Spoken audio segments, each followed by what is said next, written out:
Morning, everybody. I'd like to call to order the April 9th, 2024 meeting of the Santa Barbara County Board of Supervisors and this first day of budget workshops for fiscal year 2024 to 2025. Madam Clerk, can you get a roll call, please?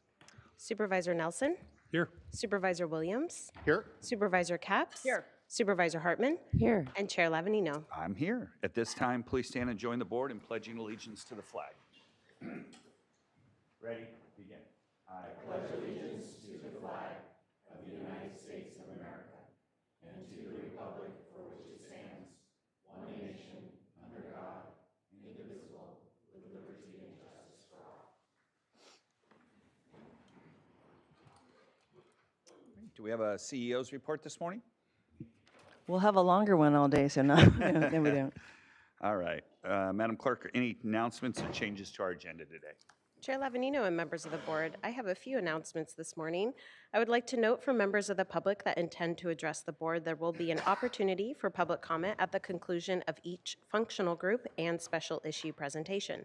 If you are registering to provide verbal public comment through Zoom, please note which functional group you would like to speak on in your online registration. General public comment for items not on today's agenda will be at the conclusion of today's budget workshop schedule. And for the Board of Supervisors' methods of public participation and to provide public comment on general public comment or an item on the board's agenda, please see page 2 of our agenda.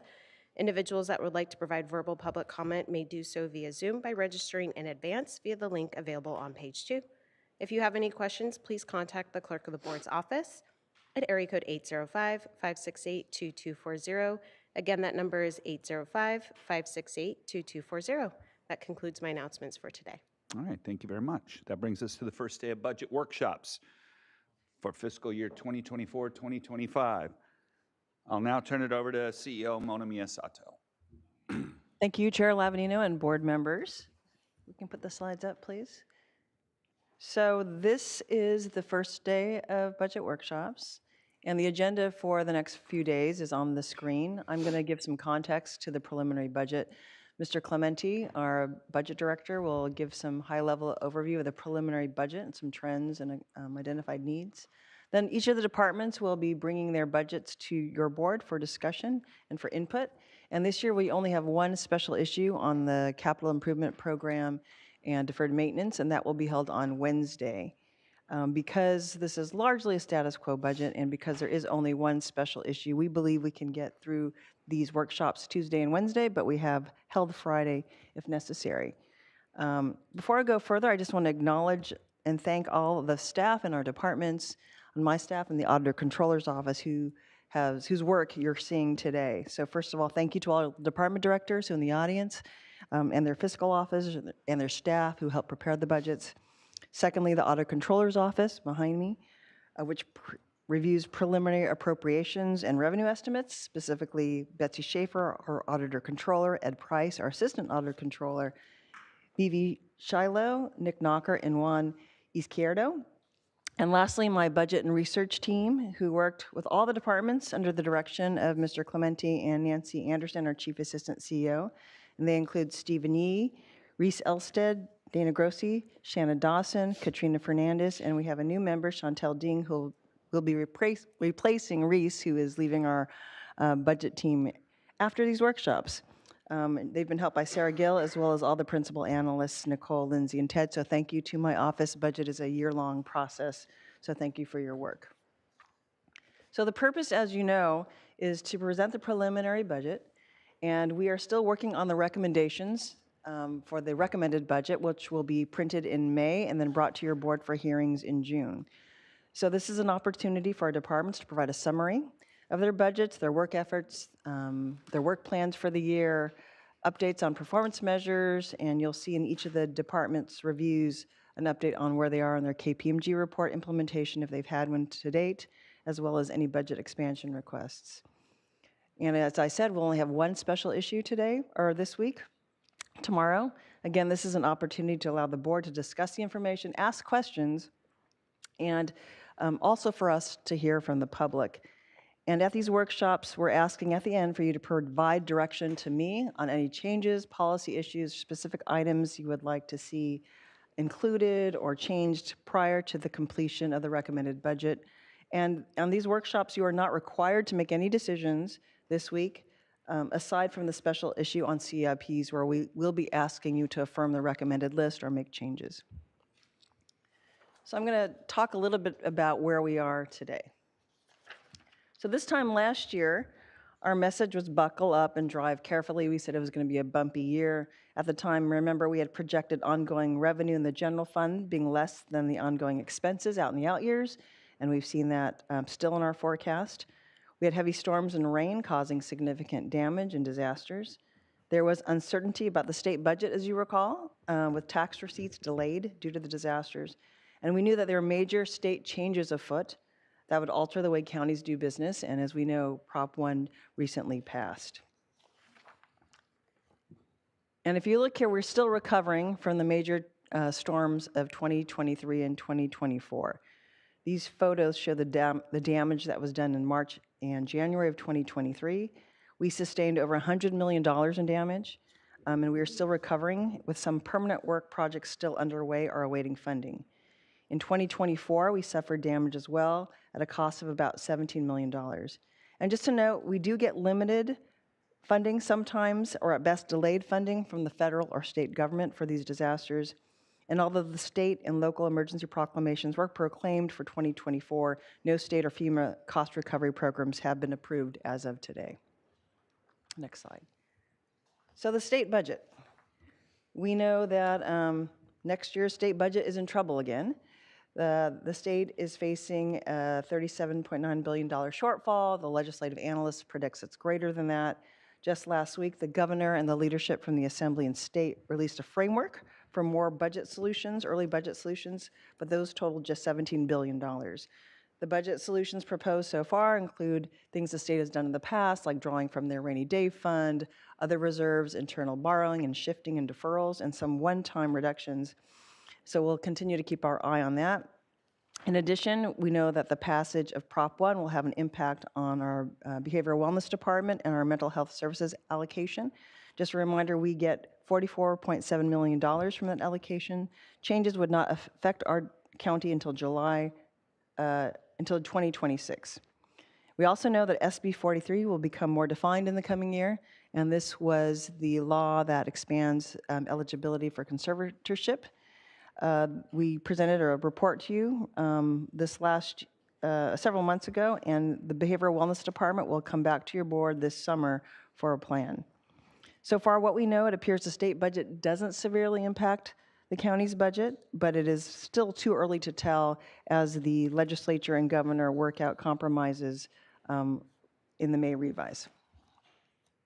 We also look at the Anderson forecast for national and California trends. And so the Anderson forecast gave some good news on the national front, saying this constant threat of recession the next quarter has faded, but they see constrained growth in the economy because of high interest rates, and there still remains risks to the economy. Although the government shutdown was averted, there is geopolitical events and election results that may impact the economy in 2024 and 2025. In California, they continue to see faster economic growth. We always had more robust growth than the rest of the country, but that margin has shrunk, and they see unemployment decreasing. They see employment growing at a slower rate, and they see, though, new housing and personal income are expected to grow in the future, but they do note that with the amount of housing in the state over the next 3 years that's projected, we will not be able to escape the housing crisis affordability that we face.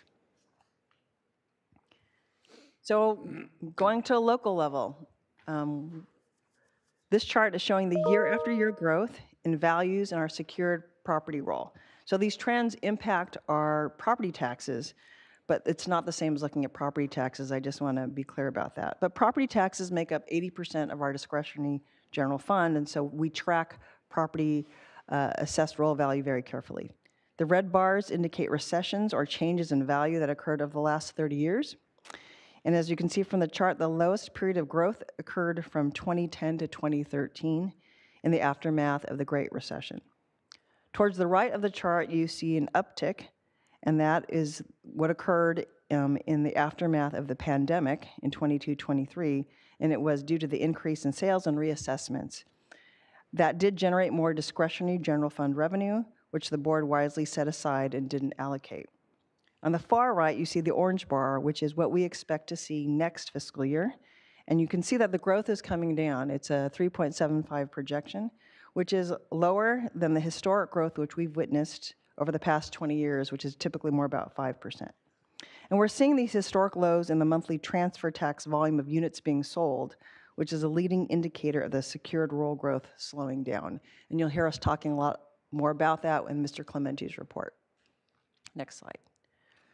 Which is why our theme this year is prudence and progress. As Paul will denote in his slides, we are balancing next year's budget with ongoing revenues that we set aside from what I just showed, from the spike in property assessments and property tax revenue. As I noted, we are consistently trying to adapt to legislative and state budget changes. We're facing greater labor costs, insurance rate increases, and just the cost of doing business is always increasing and at a faster rate. Meanwhile, we also face litigation threats and costs to respond and recover from disasters, which I just gave an example of. But that is not to say the county is standing still. Because of our financial stability, the organization has been able to make progress on important efforts. And I'm always remembering what, I always recall what Supervisor Nelson has said, which is this board has swung for the fences.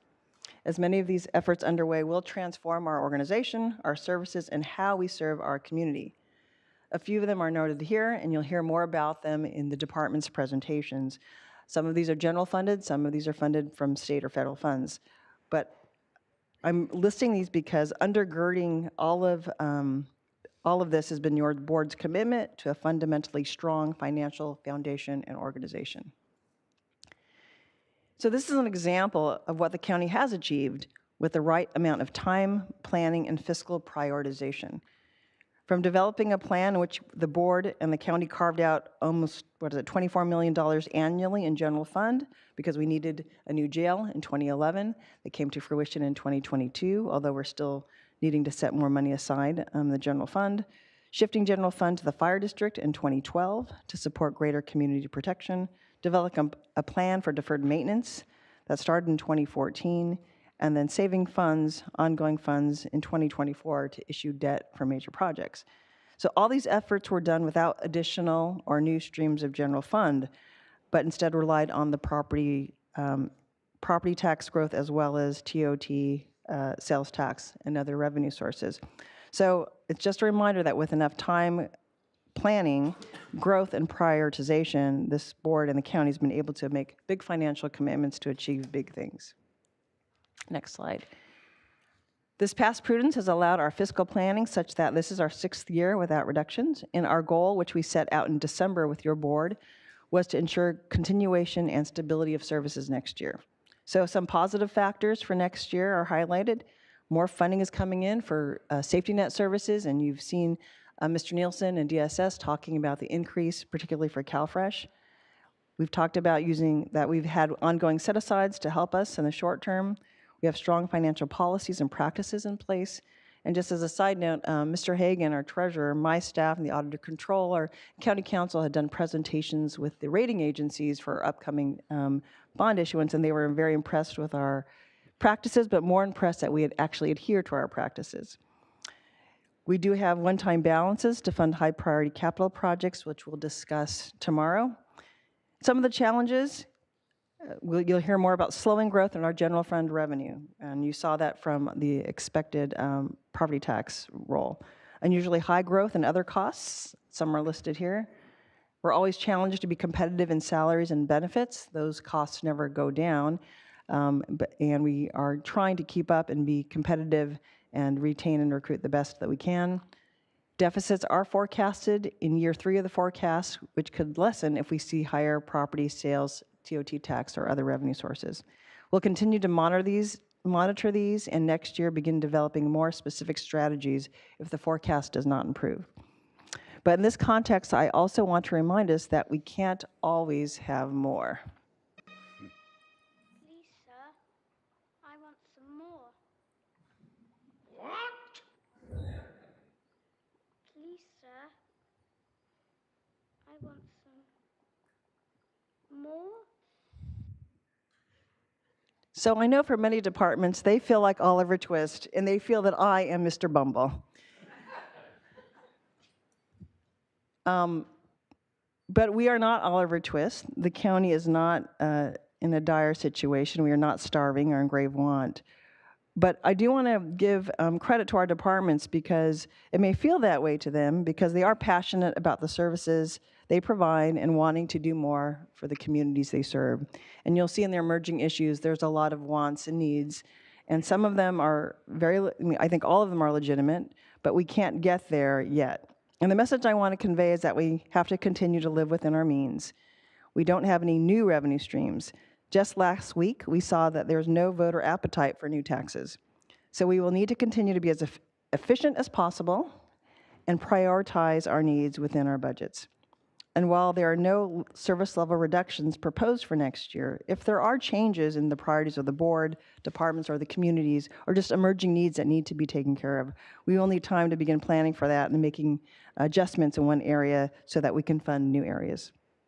And in fact, the graph I showed of the timeline and commitments over the last decade demonstrate that we can do anything, but we can't do everything. So while there's no ongoing discretionary general fund to allocate, I do want to remind all that our county does a lot beyond what is required for the community's benefit. And here are examples that are in our baseline budget. Libraries, human service grants, homeless shelter, warming centers, energy and sustainability, veteran services, et cetera. And here's examples of recent ongoing expansions your board granted. And these are for important positions, and they're all listed there. And it's just that these are examples. There's more than just this list, but sometimes they're forgotten. Once they get allocated into the department's budgets, they just become what we do. But it's important to continue to note that these are things beyond what's required. Now I want to highlight the progress the county has made to advance your board's priorities in next year's budget, and you'll hear more about these from your departments. In the area of homelessness and housing, we know we're on track for the transitional housing, working with Dignity Moves. Next year's budget includes programs to support implementation of the housing element, including the workforce housing study, and more funding is coming from the state for CalFresh, CalAIM, and we expect CalWorks as well. Next slide. In the area of criminal justice system, the partners continue on strategies to safely reduce the jail population through diversion. We brought a jail population management study to your board, had different policy levers, and some of those efforts began in 2023 and are continuing, and they're on your screen here. Reentry, early access, and diversion are the READY program, familiar faces, mental health rapid diversion, cross-agency enhanced discharge planning, implementing CalAIM for the justice involved, improving jail medical oversight and monitoring, and preparing an RFP for healthcare at the jail to be released in fall 2024, and the coordination of the multidisciplinary teams. And something that we've been talking about a lot is the long-awaited software system for discovery, and that will be implemented next year, and then the DA will mention that in his presentation. On sustainability and climate resiliency, efforts have continued. CSD will bring the 2030 Climate Action Plan for final adoption before the end of this year. General Services will complete $2.4 million in EV infrastructure upgrades and continue energy efficiency upgrades for the county's renewable energy profile. CSD is also developing with General Services a decarbonization roadmap. CSD will also help implement the Transformative Climate Communities Grant that they were instrumental in getting to help Koyama. And the Tri-County Regional Network, our 3C REN, continues to launch new programs to assist and help businesses. In facilities and infrastructure, you'll hear more about the capital improvements when departments present and also in the CIP presentation, but there's continued investments in in upgrades of parks, work on the probation headquarters, and development of the CAE Rail Master Plan. You'll hear more about our deferred maintenance program, and also ITD. ITD will be 1 year old, and the department is working on a strategic plan and continuing to look at needs and ways to modernize our systems. At the foundation of our work is ensuring we have a healthy organization, economy, and community, which is the impetus for all the other priorities just mentioned. But a few here as we continue to ensure financial stability. We talked a lot about setting aside revenue for future needs. We are continuing funding the community equity grants. Next year will be our third cycle. And within the organization, we'll continue translation and interpretation services and DEI plans. We also are continuing economic vitality efforts, such as the MOU with Vandenberg Space Force Base, continuing implementation of the broadband strategic plan, and implementing the comprehensive economic development strategy that the federal government just recently approved. And lastly, we are continuing aspects of Renew, finishing the last KPMG reports of auditor, clerk recorder, and child support this fiscal year, and ensuring implementation of recommendations. Next year, we'll enhance our Innovate SBC program with a black belt facilitation where our employees who've become expert in process improvement can assist other departments with problems or process design issues. And continuing to implement and track several countywide big picture goals, which are shown here. And you'll see these tracked for each department's budget page when the book is released. So as we look at next year's preliminary budget in a sea of greater uncertainty, we are buoyed by our prudent long-term fiscal planning. We will face challenges by the items I've mentioned, some of which are increasing more than in the past. Therefore, I'm not recommending any ongoing expansions from general fund discretionary revenues, and I'm not recommending one-time expansions from the general fund beyond our recommended capital list at this time, unless there are savings, reductions, or new revenue to pay for it. Yet despite all this, we continue to make significant progress across all departments. Your board has demonstrated we can achieve great things in our county, even transformational things, if we continue with fiscal diligence and an eye towards long-term sustainability. With that, I'll hand the presentation over to Paul Clementi, our budget director, who will review specifics of the preliminary budget.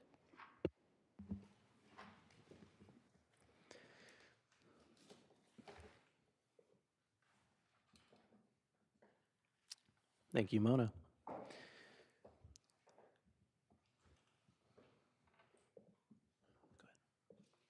So,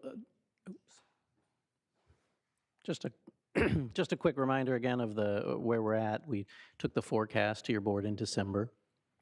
We're in the April budget workshops now, and we'll move on to release the budget in May, and move on to adoption hearings in June. Yeah.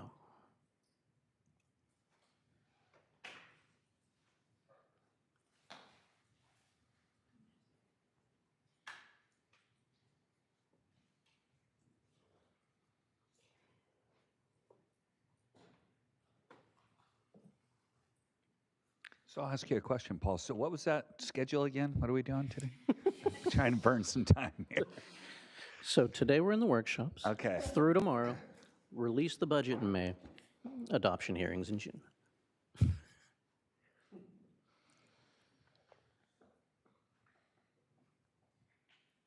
There it is. We can move to the next slide. So our overall picture for the preliminary 24-25 budget is that we remain stable with no service level reductions after the release of $6.6 million in ongoing revenue that was set aside from revenue growth in the prior years. This ongoing revenue was set aside by your board because our forecasts were showing continuing cost increases in the coming years while revenue growth was flattening out. The state budget remains uncertain, as Mona mentioned, with a deficit that could be as high as $73 billion. And while we continue to meet all of our existing commitments and services, the CEO's office is not recommending any expansions going into the next fiscal year. When developing this budget, we focused on making continued progress on county priorities while maintaining fiscal stability and mitigating risks. Minimizing the use of one-time funds towards ongoing expenses remains a priority. And we had to take into account the forecast and anticipated future year needs, which drive some of our recommendations in this budget for the use of one-time funds. We see countywide operating revenues, general fund operating revenues, and discretionary general revenues all increasing, but as we'll see in the coming slides, the rate of increase is much lower than in recent years, which is the primary reason we're recommending release of ongoing growth preserved in the prior year to balance the budget and not recommending expansions this year. Countywide operating revenues are increasing by 5.5%, around $90 million. This is lower than the prior year's growth, but higher than 2 of the past 5 years. Much of this growth is outside of the general fund and comes from charges for services, such as increased Medi-Cal revenue and behavioral wellness, and charges in resource recovery and waste management and public works, as well as intergovernmental revenue, such as increased federal and state food stamp administration revenue and social services, and project funding from SB-CAG and public works. The intergovernmental revenue increases in social services and public works alone total $30 million, which is about a third of the total increase we see here.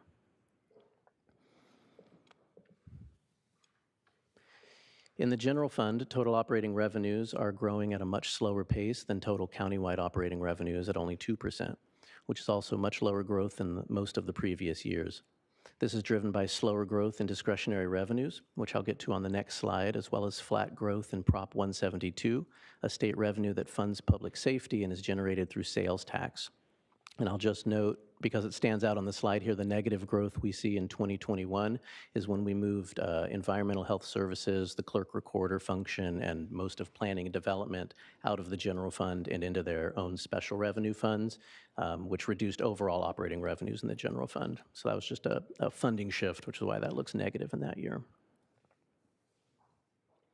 Our discretionary general revenues are projected to be $381 million next year, a growth of $9 million or 2.5% over the current year. This is the slowest growth we've seen in the 5-year period, driven by slowing property taxes and flat sales and TOT taxes, which we'll show on the next slides. Property taxes make up almost 80% of the total discretionary revenue and are made up mainly of the secured tax roll and taxes in lieu of vehicle license fees, but also supplemental taxes, delinquent payments, unsecured property taxes, and more. Overall, we're seeing revenue growth in this category go up 2.5%, which is lower than not just the prior year outlier, but the previous years as well. Your board will recall that the prior year 12.6% growth was driven by fiscal year 22-23 actuals coming in much higher than adopted, which then got recognized and allocated in the 23-24 adopted budget. The $33 million property tax growth that year is what gave us the flexibility to add $7.5 million to our ongoing set-aside, $6.6 million of which we're recommending to release to balance the 24-25 budget. Here we see sales and TOT taxes almost completely flat compared to 23-24. This is consistent with the trends we're seeing locally as well as with other state sales tax derived revenues such as Prop 172 and realignment revenues, and consistent with the actuals that are coming in that we're seeing this year, coming in a little slower. On this slide, we see the sources of our discretionary general revenue that make up that $381.5 million next year, and the functional groups that money flows to as general fund contribution, or GFC. 45% of GFC goes to public safety. 21% goes to general county programs, where funding plans, set-asides, and reserves, such as the strategic reserve, are funded. $23 million of the $81.6 million in general county programs goes to the Northern Branch Jail Operations Fund balance, which in turn is sent to the Sheriff's Department to offset operating costs at the Northern Branch Jail. If that $23 million were displayed under public safety instead, that would put this functional group just around 51% of the county's total discretionary revenue.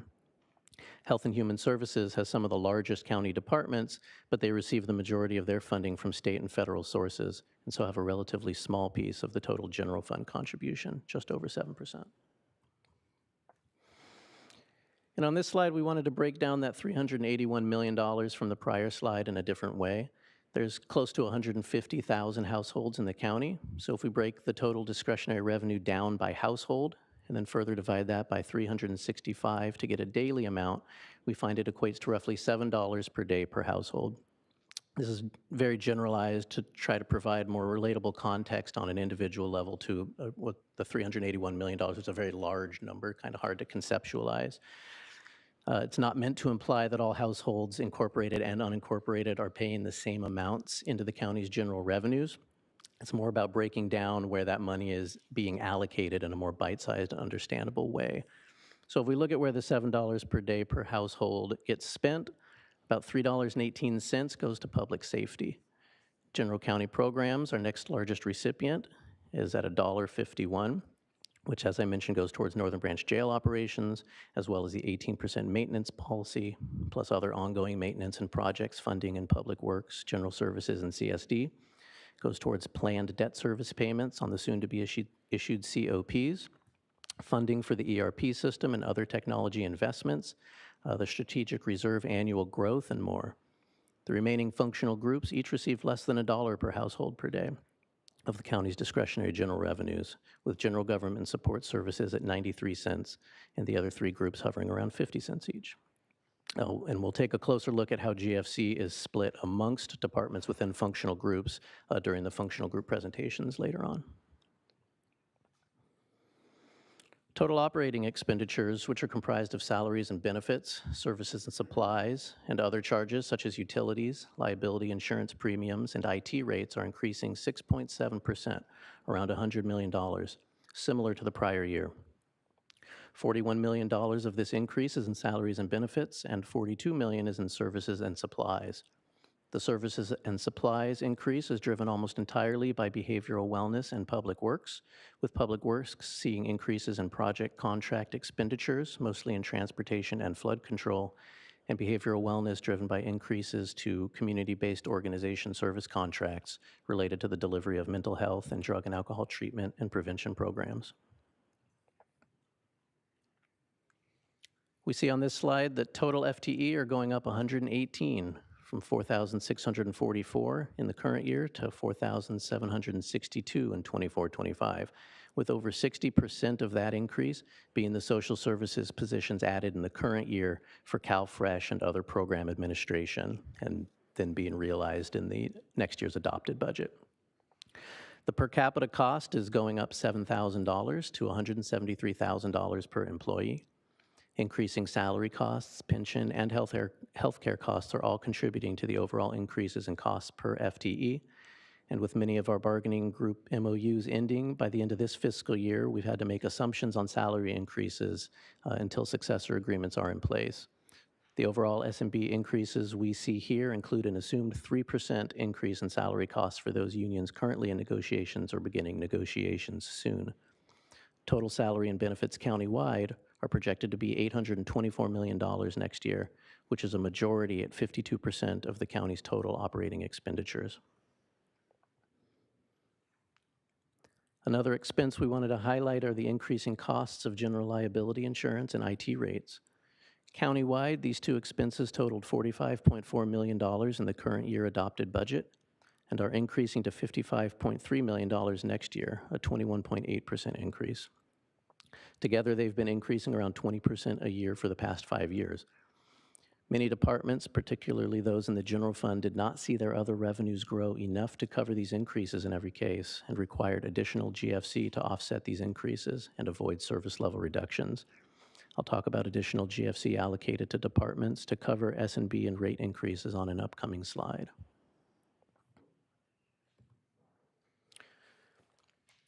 So moving to general fund one-time funds, in the upcoming year, we've identified almost $34 million in general fund one-time balances that we're recommending for allocation. Most of this comes from the remaining 22-23 general fund surplus that carried over at last year's end, as well as a buildup in capital reserves and anticipated reimbursements from the COP being issued soon for certain capital projects that the general fund initially provided upfront funding on. The recommended uses, which I'll detail in a couple slides, include capital projects, disaster recovery, and set-asides for a variety of needs. I also wanted to reiterate other set-asides that your board has made in prior years that are yet to be allocated to specific projects. $4.8 million was set aside a few years ago, originally from cannabis dollars, but then swapped last year with other general fund dollars for recreational purposes. That's $2 million for parks, trails, and open space in the North County, $1.32 million from an original $1.5 million for parks, trails, and open space in the South County, and $1.5 million originally planned for a recreational opportunity in the city of Santa Maria that remains earmarked. There's $500,000 for sustainability initiatives that were set aside in the current year. And there also remains cumulatively around $460,000 of the board's district-specific dollars that were allocated over the prior 2 fiscal years. We also have a couple non-general fund balances recommended for use next year, including the courthouse and criminal justice facilities construction funds that we're recommending go towards Phase 3 of the historic courthouse roof replacement project. These revenues derive from a fee added to fines, penalties, or forfeitures collected by the courts and can be used on county-maintained courthouse or related criminal justice facilities. As I mentioned, ongoing Prop 172 revenue is not expected to experience any growth next fiscal year. However, we do anticipate about $4.8 million remaining in one-time balance that we recommend allocating towards the design costs for expansion at the Northern Branch jail facility, as well as earmarking some for the anticipated jail medical costs and other disability rights settlement costs as they arise. So this slide shows the totals I just discussed, with the general fund $33.9 million at the top of the table, recommending $5.2 million towards unfunded CIP projects that you'll be hearing about in more detail during the special issue presentation tomorrow. $5.5 million towards operating costs in future years at Hope Village and La Posada if other funding cannot be secured.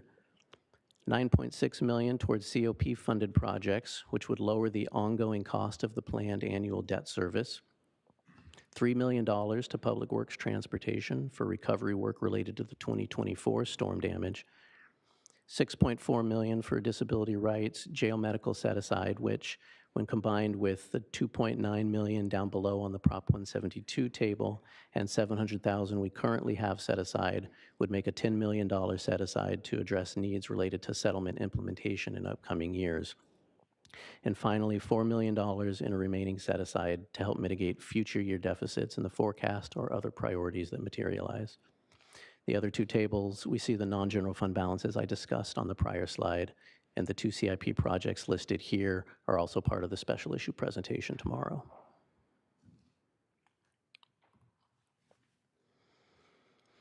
This table is an update of our 5-year forecast that was presented in the fall, with the 24-25 column now reflecting the preliminary budget as it stands today.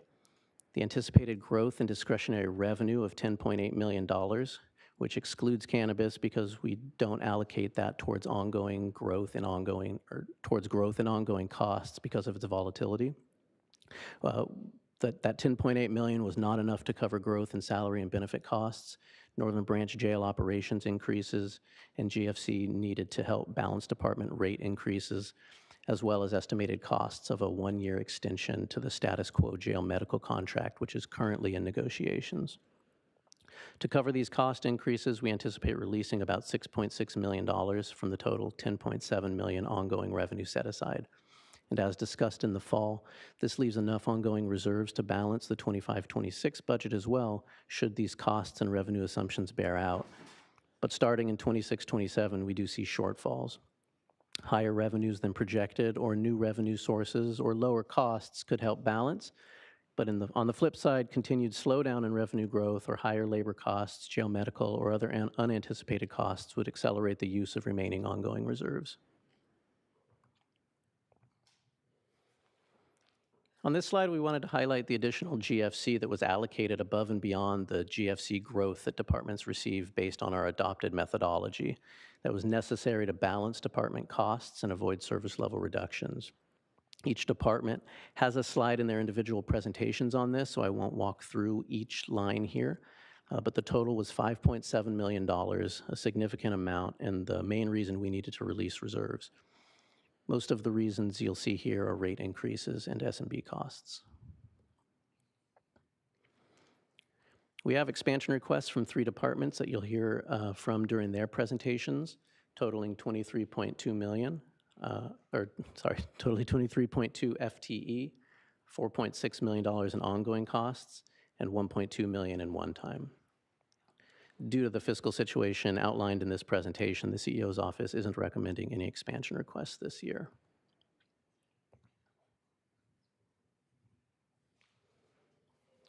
Looking ahead, we have a stable outlook next fiscal year because of your board's strong fiscal management and prudent budgetary practices. Most Most jurisdictions, particularly the state, will be grappling with the flattening revenues that we're seeing in our own projections, and we've positioned ourselves well and must continue to follow our fiscal policies and maintain prudent reserves to remain able to address coming challenges facing the county, including rising costs in a variety of areas such as labor, jail medical, and capital costs, potential threats and costs of litigation, new state mandates, as well as their current budgetary concerns and uncertainty, and the costs, both known and unknown, for disaster recovery. Over the next 2 days, you'll be hearing presentations from departments on their budgets and operations, as well as a special issue tomorrow on maintenance and capital projects.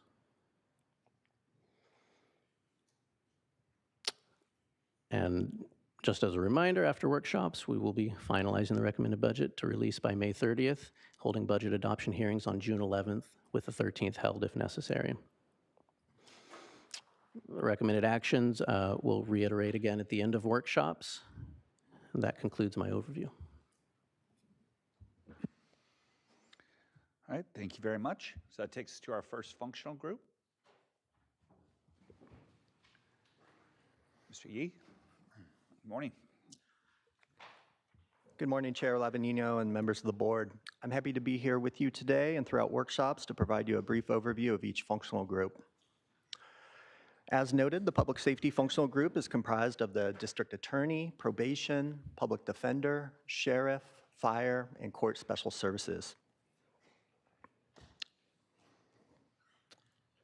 This functional group makes up almost a third of overall county operating expenditures at $475 million and receives 45% of the county's general fund contribution at $170 million, while making up 35% of the county's overall FTE at just shy of 1,700. Here we see that 5-year operating revenue and GFC trends in District Attorney, Probation, Public Defender, and Sheriff have all been trending up at a fairly regular pace. Courts operating revenue has remained relatively flat over the 5 years, as did GFC in fiscal years 2021 through 22-23. However, their GFC decreased by $2.4 million in fiscal year 23-24 due to the transition of the Indigent Conflict Defense Contract to General County Programs General Fund, which is where costs currently reside. You'll notice that Fire's operating revenue is showing significant increases in the last 3 years of the 5-year period. This is mainly due to property tax growth, increased contracts with the state, and reimbursements relating to responses to emergency incidents. Additionally, Fire had not previously been allocated GFC, but began receiving GFC in fiscal year 23-24 due to the transfer of OEM from the CEO department. You'll notice that operating expenditure trends closely match the operating revenue and GFC trends. District Attorney, Probation, and Public Defender are all showing gradual increases over the 5-year period. In fiscal year 23-24, Courts reflects a decrease in operating expenditures relating to the transition of the Indigent Conflict Defense Contract that was mentioned previously, while expenditures in Fire are increasing due to the opening of the Regional Fire Communications Center and increased contracts with the state. Sheriff expenditures show an increase over the 5-year period and are mostly driven by increases in salaries and benefits costs, specifically increases in overtime and workers' comp costs. They've also seen substantial increases in services and supplies, mostly driven by pharmaceutical costs associated with the WellPath contract. For the FTE 5-year trend, we see District Attorney, Probation, and Sheriff flat or showing slight increases. Fire had remained relatively flat, but increased by 46 FTE in fiscal year 23-24. This is primarily due to the opening of the new dispatch center, as well as the expansion of their fire crew's span of control and the OEM transition. And Public Defender has shown a gradual increase, mostly due to the addition of positions to support the expansion of holistic defense efforts. Here we highlight significant challenges and initiatives facing the public safety departments. Major challenges include staffing and recruiting issues. We also see some public safety related grants that are either ending altogether or being reduced. And the last significant challenge is the complex transition of EMS and fire dispatch services from Sheriff to Fire. Major initiatives being undertaken include the formation of the Familiar Faces team, which is a collaboration between Probation, Public Defender, and BWell, with contact points in public health, District Attorney, and housing and community services aimed at reducing recidivism. There's also mental health rapid diversion, which is designed to quickly identify eligible defendants for mental health diversion and connect them to services designed to address their recidivism risks and health needs. And lastly, we have the implementation of a digital discovery system for district attorney, public defender, and the sheriff's office. Next, we'll provide a high-level summary of each department's budget using a sand key diagram. These diagrams provide a nice visual in showing the department's sources of funds along the left-hand side and how those sources flow across to the right-hand side, which represents the use of funds by budget program. The majority of the district attorney's revenue comes from GFC at $19 million, followed by intergovernmental revenue at $11.5 million, which includes Prop 172 and AB 109 revenues. As a reminder, AB 109 revenue is 2011 state realignment funding that gets distributed through the Community Corrections Partnership, or CCP. Almost $34 million, or about 90% of the department's funding, is utilized by the department's criminal prosecution budget program. Most of probation's revenue is generated from intergovernmental revenue at nearly $47 million, which also includes AB 109 funding, which is passed through to other departments. By statute, AB 109 funding is run by probation, and so they receive the overall funding from the state, and it then gets distributed to other departments for CCP-approved items. The department also receives GFC at $33.5 million. These funding sources are used primarily for the department's adult services budget program at $51 million, followed by juvenile facilities at $17 million. Here we see that most of the public defender's revenue comes from GFC at $12 million, followed by intergovernmental revenue of $6 million, which includes Prop 172 and AB 109 revenues. Funding is mainly applied to the department's adult legal service budget program at $20 million.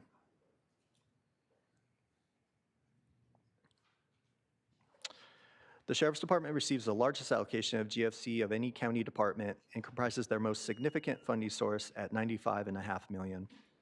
Intergovernmental revenue is also a major source at nearly $43 million, which includes Prop 172 and AB 109 funding. The department also receives intrafund transfers of $34.5 million from other departments, which includes $26 million from the general fund for Northern Branch Jail operations. The sheriff utilizes funding mostly in custody operations at $96 million, followed closely by countywide law enforcement at nearly $86 million, which includes North and South County Patrol Divisions and the Criminal Investigation Division.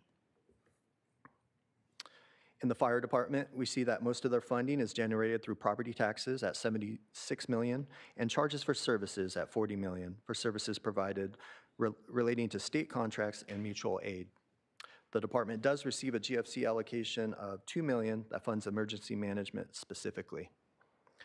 The department uses their funding primarily for emergency operations at almost $100 million. And lastly, we have court special services whose funding mainly comes from GFC at $7.6 million, followed by charges for services at nearly $2 million, which includes fees earned on collections that they administer. Funding is primarily utilized in the Court Special Services Budget Program, which is made up of their Enhanced Collections Unit and Alternative Dispute Resolution Program.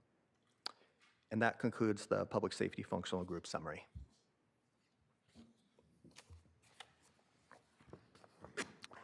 All right, thank you very much. Any board comments, questions before we move into the individuals in the functional group? All right, let's move right into it. Our District Attorney, Mr. Savernow. Good morning. Good morning.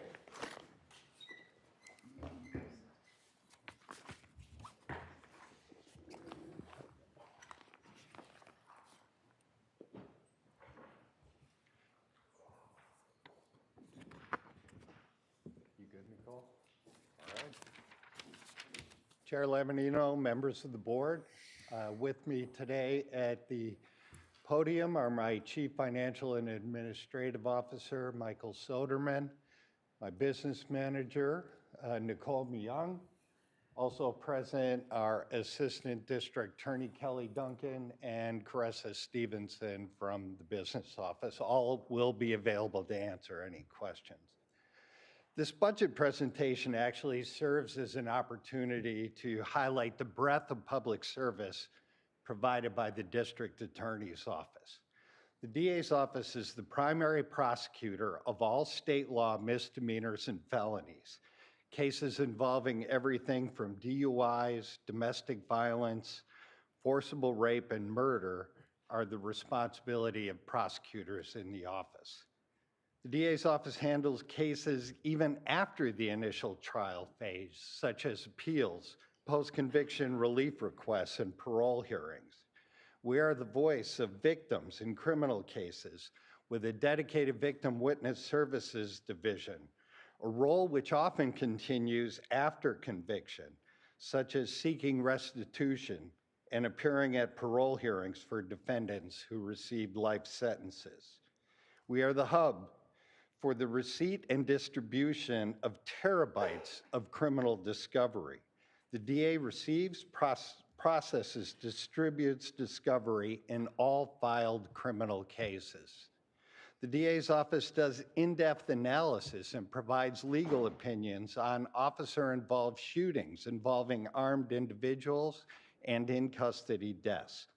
The DA's Civil and Environmental Protection Unit protects consumers from illegal and deceptive business practices and protects the people of the county from environmental harm.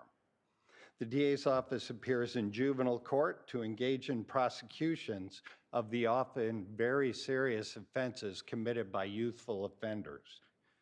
The DA's office Bureau of Investigations is a police force within the DA's office that completes and bolsters investigations, conducts primary investigations, analyzes digital evidence and digital devices, and provides victim, witness, and employee security. And the depth and breadth of all these services are all efficiently and effectively provided while being stretched out to serve the 4 locations with active courtrooms in our county. This broad range of services are provided on a budget just under $37 million with a general fund contribution of just over $19 million. The budget contains approximately $860,000 of general county program transfers, the majority of which is in cannabis enforcement. Our staffing increase of 5 FTEs was comprised of 1 position covered by Prop 172, 2 positions funded by the CCP, and 2 positions funded by outside grants. And the majority of the increase in our operating budget is based on salary and benefits, and a large amount of that salary and benefits are covered by the funding sources described in the previous slide. Among the anticipated accomplishments that we would like to highlight include securing funding to help pay for the DA's instance of the digital evidence management system when that agreement is finalized.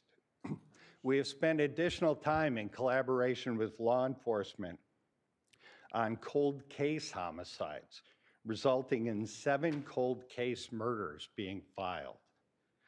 We're paying additional focus to the real problem of human trafficking in Santa Barbara County, including securing a grant for victim services and collaborating with law enforcement to intersect with more victims of this horrible crime.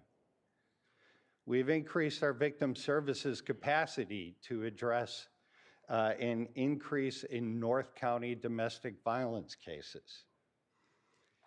In fiscal year 23-24, prosecutors in the district attorney's office handling serious and violent crimes will have actively prosecuted 55 murder and attempted murder cases, 50 sexual assault cases involving adults, and 82 cases of child sexual assault. Among our objectives for 24-25 are continued to explore new opportunities to safely divert individuals from traditional criminal justice system, particularly, particularly those experiencing serious mental illness. We will continue to utilize technology to be more efficient, effective, and transparent, and we will devote additional effort to combating the problem of human trafficking and to intersect with more victims and survivors of human trafficking. Among the issues that the district attorney's office is confronted with include felony caseloads, which are increasing in terms of number and complexity. The advent of body-worn cameras and the tremendous volume of digital evidence will continue to put stress on our IT systems and the personnel responsible for processing and distributing discovery. The DA's Office Bureau of Investigations continues to be understaffed, and yet the Bureau is being asked to do more follow-up investigation, more primary investigation, and more digital evidence analysis. Racial Justice Act motions will cause a significant increase of the DAs who are already facing historically high per-attorney felony caseloads. Race-blind charging requirements will be an additional stressor on our IT systems, our charging attorneys, and our budget. There is a new state law that requires the district attorney to appear in court when a law enforcement agency denies an individual a permit to carry a concealed weapon. This is a new activity imposed by the state on the district attorney's office. Here it is interesting to note that our concern for victims, because of that concern, the DA has increased our efforts to collect restitution internally, and we have seen a dramatic increase in the amount of restitution the DA's office itself has collected. We are continuing the process of compiling accurate statistics to improve management decision-making and provide accurate statistical data for internal and external review. The Neighborhood Restorative Justice Program is now a countywide program. It's no longer limited to the Goleta Valley. The case management system and digital evidence management systems represent huge shifts in operational efficiency and effectiveness. Entering into the budget process, there was a deficit in our budget that was largely caused by a structural increase in salary and benefits. I would like to thank the CEO's office and the budget director for allowing us to come before the board with a no service level reduction budget. Recognizing the theme of prudence, there were two one-time funded expansion requests on. And as we see the Racial Justice Act motions have the possibility of creating significant operational deficits, and our Bureau of Investigations continues to be understaffed. In summary, the DA's office will continue to protect public safety by prosecuting those who violate the law.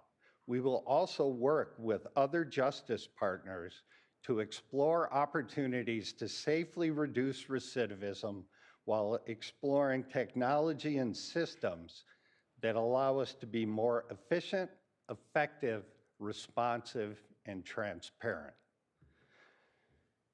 The quote for the DA's office comes from a U.S. Supreme Court case. The public prosecutor is in a peculiar and very definite sense the servant of the law, the twofold aim of which is that guilt shall not escape or innocence suffer. Thank you. Thank you. Do we have any questions for DA Savernock? Supervisor Nelson. Yes, thank you, Chair Lavanino. Thank you, John, for being here. Of the two expansion requests, which of the two is the highest priority for your office? That's kind of like asking me which is my favorite child, but in fact, both my kids would have an answer for that. Wisdom I of would Solomon say here. the Racial Justice Act has, responding to the motions when we are finally able to get accurate statistics, both internally and from the court, which has been a delay in processing those, I anticipate that could have a significant impact on our continuing operations. So I would rank that number one. Okay, thank you. It's, I think, helpful for us as we're deliberating on these things. And I do think there's a juxtaposition there where we funded a position in the public defender's office, which I think was really important and valid, but it seems like that's somewhat of an adversarial relationship between public defender and the DA with those cases. And to fund one side but not the other doesn't seem to be quite, that they should be evenly funded. And I don't know if that means taking from one to the other. I don't necessarily think that's a good idea, but it's something we should be considering as a county as we move that forward, that there may be an imbalance there that needs to be addressed. Thank you. Supervisor Capps. Yeah, I have a follow-on question to that. I just want to first commend your team for the improvement on victim support and services. It's incredibly important. But to ask about, I'm all for the work on the Racial Justice Act. You mentioned delays. What sort of is the time frame of these petitions moving forward? That's very difficult because we are finding this also, and I'm sure Public Defender McCouga can speak to this, but we are finding in our own efforts to get accurate data that we are looking to the court for information. And right now, the systems that the court has available to provide this information have been somewhat delayed. So I am certain that Public Defender McCouga and I will both agree that we are just looking for accurate data. And right now, actually extracting that, we're running into a little bit of a roadblock, not intentional. I think it all has to do with systems. We are certainly getting cooperation from the court, but it has been kind of a slog. Thank you. Supervisor Hartman. Let's see, I just had a couple of questions about your program. And first, I said this personally, but I want to say it publicly, how much we appreciate your victim witness protection program and how that has helped a lot of my constituents in significant distress. The question, could you describe where we are with the DEMS system now? That we are in contract negotiations.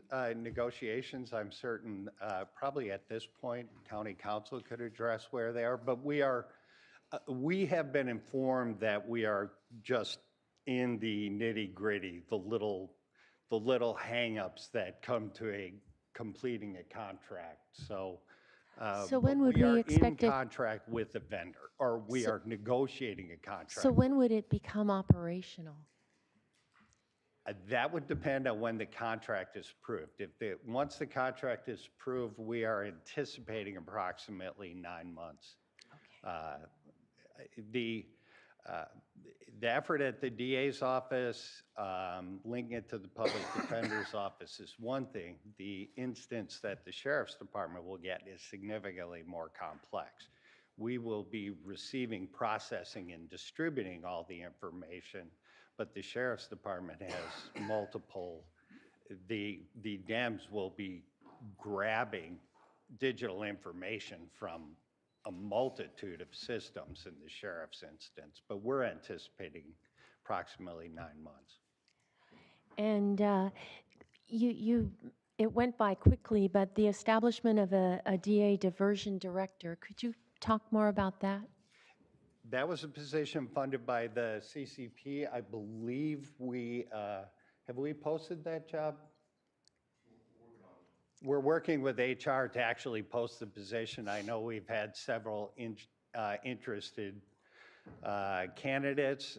What that will allow us to do is to focus on all the types of diversions being able to countywide. It will then give defense attorneys, particularly the public defender, a more single point of contact in my office, and will also give us somebody that can be up to speed on the latest developments in alternative justice, so we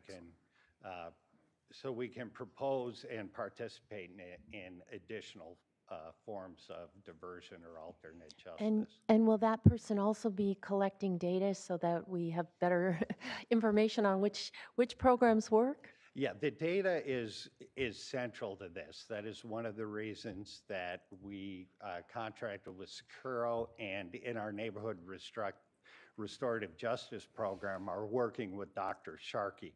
We are attempting to find those data points which would be relevant to determine success of a program or what we could do better. And those data points come to us from various sources. It might be a data point we're not collecting that the defense finds relevant. It might be probation, it might be law enforcement, it might be the CEO's office. So we are definitely looking at all the data points as we enter our new CMS. Then it gives us a unique opportunity to establish more data points and extract more relevant data. Well, my impression is you're making a lot of changes internally, and I think they're responsive to community needs and desires. And you and all your staff, change isn't easy, are to be commended for this. So thank you so much. Thank you, Supervisor. Supervisor Nelson. Oh, Supervisor Williams. Well, I just wanted to give my perspective from maybe the report from the CCP as it relates to this. I don't have firsthand knowledge of how it went before I was your representative to the CCP, but my perspective is that in the past year and a half, it's been a very cooperative effort between public safety partners, balanced in terms of looking at various programs, both in the context of understanding that the general fund has limited capabilities, but also, you should know also that the financial ability of the CCP to absorb that over time may be limited. And, though there is some hope in looking at a closer level what of our programs are being effective and more effective than others. So there's more scrutiny happening, which I think is good, and has the potential to maybe continue the trend of absorbing at least some of the need for staffing, as the recent increases in staffing have largely come from the CCP. And I just want to say that the DA has been an incredible partner in that, and of course I want to appreciate the work of the whole department. Sometimes there's enough resources, sometimes there's not, but you folks seem to really be passionate about their work in both of those times, and I appreciate it. A good idea is a good idea no matter where it comes from. I know Public Defender McCouga is the one that came forward with the rapid diversion program, and upon inspecting it, we became a very willing partner in that effort because it absolutely looks like the right thing to do with people suffering from serious mental illness. Supervisor Capps. I just have one more. It's actually an interest of mine with every department, but just in terms of if you can speak to your department's prioritization of outreach, engagement with the public.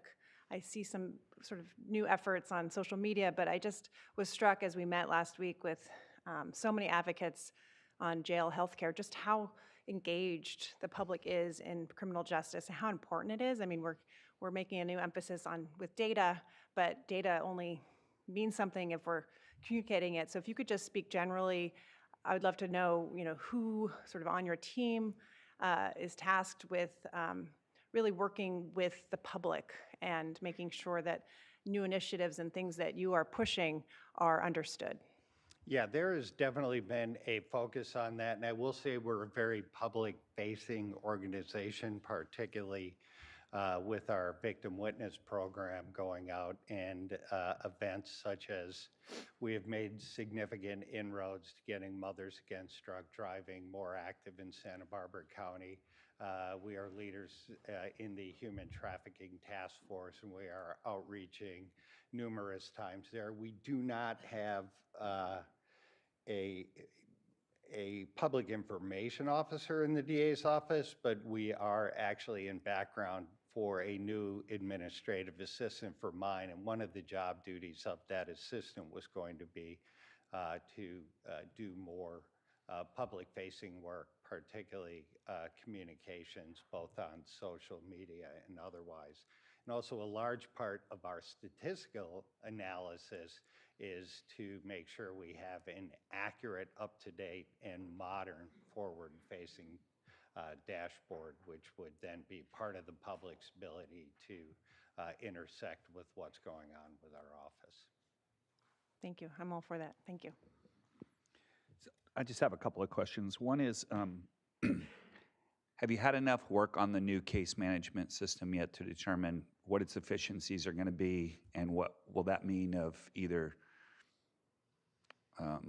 diverting folks into other areas that you see more backlog, or when do you think that you'll be able to make that determination? I think in terms of, we had explored this case management system and other implementations of the same system with other DA's office. So we were fairly aware of its functionalities and or limitations coming into this. I think where it intersects and the issue we're running into is where we most effectively will be able to incorporate race-blind charging into the case management system. That is a new requirement by the state, where in certain crime types, all information which might reveal the racial or ethnic background of either the alleged offender or victims has to be eliminated. So that is one thing. As far as personnel, we're kind of in the home stretch of actual implementation of the CMS. We have one extra help. Our LOP countywide supervisors come back extra help to get us over the finish line. Then that will be the extent of her extra help work. And then the personnel will just rotate back into other functions. About the time CMS ends, we're kind of hoping that the digital evidence management system begins, and then the one supervisor, the one chief deputy that I have working on both those projects will do a functional shift to significantly more time on the DEMS. Okay. And then just the number jumped out to me about the domestic violence in Santa Maria and the huge increase. And I'm assuming that's associated with COVID that year. But I'm curious if it's waned at all, or is it just a constant?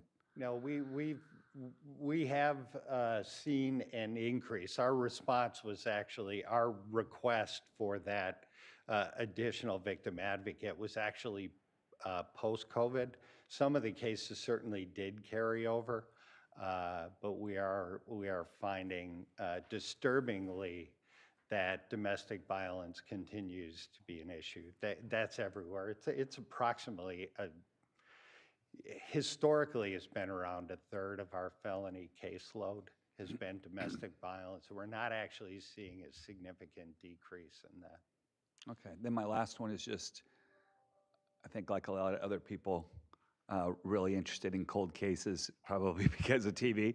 It was really cool that you've pulled 7 in the last year, and I'm just curious what our backlog is on cold cases. Do we have hundreds or thousands, or? That's a good. We really don't.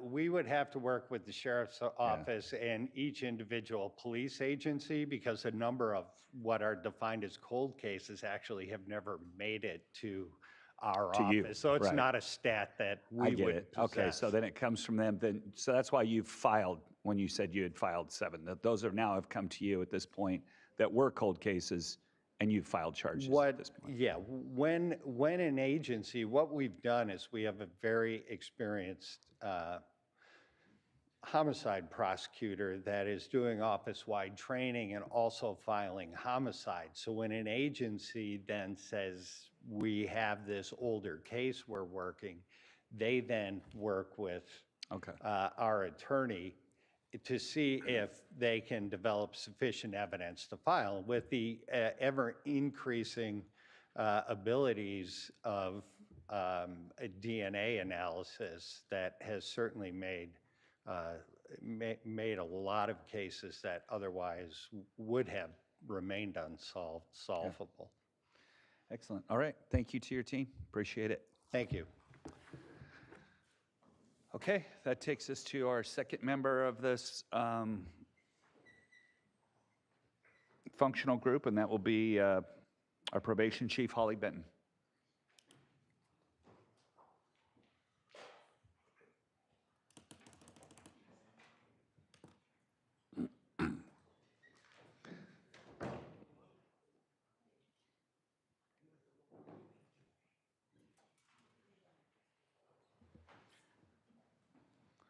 Just for agenda management, we're going to take about a 10 or 15-minute break after probation is finished.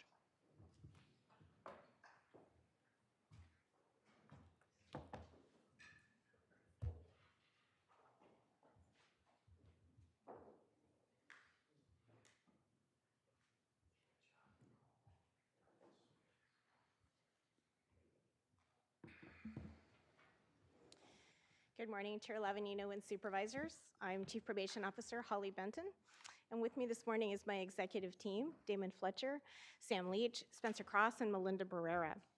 We appreciate the opportunity to share our proposed budget with you today. Before I begin, I'd like to thank our department's fiscal professionals, in particular Vanessa Escobar and Ben Meza, who put together this year's budget without a fiscal manager in place.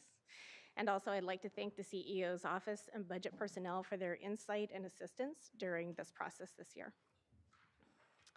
Probation provides a diverse array of services, including pretrial, community supervision, a safe and secure juvenile justice center, and court services, and we are an essential connector to services and supports in the community.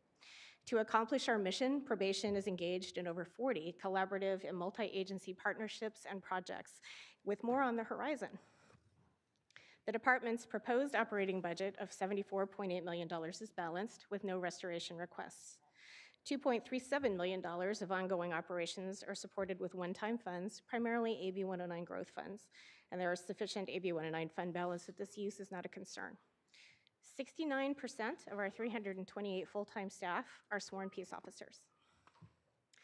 We have a number of requested staffing changes this year, but no expansion requests.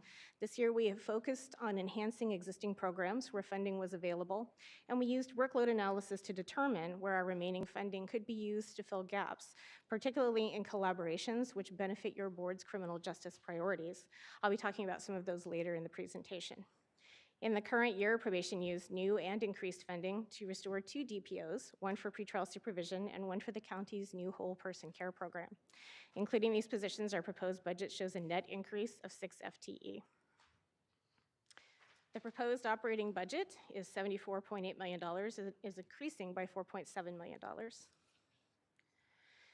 Probation continues to deliver a full slate of innovative programs each year, and I, of course, have to begin by highlighting familiar faces, our street outreach team, which is a partnership between probation, behavioral wellness, and the Public Defender's Office, which, as was mentioned previously, has touch points in a number of other departments, as well as Santa Barbara PD. I'm happy to report that the team is fully staffed and is beginning the pilot phase in the Santa Barbara City area.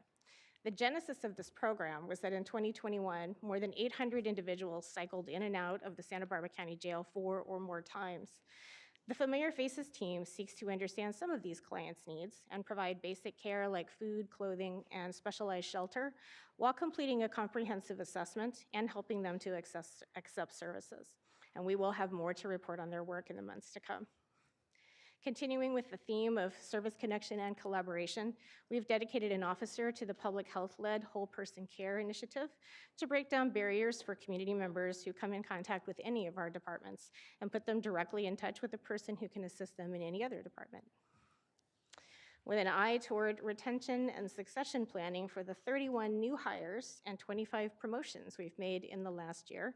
We have created new onboarding processes for new hires as well as those newly promoted or transferred to different assignments to smooth their transition into new roles. Because next year's objectives are built in part around emerging issues, I'm going to skip over and talk about those first. And I'll begin with CalAIM, which, as your board knows, is a massive and complicated initiative which will increase services for youth and adults in custody and strengthen their connection to services in the community once they're released. All of the youth at our Juvenile Justice Center are eligible for these pre-release services, and the PATH Round 3 grant that we received last year will help us build the infrastructure for billing as well as ensuring continuity of care post-release.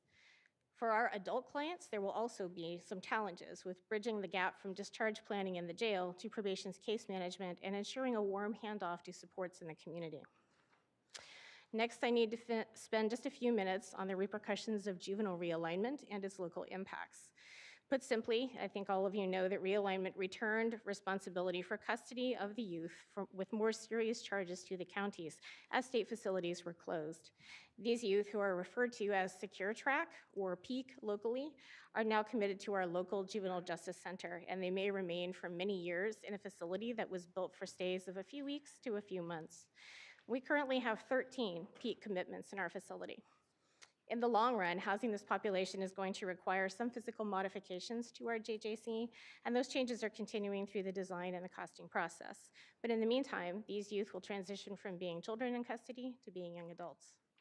To address these complex needs over a wider time span, we continue to add vocational, educational, and treatment programming for all the youth in our JJC. But while we try to build local solutions for this population, we are dealing with funding and regulatory instability on the state's part. To ensure that we're well positioned to address this complexity, it's prudent to make some changes now to the way we staff our JJC. With the phase out of the Boys Camp program, we took the opportunity to conduct staffing analysis, and as a result, we have taken 11 of the camp positions and placed juvenile realignment and probation activities funding behind them to enhance staffing at the JJC.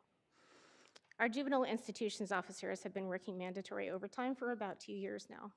Enhanced staffing will enable greater flexibility in our operations. It will allow for backfill of shifts during leaves and training, and allow us to meet the ever-increasing supervision, transportation, programming, and classification needs. Eventually, this will also allow an end to mandatory overtime for our JIOs, who have met all of these challenges with dedication and tenacity. Our third major challenge is succession planning, and I think it helps to put that into perspective if I tell you that about 44% of our JJC staff have less than 5 years with us, and about 33% of our overall departmental staff have less than 5 years. When you contrast that with the fact that many of our managers and executive staff have only about 5 years until retirement, it really puts the challenge into perspective in terms of making sure that we have mentoring and leadership development in place. As we built our objectives for the next year, we put intentional emphasis on CalAIM in every division of the department, and our plan includes implementing billing processes, creating the IT structure for CalAIM, and enhancing tracking. To make this implementation successful, particularly in the adult reentry space, more will be needed. We plan to shift existing resources to add contracted reentry planners who will bridge the gap between the sheriff's discharge planners and the warm handoff to the community, and 2 probation services navigators who will help obtain services for individuals with complex cases. We also propose to add 2 department business specialists to assist with court paperwork signatures, which frees up time for probation officers to conduct more client assessments. Several of our objectives this year also relate to our justice-involved youth. In partnership with our local CBOs and the input of our Juvenile Justice Coordinating Council, we'll be bringing in additional vocational programming for our youth at the JJC. We'll also be changing our structure of behavior incentives at the JJC in a joint project with county schools, and we'll be building a vocational and mentoring program with County Fire at the former Boys Camp site. The department has over 35 performance measures, but one I'd like to highlight is the significant growth in the pretrial program. Assessments in the current year are up over 50% more than was anticipated in last year's budget cycle, so we have added 2 additional staff through public safety realignment funding to assist with pretrial intakes in the next year. Here are your KPMG highlights, and we have no service reductions this year. Your probation department continues to be the strongest advocate for using data to inform and direct programs and interventions. And the evaluations that we will complete next year, many of which are detailed in our budget pages, will inform your board and other community stakeholders about gaps and needs. I mentioned that we're involved in over 40 partnerships, spanning intervention and diversion all the way through to reentry. And even though it seems like sometimes it's an impossible number of partnerships to sustain, we are committed to the collective impact that we make together and to using resources to enhance partnerships. One example of this is we plan to dedicate a DPO next year to the Rapid Diversion Program, which is currently a partnership between the court, DA, public defender, and VUL. We continue to be bombarded with legislative and regulatory changes to our mandates, our processes, and our systems, so we embrace the need to be proactive about every aspect of our work. And that's why we chose this quote this year. Change is the law of life, and those who only look to the past or the present are certain to miss the future. I think that what distinguishes the moment we are in now is not just the constancy of change, but the acceleration of it and the overlap of multiple complex challenges. Your probation department is meeting the moment and preparing for the future by using its funding wisely to enhance existing collaborations, weather whatever may come in the realm of juvenile realignment, and successfully implement the large-scale initiatives now and in the years to come. Under your board's leadership, county departments and community partners have achieved momentum for change in the justice system by doing more together than we can ever achieve alone. This is part of what makes my job as your Chief Probation Officer such a joy. I'm honored to lead the probation department through this period of change, and I look forward to the collaborations which keep our communities safe and healthy. Thank you for your time. My team and I would be happy to answer any questions you may have. All right, questions for Chief Benton and her team? Supervisor Capps. Thanks, Chief Benton and your whole department. It's, yeah, I get to see as sitting on the JJCC that the nimbleness with all this changing legislation, and as I'm not surprised by your quote because there certainly is a lot of change. Just a clarification first, you mentioned briefly, you use an acronym that I didn't pick up on about how you're adding a position to deal with diversion. I believe I heard you correctly. Could you just explain that? Because I didn't quite get what you said. Supervisor, through the chair, there is a pilot that's about to get underway in the county. I think it actually is already underway, and the other departments may be speaking more about that. It is a mental health rapid diversion pilot, which is a collaboration between the courts, DA, public defender, and behavioral wellness, which is really meant to intercept clients at their earliest stage before they enter too far into the justice system and divert them out to necessary services so that their case can ultimately be dismissed if necessary. We're going to dedicate a DPO to that to help the court get what it needs in terms of paperwork, being a liaison between the court and agencies who are providing information, reports to the court on those individuals, and just make sure that whole process goes smoothly. That's excellent. So DPO, I imagine that's a deputy probation officer. Deputy probation Excellent. So officer, that person's entire job is to focus on this diversion. That's correct. Right now it is a North County pilot, and I think it's anticipated that if the pilot is successful, it will eventually expand countywide. Thank you. I just see the work that you're doing being so central to, again, a lot of the themes that came up from the jail healthcare workshop last week, and probation taking such a leadership role with that important work, sort of working in our agency. I just wondered if there were any other takeaways from that session that relate to where you're already headed or where you're thinking. Supervisor, through the chair, we were actually a little surprised. Many of the things that came up during that session are things that we had already attended to in the budget. So in that reentry space in particular, we were hearing from the community that they wanted more assessment, more rapid assessment in the jail, that they wanted a better handoff in the community for services and supports when folks are leaving the jail. And we know that, not everyone comes out of the jail with probation services. Some come out on pretrial. So our aim really is to capture them in the net of wherever we can assist in connecting to services. We already had pretrial navigators. Now we would like to add some navigators who can help those folks that are coming out who are high risk, who may be on probation supervision, and who need a little bit of extra support to connect them to services. So many of the things that we heard about the warm handoff, making sure that people have a safety net in the community, are things that we can assist with. Well, That's excellent. Just one question, remaining question was that I saw that noted the jump in the youth cohort from like 48 to 99. Is there something you want to speak to as to what's happening with that increase? Sure. In that particular case, the number that you see there, the denominator, is actually the number from the previous year. What we do is we track people from the previous year.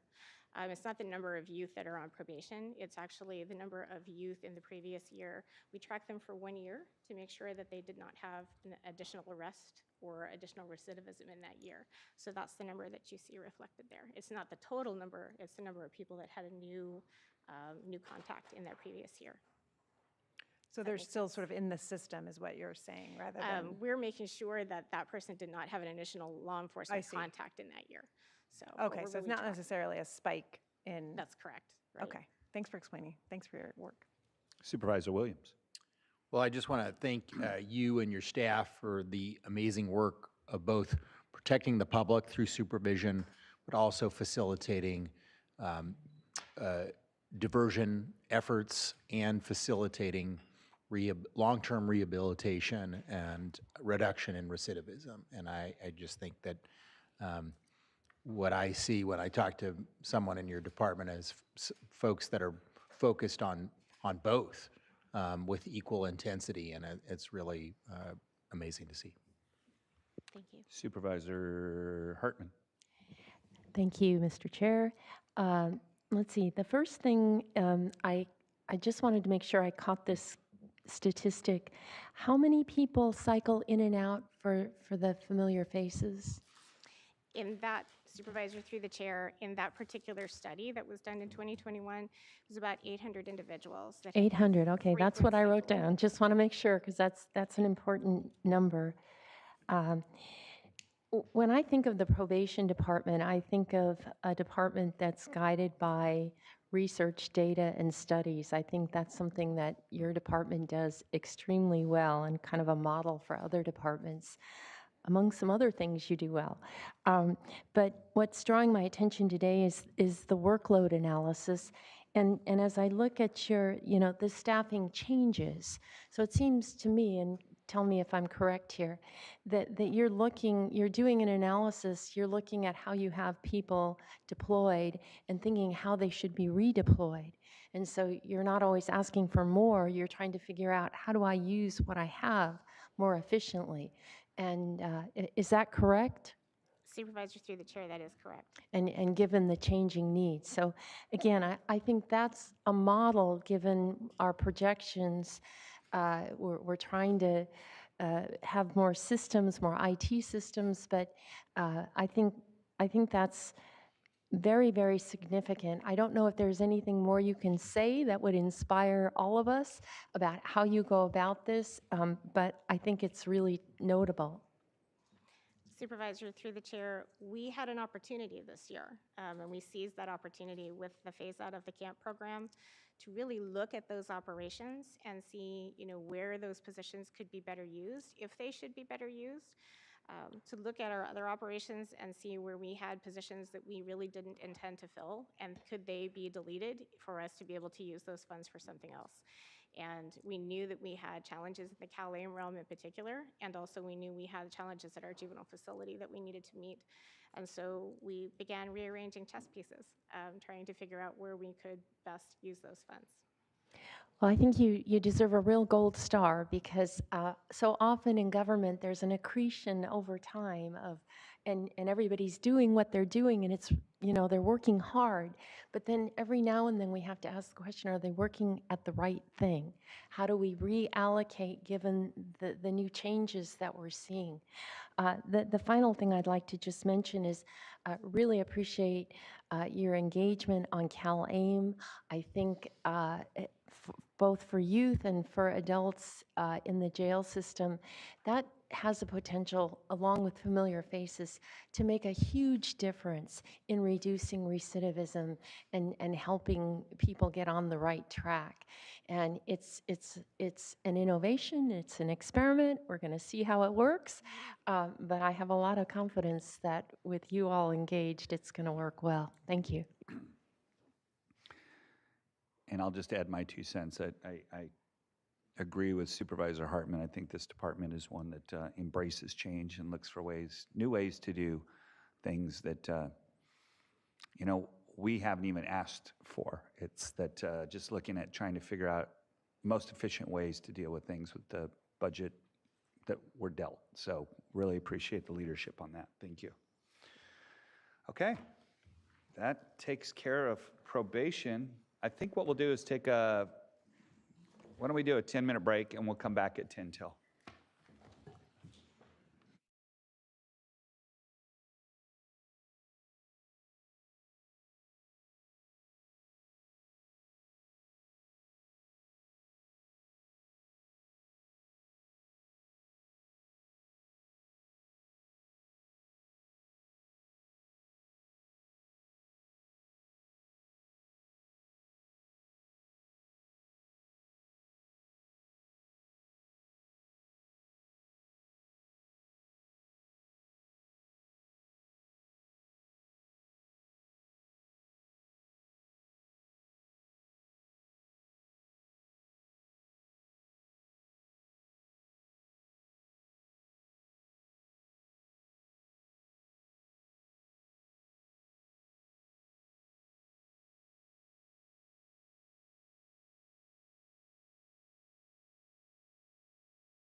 Okay.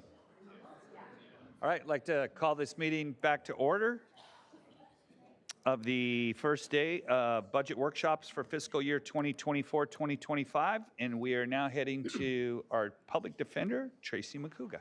Good morning. Good morning, Chair Lavanino, members of the board, Madam CEO. I would like to start by thanking the CEO's office for their leadership in navigating this year's financial challenges. But I'd also like to thank each of you for your continued support and unwavering commitment to a fair system of justice in our county. Many of our individual and collective achievements that we are talking about today are as a result of your vision, your guidance, and your priorities. Brian Stevenson, the founder of Equal Justice Initiative, once said, "The opposite of poverty is not wealth. The opposite of poverty is justice." This statement and the inspiring story of David and Goliath serve as a framework for understanding the importance of addressing the funding disparity between public defenders and prosecutors in our legal system and our budget discussion today. It is our hope that you will examine the funding disparities that exist in Santa Barbara, seek to understand the rationale for the disparity, and set a course to address the disparities strategically, methodically, and grounded in data. The stage has already been set for this conversation in previous budget hearings. You've heard me talk about the LAO report, the chronic underfunding of public defense that was highlighted in the legislative report of 2022. You heard me talk about the National Workload Study of 2023, which outlines a data-driven guide to establish reasonable staffing levels to meet the needs of our community and offer relief to our workforce. And in January 2025, the long-awaited California-specific workload study commissioned by the state will be released. It is widely expected to support the urgency to close the gap between public defenders and prosecutors from a funding and staffing perspective. The position of public defense in my office is very much like the story of David and Goliath, one of my personal favorite childhood stories. David, of course, as you imagine in my head, was Davina. So David or Davina, whichever you call it, defeated a much larger, stronger, and better armed opponent with a small stone and a sling. From a purely budget perspective, we are David. We represent 6.9% of the $345 million invested in public safety. So we're the smallest line item in this budget. An analysis of the money the county invests in all indigent defense, meaning public defender and contract panel, compared to the district attorney's office budget, you will find an approximate $10.6 million funding gap. This disparity in funding has real consequences for our workforce, who suffer under heavy caseloads, and for our clients. We simply can no longer ignore the impact of an under-resourced public defender's office. I'm just going to give you one example. And this example is of our David versus Goliath justice system. So you understand the impact of the funding disparity. Our office has 9 investigators. 9 investigators to gather evidence. 9 investigators to interview witnesses. 9 investigators to explore crime scenes across the county. In contrast, our DA's office, we believe, has about 17 investigators, but maybe more. I don't know. But is also supported by all of law enforcement in Santa Barbara County and the Department of Justice. So it's hard not to imagine, it's not hard actually, the unfair advantage this creates when you factor in that prosecutors have access to vast resources of law enforcement agencies to conduct their investigations, to gather evidence on their behalf, not to mention their ability to leverage extensive databases and crime labs to support their prosecution efforts. This simply significantly tilts the scales of justice in favor of the prosecution.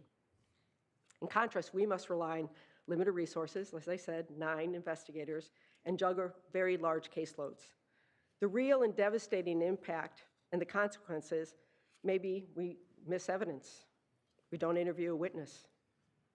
Clients suffer lengthier incarcerations awaiting investigation. Our conversation today, and I do want to be clear, is not a call to defund the police or take any money away from the district attorney.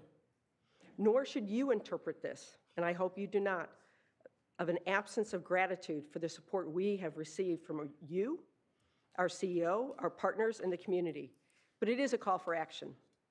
Despite all the gains and support, we have much farther to go. We must continue this conversation, ask the tough questions, and not fear the answers, including myself. Especially the answers that challenge years of assumptions and narratives. While the story of David and Goliath serves an inspiring tale of an underdog overcoming seemingly insurmountable odds, our justice system in Santa Barbara should not mirror that narrative. The stark disparity between public defenders and prosecutors is not merely a question of resources, it is a fundamental issue of justice, as Brian Stevenson so eloquently articulates.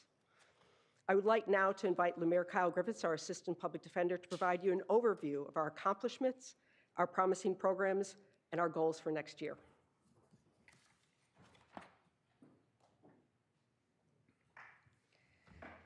Another way we are like David in the justice system, we have used creativity, ingenuity, and imagination to advance. There is so much to celebrate about what we have gained individually and through collaboration with our partners. We have gone further in data-driven decision-making, incorporating post-conviction, fresh start, immigration, and holistic defense tools to be more transparent, give information to the community, the board, and CEO, as well as to continuously improve. We've prepared over the last years the case numbers, work hours, and needs ahead of the national workload study, and will be poised to continue this conversation armed with data specific to our system and our county. We've worked with probation and through the JJCC to secure a holistic defense advocate to serve our youth in the juvenile court, helping our youngest clients to build long-term success. We were also assisted by the CCP to fund a Racial Justice Act attorney to further this board's goals of social justice and equity. We partnered to fund a holistic defense manager, an early representation attorney, and diversion paralegals. These new positions, as reflected in our budget, further drive the support and safety of our community and clients, and have been fueled by our commitment to evidence-based programs, creative grant funding, and CCP increases. Each of these positions is not funded through the general fund. Our new projects this year have focused on the reduction in the jail population and the safety of our community. The Reentry, Early Access, and Diversion for You, or READY program, has begun. Based in the Northern Branch Jail, this program helps individuals who are booked into the jail who have before lacked meaningful early contact with counsel to have the same access to early release and diversion of their cases as those who are able to hire attorneys. This project has seen impacts by being able to present information for individuals in situations that are not always as they seem. This helps the entire system to divert appropriate people, lessen the load on the courts, and place resources where they are truly needed. This will also significantly reduce the workloads of public defenders. The Rapid Diversion Program is starting and will aim to quickly divert individuals living with mental health diagnoses to a hands-on, agile team that will support their success and reduce their contact with the system now and in the future. With the encouragement and direction of the CEO's office and the teamwork of the courts, Good Samaritan, probation, and the DA, this program is poised to break the cycle of legal entanglement that can come with living with mental illness. This program will start as a pilot in the Santa Maria Courthouse and the Northern Branch Jail with an idea to spread to the entire county. Our jail can no longer be a warehouse for those people for whom we do not have quick and easy solutions. As of yesterday, we received an official notice that we, along with the homelessness team in our county, are part of a cohort made up of only 7 communities across the country who will receive targeted technical assistance from the Partnership Action Lab to enhance case management and collaboration to those who are living unhoused in our community. As Deepak Budwani, our Chief Financial Officer and Head of IT says, You cannot manage a problem without data, and without it, you're just another person with an opinion. These CCP and grant-funded programs we have just described will all need data and performance measures, and I'd like to ask Deepak to walk us through some of those efforts.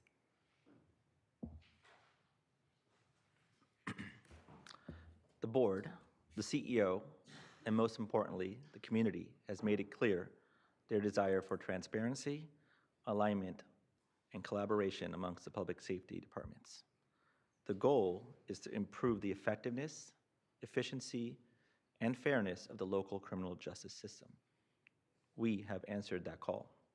Slides 13 and 14 outline our performance measures. We have created data dashboards that outline the number of cases we represent, attorney workloads, immigration consults, mental health diversion petitions, investigative requests, and discovery metrics, to name just a few. These dashboards will have an internal and external purpose, from client advocacy metrics to external data to show the work being done in the office. Central to each and every one of these metrics is the data capacity built into our content management system to track the information. All the heroic work being done by our Community Defender Division has also been built with real-time monthly reporting through Power BI. Our CMS system, eDefender, was redesigned to track client-specific information. At the center of the KPMG recommendations are several initiatives listed on slide 15 and 16. We are building the National Workload Study standards into eDefender. Workload standards provide a roadmap for how to improve our overtax system, funding and staffing estimates, and create a framework for conducting appropriate oversight and establishing workload expectations. This is the heavy lift and being done internally with no additional funding requests to ensure the board has the data at their fingertips to make the best determinations. Enhancing cross-department data sharing and reporting to provide a data-driven assessment of performance of the county's criminal justice system is needed. We are looking to create a 5-year strategic plan that outlines the need as recommended by the National Workload Study while incorporating specifics happening in Santa Barbara. With challenging budgetary limitations ahead, the need for data to make funding decisions is critical. With that, I'll hand it back to Lemaire. As public defenders, we do the work to remove barriers for our clients, for the community, and for society overall. We are also grateful to the CEO's office for working with us to address needs driven by challenging circumstances. And we have heeded the message that we cannot do this all at once. Public safety is our job, and our community safety improves when we work together in new ways and with new approaches to both funding and addressing the problems that spring from living in poverty, living unhoused, and living with severe mental illness or dementia. We must work together not only to actively question the disparity of resources we have, but to bring information, data, and evidence to understand the funding, staffing, and tools we need to truly foster equity, success, and healing within our community. For as Cesar Chavez said, we cannot seek achievement for ourselves and forget about the progress and prosperity for our community. Our call to action is to take our time to challenge the status quo, examine funding, and understand workloads through the lens of the LAO study, the national and California workload studies, and most importantly, through the lens of our community. Thank you. Thank you very much. Questions for our public defender? Comments, Supervisor Hartman. So I'm still thinking about probation and their workforce study efforts. You're doing a workload management study that you expect to, and I guess it's part of your strategic plan that will be done in June of 26? If I can, so the National Workload Study gave us guidance as to methodologies to do better assessments about workloads in public defense. California is doing a specific study which will enhance that information. That's why for us, it's very premature to come to you or to the community to talk about these resource challenges. Right. What we are building in, which is sophisticated algorithms in our case management system, is the methodology that has been suggested and has been deployed in other states. That's going to give you and the community real-time information as to what our needs. And one thing I do want to emphasize, this is not a call about give us more money. I think this is a call about looking at our public safety group that continues to grow every year, that's not sustainable, and making sure that we reallocate resources to pull the levers that the CEO's office keeps talking about to reduce those pressures. So, I want to be clear on that because I don't want anybody to go, oh my gosh, Makuga's asking for $10 million. What is she out of her mind? That is not where we are.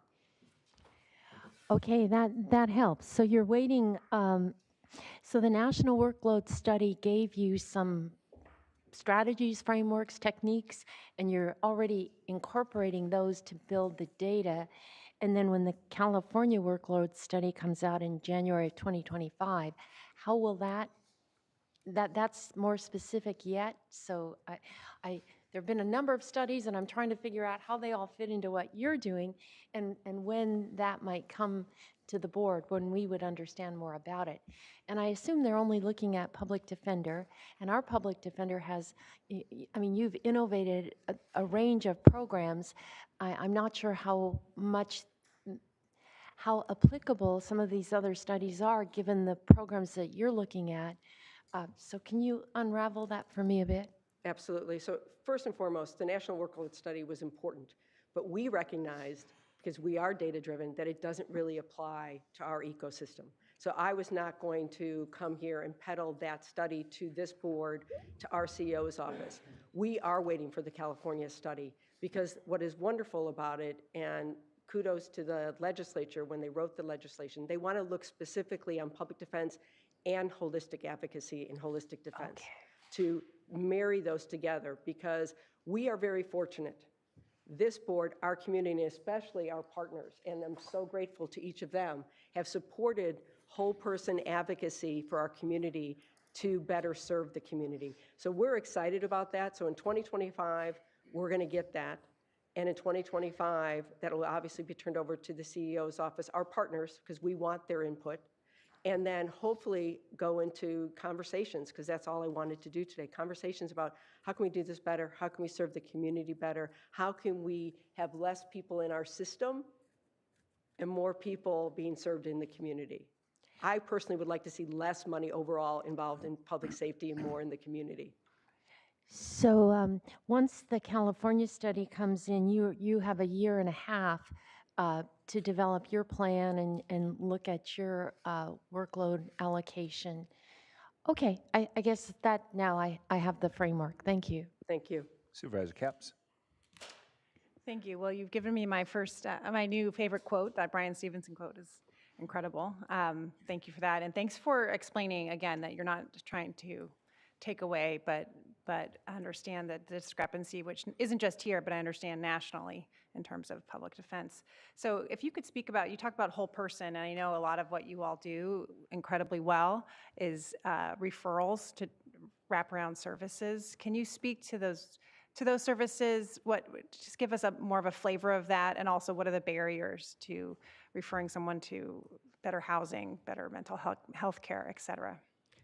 That is a very big question, and so I'm going to try to answer it as quickly and directly as possible. First of all, we have an extraordinary community, generous, open-hearted, wanting us to do better. Every single day I hear that and I get those calls. We are a resource desert in a lot of ways. We still need more beds. We need more treatment beds specifically. After that beautiful community outreach group that we had that day, the one reality is that folks are waiting 2 to 3 months to get into treatment beds, out of custody or in custody. There's just not enough. So that's just a reality. That's why, and as far as our philosophy, I would tell you our philosophy is shared by all of the public safety partners, from Sheriff Brown to John Savernock to our Chief Probation Officer and Behavioral Wellness. We all recognize that serve the community the best, we have to look at each individual. We have to serve each individual with a unique evidence-based programming, and then we will get to those numbers that I think we all desperately want, which is less recidivism, a less large jail imprint, and our community as safe as it could possibly be.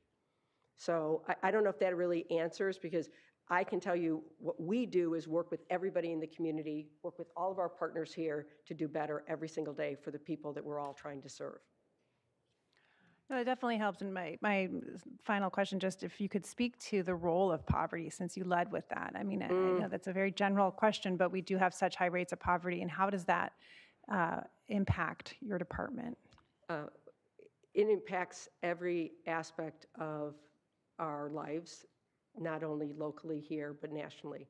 A sobering statistic that I read is 80% of the individuals that are incarcerated nationally, and it will reflect locally, are people who are living beneath the poverty level. So when Brian Stevenson talks about that, he really is talking about that we have an over-incarceration of the poor, and why is that? And I will tell you, and I've shared this publicly, I grew up on the south side of Chicago, and the struggles my own family had in that environment were enormous. And the services that surrounded us, from our church to our school to our park systems, were what changed my life and changed others who were similarly situated. But poverty is a pipeline to the criminal justice system because of the lack of resources and the lack of support. And poverty should be changed nationally, and we have to address that. Yeah, I'll just conclude by talking about all the housing work that we're doing and such a deep connection to the work that you're doing. And we'll later hear our point in time numbers, and it's just all very much interconnected with housing being the #1 driver of poverty. And I will also say, and I think this is important because I think it's more of a long-term issue that I think all of you are interested in my opinion at least, is that a lot of the individuals that we serve are in these resource deserts. They don't have cars. We don't have good public transportation. Where they have to get to check in is not easy. So a lot of times the individuals that we are giving the most conditions to, that we're asking to do more, have the least ability to do that, and they all are doing it, and oftentimes from either couch surfing, sleeping on our streets, or going from shelter to shelter, and that does not promote stability or long-term success in any circumstance. Thank you. Supervisor Nelson. Yes, thank you, Chair Lavanino. Thank you, Tracy, for your presentation. The term I keep hearing is economic, economic development and what that means, and to eventually people. I mean, we heard it with the DA's office when we talked about domestic violence and how that feeds into that. We're hearing it here with the public defender. It was in the presentation with that Paul had presented, talking about the lack of appetite for more new taxes. So we obviously need to grow, and I had a conversation with Supervisor Capps this morning about that as well. So I think that's going to be one of these common themes that we're going to keep hearing, not just in these workshops, but hopefully over the next year as this board wrestles with needing to do more without necessarily having the same types of resources. I do want to, not to argue with you, but this board has been investing in the Public Defender's Office considerably over the last 4 or 5 years here. I was kind of going through the percentages of growth for all the public safety departments, and the most, the greatest increase has been in the Public Defender's Office, and I think that shows the commitment the 5 of us have, and the collective organization, and of trying to create those equities. So I think we're going to continue to tinker in those ways as they come up. Obviously, a status quo budget makes it difficult this year, but it's probably good timing with your report coming out over the next year for us to be able to evaluate that. And I appreciate your comments that it's not about taking from one or the other. It's about reducing the full pressure that we have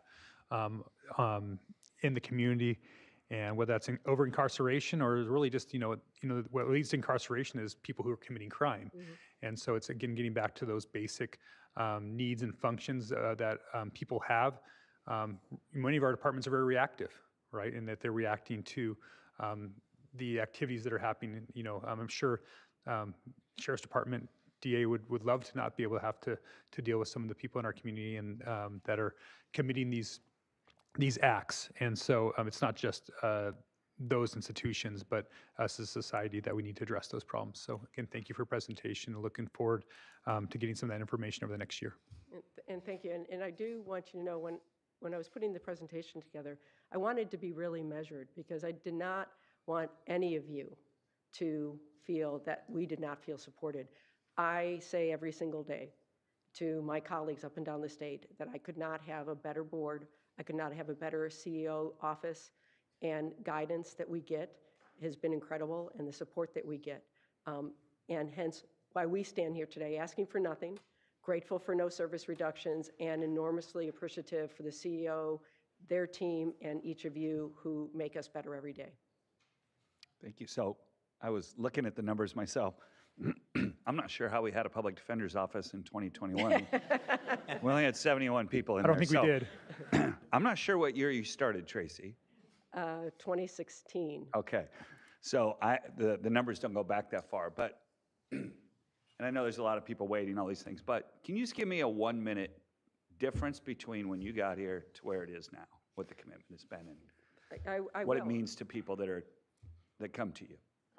I will, and I want to start out by one of the most important pieces is that you have an incredible team working within the Public Defender's Office, a diverse, agile workforce who's committed to this county and loves this county and serves this county. The department I inherited was demoralized, discouraged, and disheartened. The community that we were serving were discouraged and disheartened. Where we are today because of your leadership, because of your commitment to this community, because your commitment to the public safety, we have an office that you and the community can be proud of that offers more services than ever before and support for those community members. And it's heads over heels different than the office that I inherited. And the clients that now call me regularly and say thank you. I occasionally have children named after employees, which is a wonderful thing to do because people turn their lives around because of what not just the Public Defender's Office is doing, but every one of my partners that are sitting here today. So that's what the difference is, but it's because of you folks, to be honest. Well, I think all of us would say it's a lot of it has to do with you. You've created conversations, you've encouraged us to do more, you've demanded that the status quo be changed. So appreciate all that. And my new favorite quote, though, is Deepak. So without data, you're just another person with an opinion. And I'll be using that one quite a bit. So thank you very much. We appreciate everything you guys are doing. Thank you very much. Oh, Supervisor Williams, I'm sorry. I just wanted to maybe add a perspective that I feel like, even in a department that was obviously terribly understaffed at that time, people had a passion for their work because you don't be a public defender. I don't know why anybody would be a public defender if you don't have the passion for the work, right? But it seemed to me that it was only the capability was to do their best in that discrete time shot when they're representing the client. And I think something that seems to have changed fundamentally is the ability, not the will, but the ability to look at a longer time frame for how you serve a client. And to me, that has a great potential for reforming those that are justice involved and reducing recidivism. So I just appreciate that work of each and every man and woman in the department. Thank you very much. Okay, that brings us to Sheriff Bill Brown.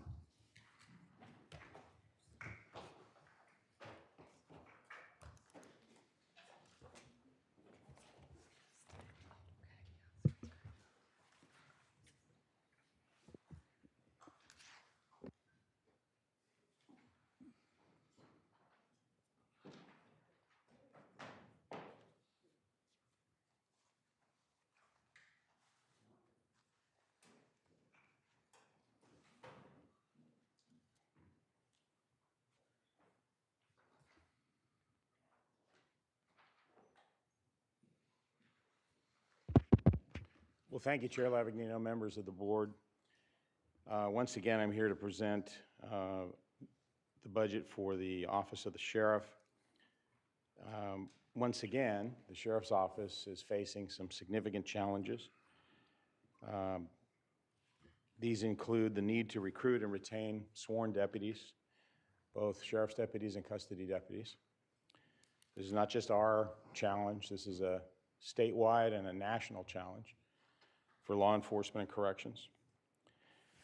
We are faced with ongoing staffing shortages in our patrol and custody branches, resulting in high overtime usage.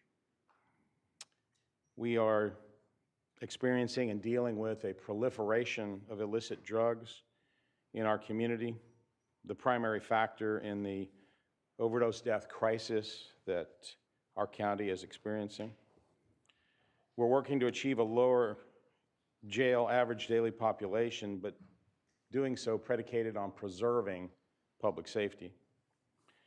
We're dealing with legalized cannabis regulation and the changing market and the impact of the illicit cannabis market on the legal market. And we're dealing with legislative changes, unfunded mandates that follow those as well. Hiring standards, accreditation, training, Public Records Act, increased demand for concealed weapons licenses due to court decisions and legislative changes and so on.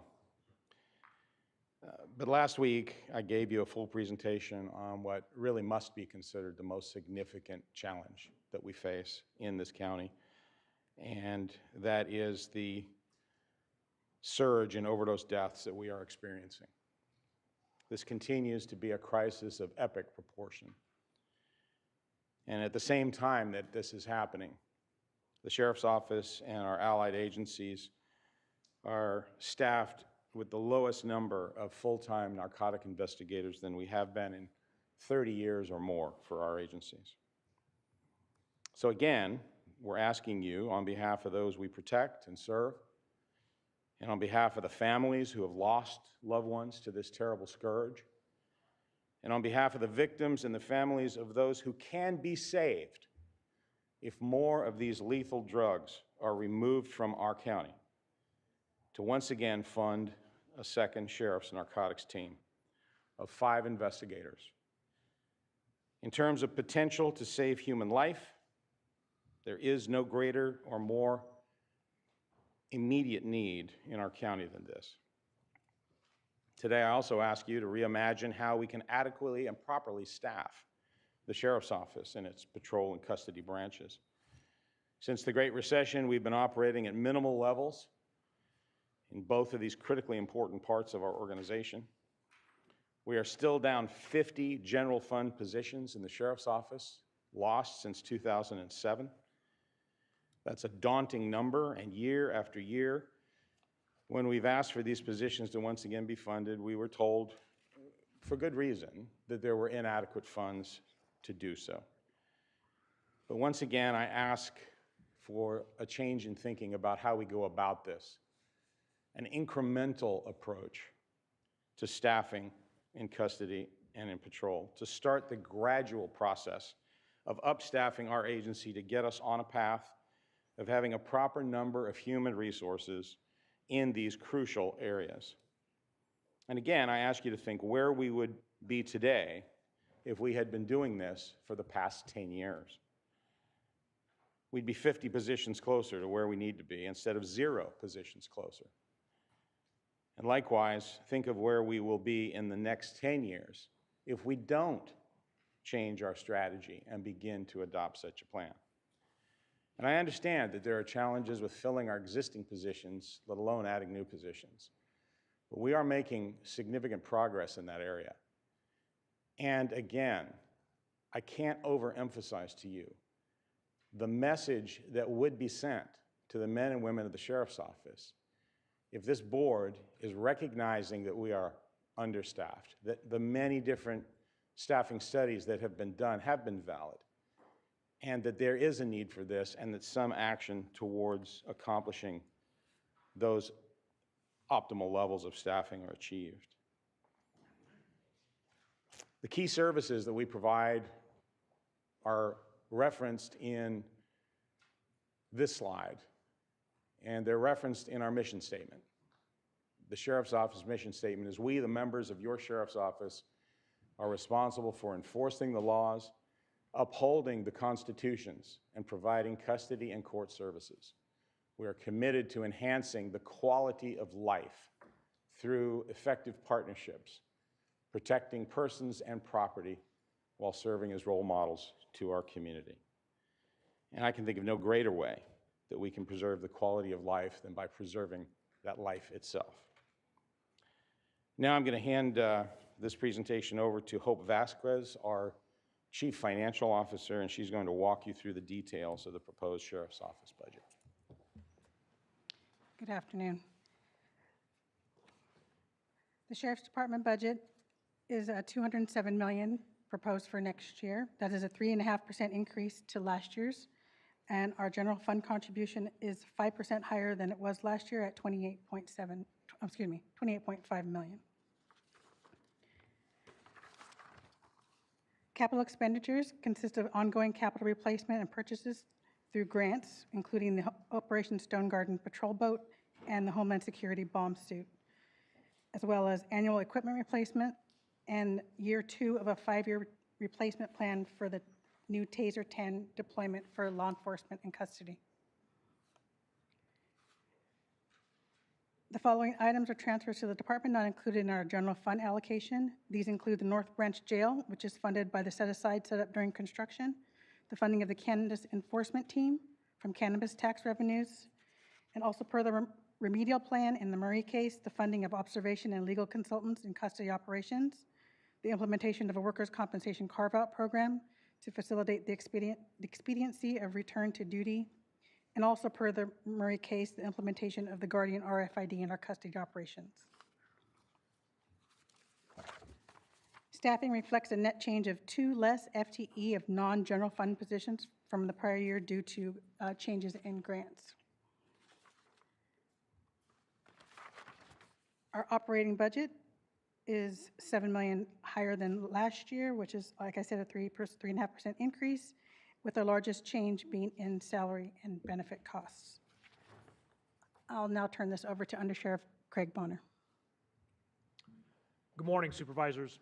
On this slide, we are sharing just a few of the many anticipated accomplishments for this current fiscal year.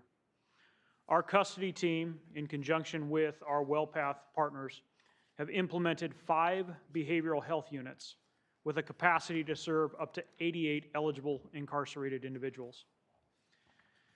These BHUs provide an alternative to restrictive housing and offer enhanced opportunities for socialization, structured and unstructured programming, and increased out-of-cell time for incarcerated individuals identified as having chronic mental health needs. We also worked with stakeholders to develop plans for increased monitoring and contract oversight of the healthcare services provided by WellPath. In partnership with the Department of Behavioral Wellness, we expanded co-response from 3 to 4 full-time deputies, and the addition of this 4th team generally provides that there is at least 1 team on duty in both North and South County every day of the week. And finally, we are in the process of having our aging dispatch consoles replaced along with hardware at the county's primary PSAP. Next slide. Looking to our goals for this next year, we are on track for the implementation of our new records management system that will enable us to become compliant with the FBI's mandated National Incident-Based Reporting System, also known as NIBRS. It will also reduce redundant workload when entering reports. The new RMS system will integrate with current software, including computer-aided dispatch and the jail management system, further reducing redundant work and increasing accuracy. We also anticipate that it will integrate with the digital evidence management system that you have heard about from several of the partners already. We intend to expand the medication-assisted treatment program within our custody facilities with the use of opioid settlement funds and hopefully grants that will be awarded. And our intent is to get to the point that we do not have anybody on our waiting list for this valuable program. In conjunction with our criminal justice partners, County ITD and General Services, we are looking forward to implementing that digital evidence management system. And we are also continuing to explore opportunities for civilianization. A few of the most prominent emerging issues that we are and will continue to work through in this next year. We are working with County HR, the CEO's office, and your board to find the right recipe. The recipe that is needed to effectively retain our incredibly important and valuable existing sworn personnel, and to recruit new personnel. Until that occurs, we must continue to figure out how to work through the ongoing staffing shortages in both custody and patrol, which of course are resulting in high overtime usage. We are continuing to work with our justice system partners towards safely lowering the average daily population within our county jail system without, and that's an important without, harming the safety and security within our local communities. As with probation, we have significant work to do involving numerous partners as it relates to the full implementation of CalAIM. Another countywide challenge is the proliferation of and unfettered availability of dangerous drugs within our local communities, resulting in increased overdoses and deaths, and the need for more effective cannabis regulation and black market suppression. We are also, as with the other 8 departments, faced with legislative challenges that result in unfunded mandates, including training mandates, PRA expansions, and CCW licenses. On this slide, we have just a few of our ongoing aspirational goals. The first is trying to have our co-response deputies handle as many of our mental health-related calls for service as possible. Adding the 4th team is definitely making a difference and moving us closer to that goal. The second is continuing to increase the number of our deputies that have taken the advanced 40-hour crisis intervention training course. And the third is handling our in-progress calls for service in a timely fashion. As for our priority KPMG recommendations, we are continuing to regularly monitor our calls for service, our patrol activity, and various other factors that go into determining appropriate staffing levels and ensure that we are matching those needs with our staffing. We are also continuing to monitor and/or leverage several additional areas that we explored within the KPMG report and are noted on this slide. As with a couple of the other departments that have already spoke, we have no service level reductions, primarily because of the CEO's office working to allocate additional GFC to cover increased costs related to jail medical, general services, and liability insurance. We have 9 long-term expansion requests that we will continue to work with your board toward achieving. At the top of this list, we are continuing to seek an incremental glide slope toward overcoming the structural staffing deficit that was created in the wake of the 2008-09 recession, and to return appropriate staffing relief factors into our patrol and custody operations. We recognize that to fill our existing vacancies needs to occur first, and that your board has repeatedly authorized us to go into overhire with our sheriff's deputy and custody deputy classifications. With that said, to truly mitigate the reliance upon overtime to meet the operational need will require that we increase the number of funded FTE to provide the necessary operational relief factor on a long-term basis. As you have and will continue to hear, there is a critical need for additional narcotics enforcement resources to mitigate the proliferation of dangerous drugs within our local communities. The fourth request stems from a grand jury recommendation for the expansion of mental health clinician coverage within the jail to provide dedicated 24/7 coverage.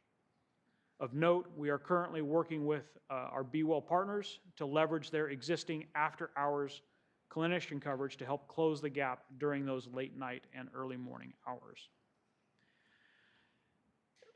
The fifth expansion request also stems from a grand jury recommendation and a recent jail healthcare community meeting topic of interest, and that is to provide backfill overtime funding necessary to provide the advanced 40-hour CIT training to all custody staff. Of note, this is a 3-year project and would require this level of funding for each of those 3 years. The sixth expansion request is for additional backfill overtime funding that is needed to provide the advanced 40-hour CIT training for all law enforcement deputies and would also be a 3-year program.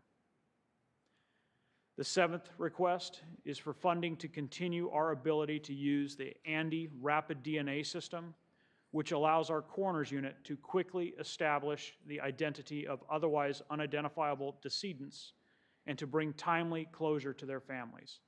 It is also occasionally used to help our criminal investigators quickly evaluate potential leads that would otherwise take months or longer using conventional DNA analysis avenues. The Prisoner Intelligence Notification System, or PIN system, is a data system that our team would like to utilize to better understand our inmate population and to share appropriate data with other local law enforcement agencies to enhance both safety within the jail facilities as well as within the community. And the last expansion request relates to an inquiry made by your board during the annual WellPath report and discussion. There was an interest in minimizing delays to law enforcement officers associated with the medical intake process during booking. This expansion would allow us to make modifications and additions to the WellPath contract to ensure that a dedicated RN was available at each jail facility 24/7, 365, solely to focus on booking intake evaluations. And with that, I'll turn it back over to Sheriff Brown to wrap things up. I want to thank CFO Vasquez and Undersheriff Bonner and the many other staff members who worked diligently in preparing today's presentation and in the development of the recommended budget, which is never an easy process. In summary, as we move forward, we will need to, number one, continue our efforts to recruit and retain sworn deputies in the midst of what is a nationwide challenge with almost universal personnel shortages and a very competitive law enforcement market. We must deal with the proliferation of illicit and lethal drugs that, as I said, are rampant in our community, and the primary factor in the fentanyl crisis and the related overdose death disaster that we're experiencing. The overdose death crisis is an exigent circumstance that calls for a new approach. It calls for exceptions to the current budget strategies of prudence and maintaining the status quo. If we can't find the money in the general fund for an ongoing addition to our narcotic resources, then we need to find it somewhere else. We need to look and see if it can be staffed with one-time monies, earmarked for a certain shorter amount of time, a grant to ourselves, as it were. There's $45.6 million available in the strategic reserve. And if you can't fund it for 3 years with that, then maybe you can fund it for 2 years with that. Whatever you do, whatever you need to do something. The CEO and her team are very creative and very capable of making the budget work, but they take their cues from your lead and your priorities. And I'm sure that it could happen if the direction is given in that regard. We still have an ongoing staffing shortage, as mentioned, in patrol and custody, which drives high overtime usage and burnout among our staff. We still have a chronic structural staffing deficit that needs to be addressed so that we can resume a normal operation with the new configurations that we have in our organization and especially in our jails. When it comes to addressing the Murray settlement and reconfiguring our jail system to meet with the agreements that we have come to with the attorneys, it's incredibly important that we do so while looking toward the future. We need to make good decisions today that will set us up for success and set our successors up for future success. And we will continue to work with our criminal justice planning group partners to keep jail ADP numbers as low as possible, as mentioned, while still ensuring the safety of the people of Santa Barbara County. Our quote this year is from Paulo Coelho. He's a Brazilian author, best known for his novel, The Alchemist, the story of a young Andalusian shepherd who travels to the pyramids of Egypt to find a treasure he has repeatedly dreamed of. On his journey, he has to overcome multiple obstacles, and in doing so, he learns valuable life's lessons. This quote is perhaps one of the most valuable, and that is, ask yourself if what you're doing today is getting you closer to where you want to be tomorrow. That concludes our presentation. We're happy to answer any questions you may have.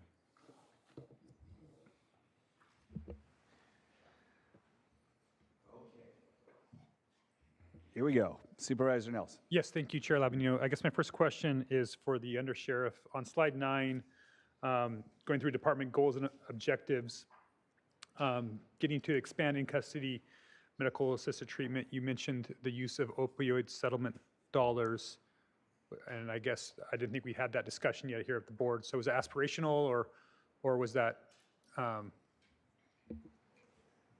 We certainly hope so. Okay. We think that we have put together a very compelling reason to utilize this funding to enhance services for the people in most need. Okay, great. Well, I know there's going to be a lot of hands trying to grab into that pot, and I think it's some limited funds, and so it'll be an interesting conversation. I look forward to having it at the board. I mean, this would probably be a very good use for it, but I wasn't sure if we had that conversation behind the scenes. CEO Miyasato. Supervisors, through the chair, Supervisor Nelson is right. We haven't had that conversation yet. We'll be bringing a board letter to you shortly, and the CEO's office does recommend using a large portion of that for the MAP program. Okay, good to know. Good preview. Staying with mental health clinicians, how's the staffing going on that? I know we have staffing challenges in other places, and we have a potential expansion for full coverage of mental health clinicians, but where are we at with staffing for our current mental health clinicians? Are you referring to in the jail or the co-response? The jail. Benny?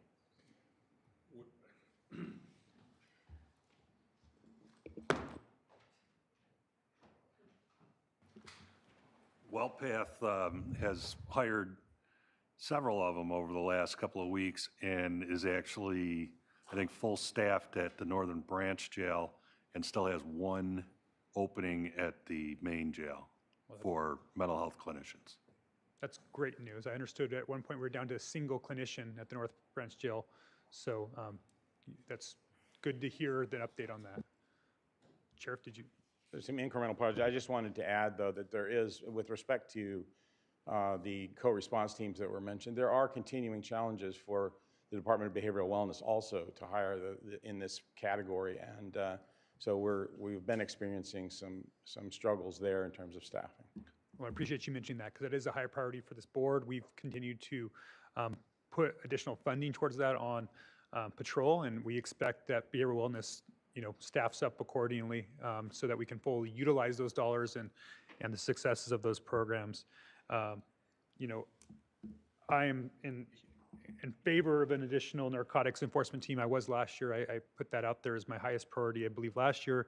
Again, it's one of my highest priorities, but I do continue to have heartburn with the amount of staffing vacancies that are happening in the department. And, you know, I'm challenged in myself with looking at those numbers. I know at the end of the end of the quarter, at the end of the fiscal or the calendar year, we were at 107 vacancies. I know we had another 30 or 40 people retire in this last quarter. So it's going to continue to be a challenge for us as a board to see that many openings and add those positions. So to the extent that those things can be resolved, and I know about the nationwide shortage, I know the challenges, but you know, it's a department that this has continued to be something that's plagued it for a long time. And I know you have some great staff members that are in that HR team. But just to understand, it's hard for us as a board to fund those positions, which when we know that just creates a vacancy somewhere else and more overtime somewhere else. And, you know, we already have those pressures on our men and women that are serving, that are, you know, having challenges with their family. You know, we talk about, you know, things that are driving, you know, poverty. It's also, you know, the family unit being challenged when they don't have those members available because they have to work so much overtime. You know, money can't solve all those problems. So we've all on the board have heard directly from many of those families that are concerned about that. You know, I know you have heard from me and this the board about the need to solve that problem, and I just want to continue to encourage that and echo that that sentiment. Supervisor Nelson, through the chair, I hear you. I share your frustration. I think all of us in the sheriff's office share that frustration. There is no single reason for it. It is a confluence of a variety of different impacts, how the workforce has developed just nationally, how the different generations look at what's important to them in terms of work. Certainly the same struggles that we've had with other law enforcement and corrections agencies, but it's not all gloom and doom. We have put additional resources into our Human Resources Bureau, and they've done an incredible job. They've hired an incredible number of people for the level of staff that they have. We have just been struck, as you say, with a significant number of people that retired, particularly after the pandemic, after the George Floyd tragedy, and the pushback and criticism that had been leveled against law enforcement. It was definitely a factor. But we are seeing progress. We have gone into overhire for our patrol deputies both last year and the year before, and we will do that again this year. We're working hard to try to bring our numbers of custody deputies up so that we can do that with them as well. So there is some light at the end of the tunnel. And again, I can't tell you enough how those FTEs are seen by our people as there is some more light at the end of the tunnel there. There's something that's going to happen in the future that we're going to go to. It's as much a morale boost as it is an immediate solution. Well, and I would just counter, maybe not to argue, but to point out that this board is for those men and women that need that morale boost. That, you know, we've been willing to work with them on pay raises and other equity adjustments. So this board is committed to those men and women out there that are serving and protecting the people of Santa Barbara County. So, and I do think, you know, when have a greater amount of staffing in place, I think these asks become easier to fill those positions. It's really a struggle for me as someone who's all on board for adding additional positions to, with a straight face, add those positions with so many vacancies in place. So maybe as we continue the conversation, we can set up, you know, benchmarks that once we get to a certain place of filling positions, that maybe that triggers additional FTEs that might smooth that. I'm open to any type of conversation to solve that, as well as incentivize the department to get to that place. And I know the HR department's been creative. You know, other cities are having similar challenges, and they're getting creative on looking in different places. I saw that I think the city of Lompoc now has more women police officers than anywhere, but per capita. And they've really been able to fill some of those gaps that they've had. There have been challenges since you were there as the police chief. So just thank you for your work, and we will take it into consideration. Supervisor Hartman. Yes, I guess I've got 3 lines of inquiry here. let's see, the first is in terms of HR, some of the most compelling things I've heard are retirees talking to the board about what their career in law enforcement has meant.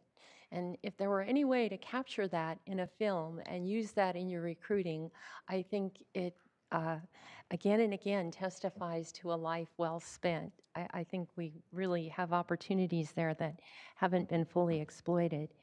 The second thing with regard to recruitment is I'm just wondering what flexibility we have. We heard a dispatcher in here saying if we could have job sharing, that would be great. We've heard the fire people say that they're doing 24-hour shifts. I think, you know, what can we do? And I don't expect an answer, but this is something I think we need to think about is we have a different generation today that are looking for different things in their jobs. They're looking for meaning, and they're looking for work-life balance, and they're looking for flexibility and self-expression. And I think we have to find ways of accommodating that if we really want to recruit and keep people who are younger and who can stay longer. So that's just my observation. The second thing is custody deputies, and I wonder if our CEO, our board has been very much involved in discussions about how we can recruit and retain custody deputies, and some of this is still in the works. So I wonder if our CEO could at least validate that this is something of a high priority, and we've been working extremely hard on this. Supervisor Hartman, through the chair, that's correct. We've been working in negotiations with the DSA for quite some time. The board has expressed a desire to help the situation on the retention and the hiring. And so far, publicly, the board has authorized hiring incentives to custody deputies and other hard-to-fill positions. And I know that that's been taken advantage of by the department, so we appreciate that. And there's that. We've authorized overhiring. Your board has done that. That's been difficult in this climate. And you're continuing to work on other improvements for that group because we heard loud and clear the toll it's taking on the department and the individuals. Thank you. So we're really trying to focus on custody deputies. I think the union is trying to focus on everybody, and I think that that's something of attention. The last issue I want to talk about is the opioid drug crisis. And for me, it's a question of what is most effective and what is most efficient to deal with this crisis. And Sheriff Brown, your presentation, I think, was really helpful. The conclusions I draw from it, though, are a little different than yours. I think that, for me, looking at your chart, 6 months worth of death in our county, and 70% of them had been previously in the jail.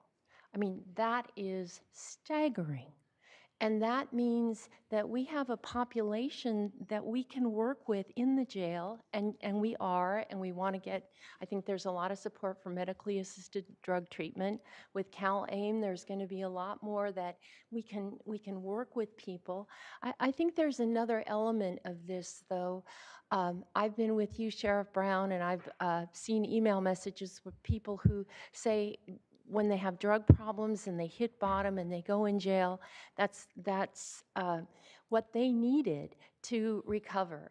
But I think there's another side of that. For some people, they go cold turkey and they get back out into the community and they take drugs and they're more likely to overdose. And I think that's something we really need to look at because that's what this statistic is suggesting to me.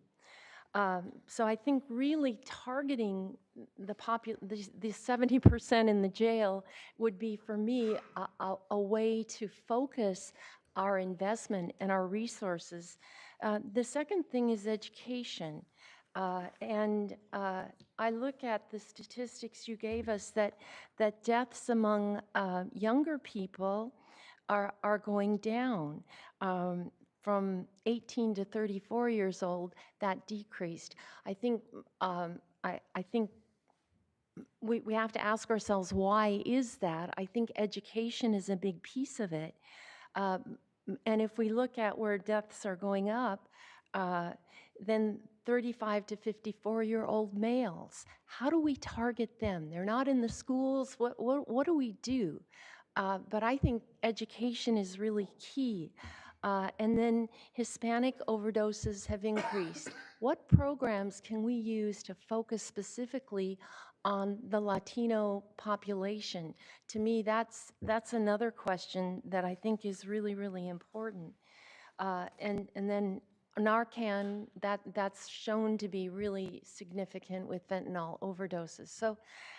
So before I'm really ready to think about how we, the federal government, the state governments are investing increasingly in the broader enforcement realm, and I think that stopping some of these precursor chemicals, working with China, working with Mexico, I think those are all really positive. What's most important for us to do at the local level, and those are the things that I mentioned, working in the jails, targeting education, and targeting education, not just general, but really focused on the groups that you've shown us are most at risk. So that's my If I may argument. respond, Supervisor Hartman, to a number of your points. First of all, in some ways, we, and I say we meaning you and I and all of us, are collectively victims of our own success in terms of what it costs to live in Santa Barbara County and when we're trying to recruit people for positions. The reality is no entry-level sheriff's deputy or custody deputy can really afford to live in South County. And so our people live in the north, or they live in, below our county in Ventura County and commute into work. And the commutes take tolls, the length of time that they have to spend in addition to their 12-hour shifts doing that.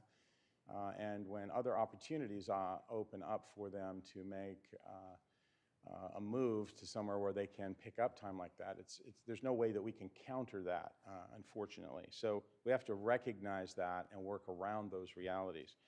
As far as where we recruit people from, your suggestion about using some of the testimonials from some of our retired people is a great one, and we'll look into doing that. But we're also looking into, and I've asked my staff to look into recruiting in different pools of people. Not just the people who are interested in a law enforcement career, people who are coming out of the military, people who are in a criminal justice class at a community college or so forth. I've asked them to develop a recruitment program that's going to target people who are in professions currently that relate to helping people with problems. Teachers, counselors, probation officers, although we won't be targeting our local ones here, but people who work in such a way that they want to come in and sit down and work with people who are broken, who have had trauma in their lives, who have made some big mistakes, but help them conquer addictions and get back into the community. So we are looking at that, but I think your suggestion is a good one, and we'll take a look at that. In terms of what's the most effective way to address the opioid crisis, I believe with all my heart that the appropriate way is to do it in a blended approach, as I've mentioned before.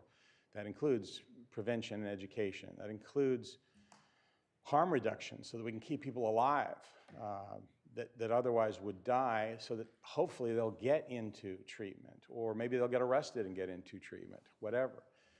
But if they die, there's nothing we can do for them at that point.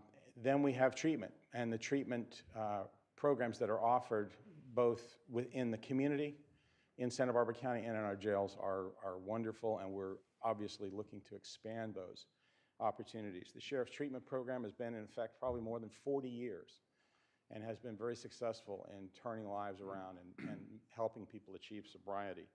the medication-assisted treatment program, as you say, there should not be, and our goal is that there won't be a single person in our jail who wants to be in that program that isn't in it. We want to give them every tool and every option that can help them learn how to battle the tremendous demons that addiction places in people. With respect to the overdoses and the statistics, you're right that it was 70-some% of people in this short snapshot that we looked at. But that was people who had been, the bulk of those people had been more than a year out of custody. It was not people overdosing immediately on release. I was very curious about that and specifically asked people to look into that. And we're not seeing a tremendous amount of that. There always will be some of that, but we're not seeing a tremendous number in that regard. As far as you know, the strategies about prevention, education, and the younger, I mean, we've been blessed statistically in not having a lot of deaths for people below the age of 18. And we have tried to focus primary prevention in the schools so that young people recognize the lethality of taking an unknown drug or taking fentanyl. But, you know, sadly, that doesn't, even though our statistics are low, on March the 8th, we had a 14-year-old overdose death in Santa Maria that occurred, 14 years old, somebody in middle school. So it doesn't mean that it's still not impacting us, and certainly the impact of that family and to those friends of that child are impacted as well. But again, and I know I know it's repetitive, and I know that it's difficult to hear, but it's ongoing. We had 3 more fentanyl overdose deaths last week. It is a continuous issue that we are dealing with. As the coroner, as the person and the department that deals with families all the time, this is something that our people deal with all the time. And it's just, it's made a huge impact on us. It is something that we really, really believe has to become a priority. And that's why, you know, I continue to repeat it. I know it's something that is difficult to hear, but it's getting worse. It's not getting better. May I Sure. just follow up? Let's see, just 2 things. The first, the Sheriff's Treatment Program, are we tracking that with data so that we can understand its effectiveness?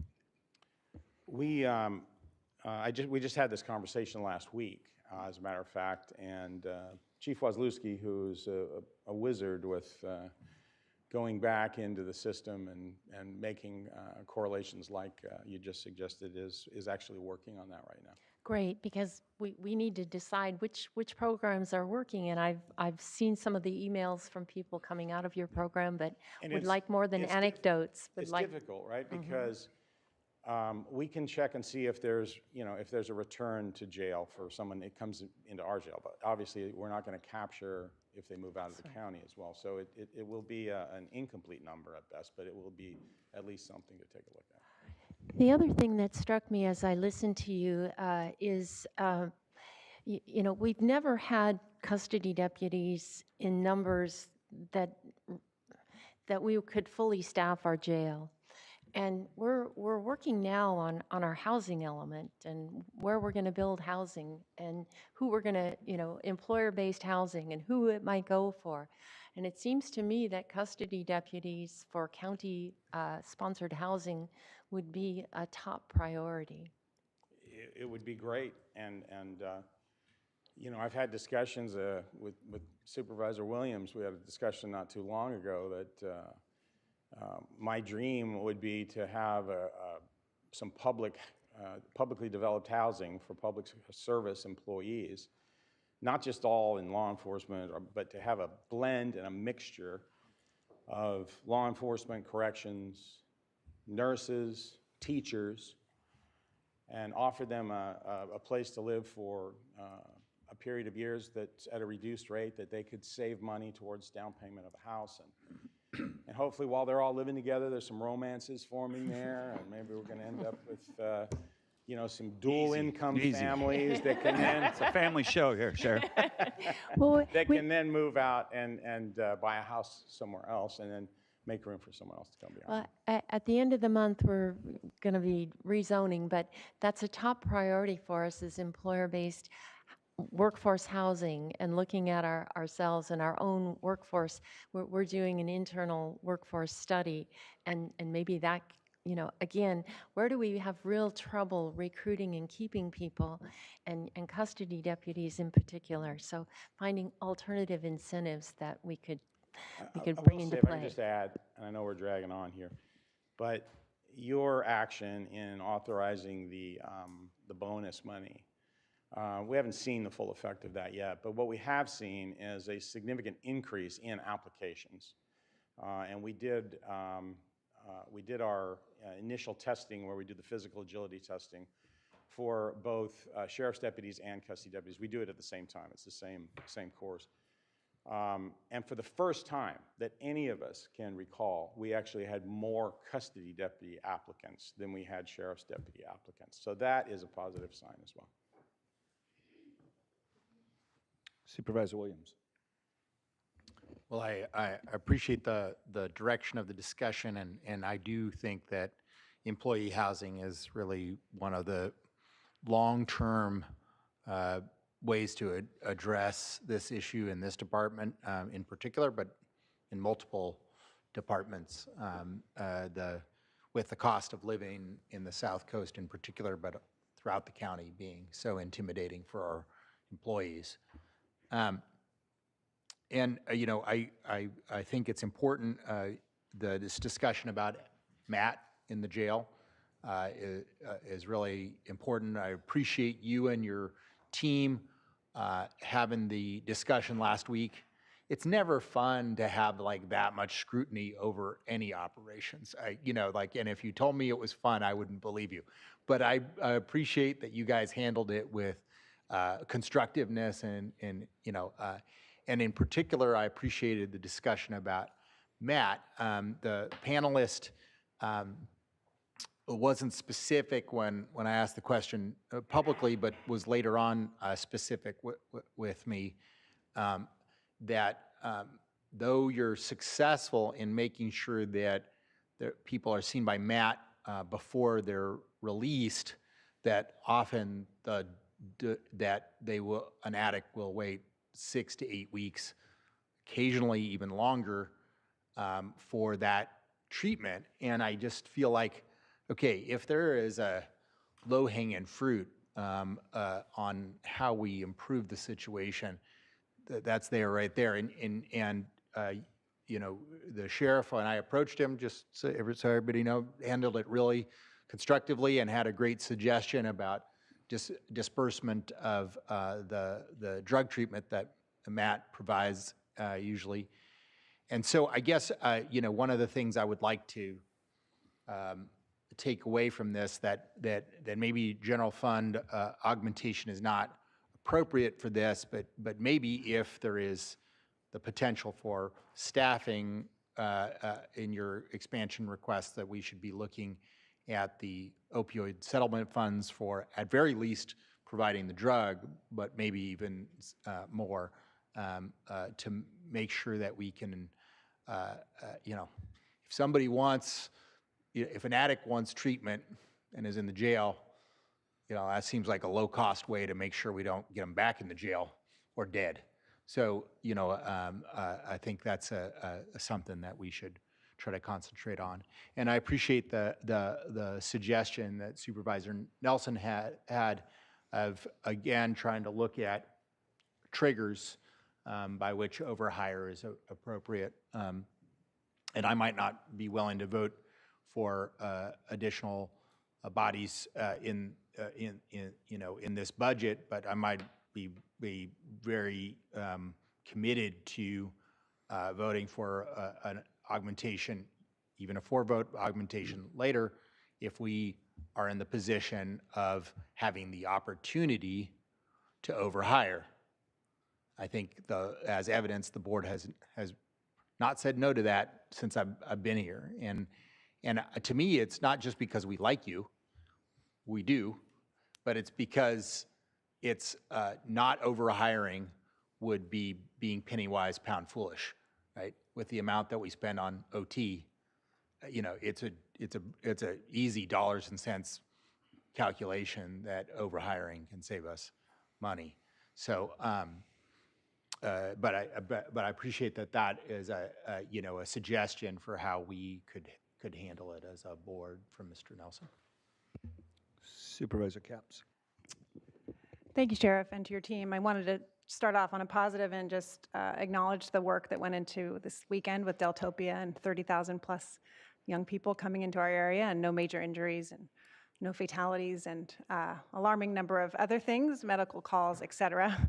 But 2 points there, and to really call out Lieutenant Tesla for ushering through, with the support of this board, the social host ordinance that cracked down on paid party promoters, and we saw the impact of that, and just how well the agencies coordinated. I was privy to that, and it was pretty incredible. So that goes out to all of our public service agencies that really helped keep it as safe as possible in a tough situation. So thank you. Thank you for that. Very much. And my question has to do with sort of a general question. I mean, you're so connected nationally. You're a leader in the field. And so when we hear about these challenges, where my mind often goes and is just, what are other places doing with the vacancies that have plagued your department? And you know, there are creative solutions, and I just, not to answer, it's a big, broad question, but I just am looking to that for you and your leadership of going forward, like, oh, this is what is working elsewhere. And I know you've done that with Project Opioid. I believe that was influenced. You and I talked about that over lunch once long ago. But so just kind of that point too, because again, these challenges are really intractable, but they're not totally unique. Housing certainly is somewhat unique to our area. I love where this conversation has gone, and the good news is we do have unused land, or underutilized land, I should say, right near our jail. And so it's a broad question, mostly if you want to respond, but I just am looking for that from you. You know, how do other jurisdictions handle these vacancies and staffing challenges? Well, thank you for the question, Supervisor Capps, and through the chair in response. It's so different depending on what the jurisdiction is, where they are, what the cost of living is in that area, what the political environment is in that area, what the relationship is between the law enforcement agency and the community that it serves. I just was at a symposium this weekend and listened to the police chief from Minneapolis talking about the challenges of taking over an organization in crisis. They are 40% below where they were before the George Floyd tragedy. So, and it has persisted. They still are 40% below. It happened almost immediately afterwards, and they've remained that way to this day.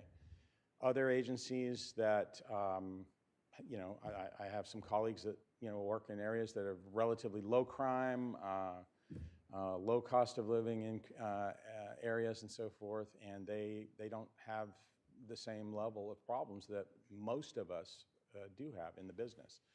And so we're constantly looking at other organizations to see what they're doing, looking for new ideas. I think and I meant to respond to Supervisor Hartman's mention of our dispatch supervisor, Sue Farley, that mentioned the, you know, that sort of the plea, could we do a job sharing? And I think in that position, a job share would be a great idea.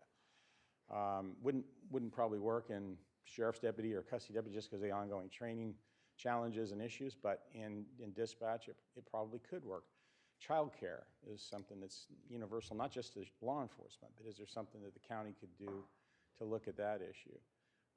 We got hammered with these new regulations that have come out from the retirement board in terms of our people who want, you've seen the people who are retiring, many of them don't really want to leave completely, and they come back and work for us part-time. But if they can only do that for a couple years, that makes it very difficult. So maybe we need to look as a county at a drop program, you know, where someone could retire and then work in a drop program for up to 5 years, let's say, which could also augment and help that.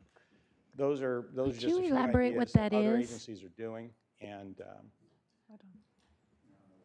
the drop program, basically what it is it allows an employee to retire, and then they can continue to work. Their salary as either the salary or the retirement pension fund, whichever model it is withheld, and they work for 2, 3, 4, 5 years, and then the money that they were making goes into, they basically bank the money that they would have otherwise made on top of their salary. So in other words, they can continue to work as a part-time employee and can go beyond that. As a full-time employee, not a part-time employee, they can go beyond the retirement restrictions of only working for 6 months on a part-time basis.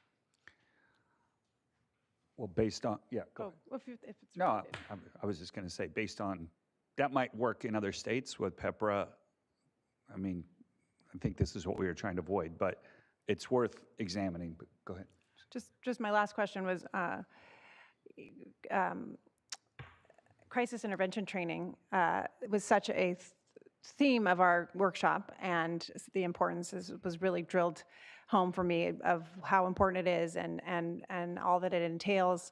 Yet the numbers of participation are varying, and I couldn't quite get a grasp of, I think it's like 24% have gone through it and not that many hours. So anyway, I just wanted to emphasize that today and ask if there, again, based on my other second question, are there federal grants? Are there other opportunities? I know it takes staffing, but are you, again, with all of your connections and influence nationally, are there other modes by which we can improve our ability to make sure every deputy goes through this important training? Supervisor Capps, to the chair, I'm not sure if there are any grants specifically available for that. There are probably some that could be used for that. The grant scene has changed significantly, and there are far fewer grants, less funded than there used to be in the old days, let's say. And so it's hard. There's a lot of competition for them, typically, and we still look for them and apply for them and hope to get them. You saw in the budget we're getting a patrol boat for our organization as a result of a federal grant. So I mean, there are select monies out there and select monies available. They unfortunately typically aren't available for what we feel we need the most a lot of times.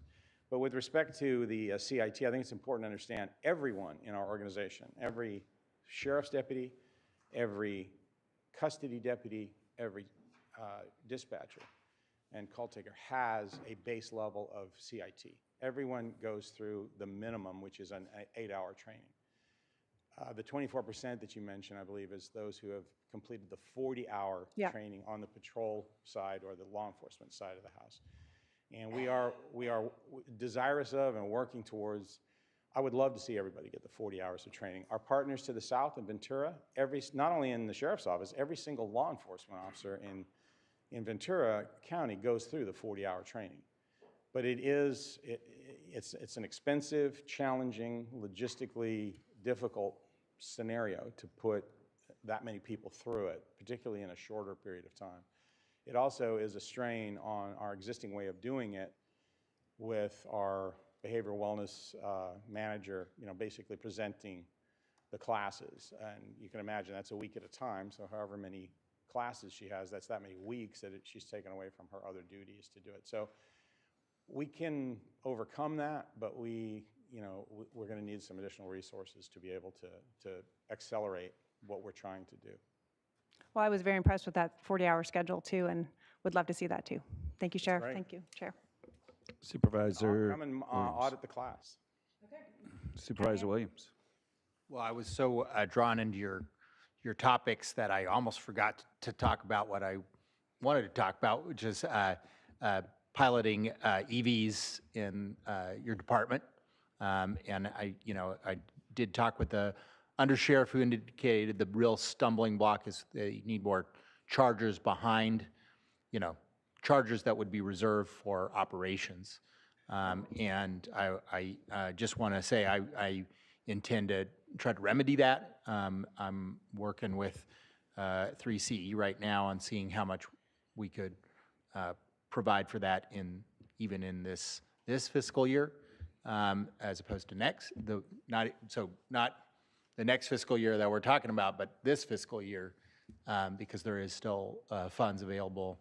And therefore, and the time is ripe. There's, the prices on the Made in America Ford Mach-E are incredibly reasonable, and as the Tesla Y. So those are the two ones that agencies typically use as patrol.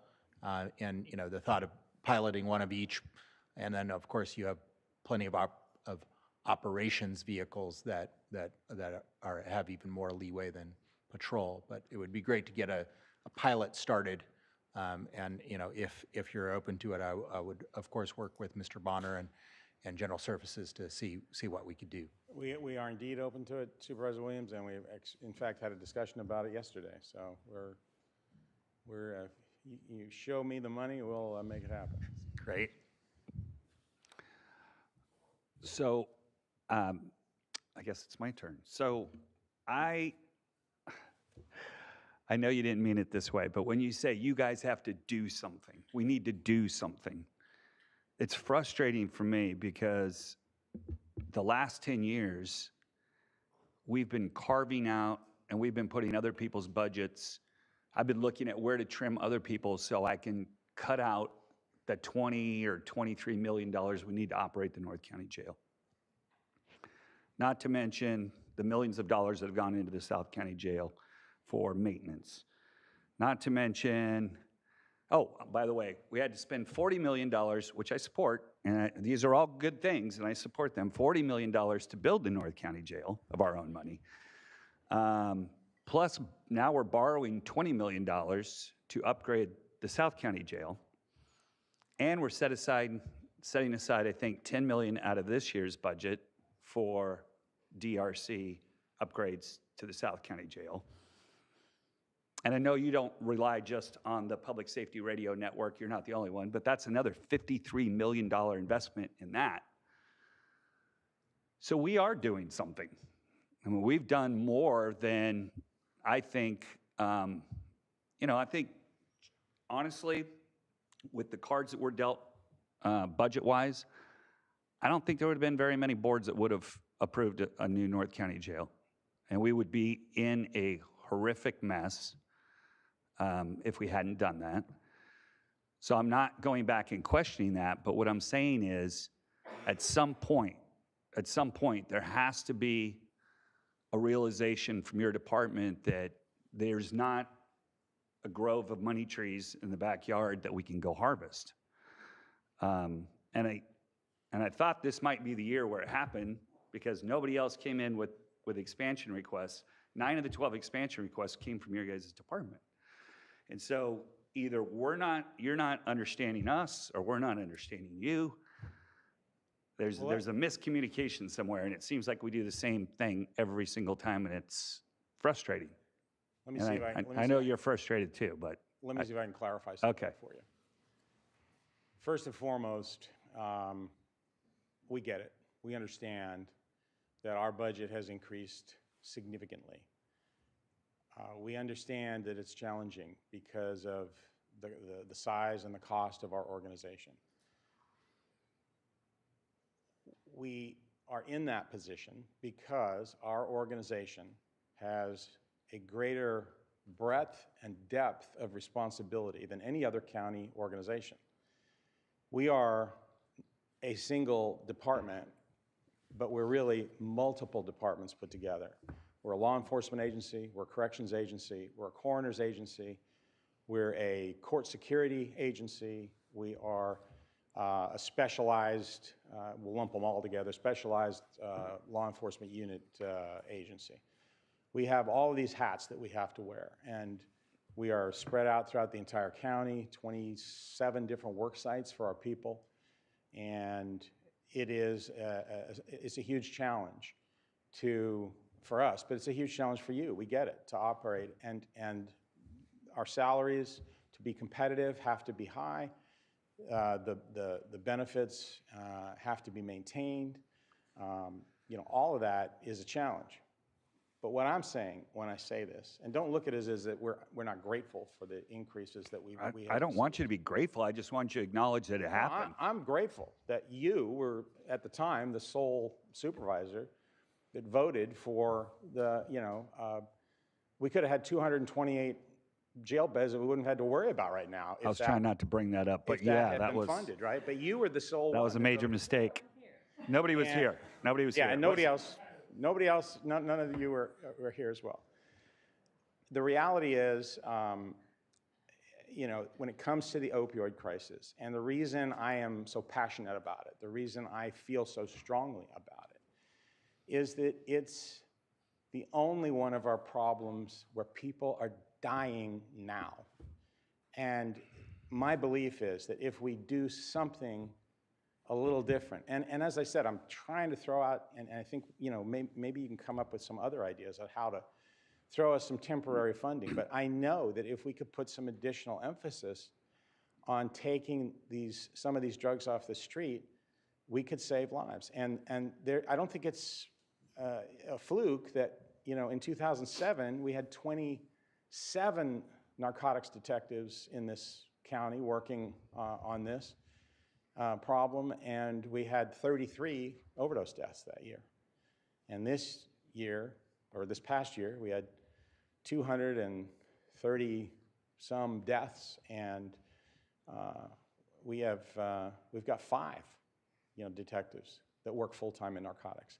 And a lot of that was brought about, had nothing to do with you. This was a broad shift in people pushing to stop the war on drugs, to look at people with addictions as people who are sick and they need to be in a hospital rather than in a jail, and they shouldn't be criminalized. And there's all kinds of societal changes that occurred, as well as this new phenomenon of the proliferation of the cartel pushing this poison into our country and into our community. But that's why I'm passionate about that. I just think there is something that we could do. We're action-oriented people. We want to do something. And a lot of these other things take a lot of time and a lot of strategy and a lot of patience before they come about. But I truly believe this is something that we could have an immediate impact on. Okay, thank you. We hear you. All right, thank you very much. There's no other questions. Thank you very much, Sheriff. Thank you. We'll move to our final one before public comment, and that will be our fire department with Chief Mark Hartwig. And then just for agenda management, we will have fire, we will do public comment, and then we will break for lunch.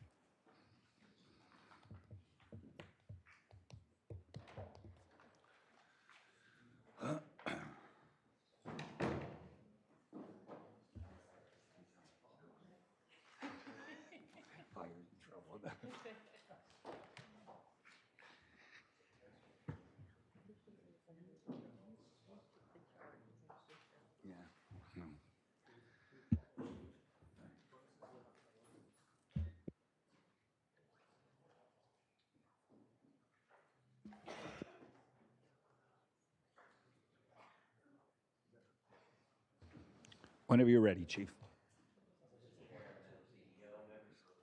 Oh, I don't think you're on there. How about now? There you go. Great, terrific. We'll run through this. A couple promises I need to make. Everybody else I've noticed has been rotating around, and I'm going to say we a lot today.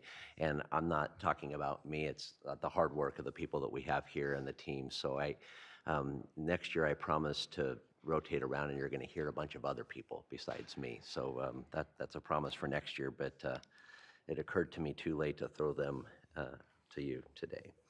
I am joined by Shauna Jorgensen. She's our Chief Financial and Administrative Officer. Have newly promoted a Deputy Chief of Administration and EMS, Garrett Huff. We have our OEM Director and Fire Department Deputy Director, Kelly Hubbard. And we also have the work here of Diane Saar, who's our fire finance manager, and then Kendall Johnson for OEM. So again, I'm going to say we, but I really mean them, and I appreciate the hard work that has gone into this. First of all, as you know, we safeguard our communities. Primarily, we prepare the communities through our planning and public education, and we respond. We are a response agency. Primarily, we do that from 16 fire stations, 1 fire camp, soon to be a nicer fire camp and permanent fire camp, and through our air support unit with the sheriff. Of course, fire suppression, advanced life support services, ambulance transport, hoist rescue, medevac, water rescue, urban search and rescue, really an all-hazard emergency response, and disaster recovery services, of course, through OEM. For our budget, I want to delve a little bit deeper, even though I thought it was a great presentation from the CEO's office, an overview of our budget, and of course you have all of our documents in front of you, but we're just over $124 million. That includes capital improvement and equipment, our general fund component for OEM, a one-time funding specifically for OEM GIS support, and then our budget will show you 321 full-time FTEs. And we are not requesting any additional funding, no service level reductions, and we will not be restoring or expanding any services this year. And very quickly on some capital, again, you have those in front of you, but I wanted to highlight the marine fire search and rescue boat and oil spill and recovery boat. That came through a grant from now Assembly member Greg Hart, and a former board member, and that is something that we desperately need in order to access the islands for rescue and response, and currently today for oil spill, our oil spill response and recovery and deployment of booms, we do that by waiting in the hazardous material. So having something that we can be out of the material that we're trying to contain is going to be a huge benefit to the men and women who perform those services for you. Of course, we have some heavy equipment and some EMS equipment as well. Our Again, we talked about the general county program transfer of $25,000 for emergency management GIS support. Our staffing summary, we're down just a little bit this year. It's mostly ministerial. We overestimated last year 3 positions that we are taking off of the books, and so it's 321 from that 324 last year, and that includes maybe an overestimation, but with the addition of some EMS programs and our dispatch programs, really a pretty easy thing to explain as we've adjusted those. Our operating budget again is up a bit from last year, $4.6 million. Mostly in our revenue will come from our tax growth. And we're also projecting a $537,000 increase in a charge for services, and that seems to be pretty much uniform across other county departments as well. As was mentioned earlier with the CEO's report, we anticipate an increase of $4.3 million in salary and benefits with some equity adjustments and through the county HR's actions. We do have a significant decrease in capital asset and investment with the completion of the regional fire dispatch center, which we expect to be not quite at the end of this budget year, but trickling into next budget year. And we have a replenishment of $15.6 million in debt financing for the regional fire communication center and Station 27 rebuild. If I could get into some anticipated accomplishments this year, it's the RFCC. It's the completion of the master on the fire side. For our OEM side, we anticipate completion of the master public alert warning and message scripts document. And that's been a priority of Kelly since she's arrived, and we'll have those in place this year. Also, she's working to implement and working now with the county to implement a evacuation software that will be app-based and will be county-wide. So that's coming this next budget year. We expect the Citygate capital improvement study to be finished this year as well. And again, the acquisition of the grant for the boat. Very quickly, we will have, in addition to the RFCC, and it doesn't get talked about much, but with our OEM, on our OEM side, and in support of the OEM mission for the county, we will have a expansion of the Joint Information Center and the call center at the new facility. We hope to get you out there soon to see that. That's very impressive. And as Kelly has worked, again, a vision of hers since she's been here is really to improve the OES or the EOC staffing policy to include disaster service worker policy, and to that end, getting a county-wide NIMS or National Incident Management System training for all county employees. That will be done this year. And again, a thank you to all of our fellow county department directors who have pushed that within their organization. We're going to talk about operative IQ in just a little bit when we talk about the KPMG recommendations. Goals and objectives for next year. We, again, continue to invest in what we do most. The public dials 911 for fire department help most of the time for emergency medical care within this county. We're not different than any other county or department for that matter. We continue to make enhancements in our delivery of EMS.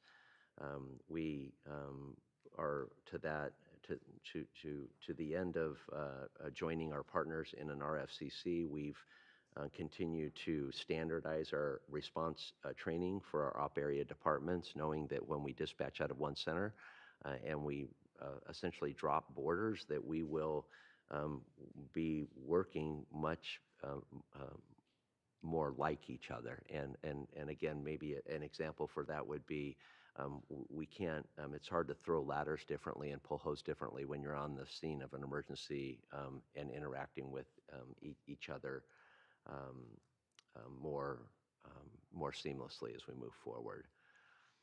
Updates to the emergency operations plans and county code. That will be, that's a heavy undertaking for OEM this next year, and something that the OEM team is up to, and then to enhance our public education and outreach programs. There was just a quick update on our prescribed fire projects. As you know, we're or might not know, we are one of the most active, the most active in the state for prescribed fire. And I know that's probably not as much as any of us want, but we are on the leading edge of prescribed fire projects in this county. We do more prescribed fire burning in this county than any other CAL FIRE contract county in the state. And then, of course, we have, we recently wrapped up the Burton Mesa Fuels Management Project, and now are in the middle of the Tepiscate Vegetation Management Project, which is going well and is on schedule. Some emerging issues that we're keeping our eye on fire is, again, our OEM, the county's OEM commitment to continue to make sure we're compliant with it. It seems like kind of a handful of emergency management laws that are passed each year. There's 27, as Kelly points out, and that are passed since 2019. And just making sure that we're compliant with all of those is a goal and of our OEM. Completion of the capital improvement program study, and then really presenting to you options for how we move forward with what has been severely and completely underfunded in the past for the fire district. And then really continuing to work with county HR on our department diversity and the DEI programs in partnership again with county HR. The operative IQ, and I'm going to skip over to KPMG. Just we've mentioned it before, but our inventory control has been lacking in the fire district, and we have a program now, and something that was pointed out by KPMG, but something that we're excited to do this year is to roll out and implement operative IQ so that we have a better handle on our inventory, our department inventory, in some cases a very expensive inventory. Our performance measures, we tried to narrow those down just a bit. One of the things that we've worked on since we've been here is this 30-day target for fire protection certificates. So when somebody comes in to apply for a certificate, we turn that around as quickly as we possibly can. We were down at 30% in 21-22 fiscal year. This last year, we're up to 55%. Our target has always been a bit higher than we've been able to achieve, but we have a target date. Our target percentage this year is 70%. We have a state requirement performance measure, which is the keeping wildland fires to 10 acres or less, and we did that this last year at 98%. We expect and hope to continue that trend as well. For OEM, to ensure our bilingual health and public safety emergency notifications and outreach are bilingual, and that's 100% goal for this next year. And then with the emphasis on our emergency medical care delivery and investment is to start tracking our response time standards, or the standards set forth by the LEMSA, to 100%. We know we won't get to 100%, but we design all our systems on response, especially for EMS, at 100% in the delivery of EMS services. KPMG priority recommendations. We have, again, the inventory management I talked about. We also are addressing processes for tracking service costs. So specifically, we're implementing improvements to the RFCC, the computer-aided dispatch system at the Regional Fire Communication Center to better track costs by response type. For OEM, the revised emergency management protocols emerged as a top priority from KPMG, and this includes EOC staff plans, signed MOUs with community-based organizations, enhanced bilingual public alert and warning scripts, as we talked about, and developed integrated framework for emergency plans tracking, and we had mentioned that as well. There's no service level reductions, and this is because of $195,000 additional out of the general fund for OEM specifically. In summary, again, I'd like to thank you, the board, for the support over this past year. It's not something we take for granted, your support, the community support. I'd just like to thank the support we get from the CEO's office, specifically Ms. Mia Sato's team and Wade Horton, and also like to highlight just the team energy that we have within the fire district. The support that we get, even with added assignments that happen often. I consider myself personally and professionally fortunate, but I think that the people of this county are especially fortunate because of that. We will again, continue to work with the board and the local EMS agency on advancing our ambulance transport services countywide, and then the implementation of our federal and state requirements, as we talked about, will be a key for us this year. We're excited about operationalizing the fire, marine rescue, and oil spill and response marine resource that we have, and then working together with HR who for DEI and enhanced diversity, and specifically try to increase women within our organization. We lost a few in the last 3 years and we haven't replaced them, and working with them to do that. I want to end with a quote that I appreciate the CEO always poking at us for. I have noticed that I like the quote, and I don't always look for the quoter, I always look for the quote. But I also found that I usually don't, I'm not able to verify whether or not they said that. I know I'm probably not the only department head like that. So I mentioned that to Shauna, and Shauna said, I'll make sure that this came from Anne Frank. So I just wanted to say this because it really does embody our organization. Anne Frank's timeless quote encapsulates the essence of taking action and making the difference in the world we live in. She reminds us that we all have the power to initiate positive change, regardless of our circumstances or the scale of our efforts. This quote serves as a reminder that we need not wait for the perfect moment to begin improving the world around us. Instead, it encourages us to seize the opportunity to make a difference starting right now. Whether through acts of kindness, advocacy, or service, each of us has the ability to contribute to a better world. Thank you so much, Chief. Supervisor Hartman. I'll have two questions, but first two expressions of appreciation. And the first is for Kelly Hubbard. I know that it's not really a question, it's just to acknowledge that you have been getting our house in order with policies and manuals and trainings and things that I think we lagged behind on. And it's kind of thankless work, like house cleaning or something, but we really appreciate it. I feel so much better knowing that, and I just wanted also to thank you for participating in the Fire Safe Council. Your participation there makes a huge difference.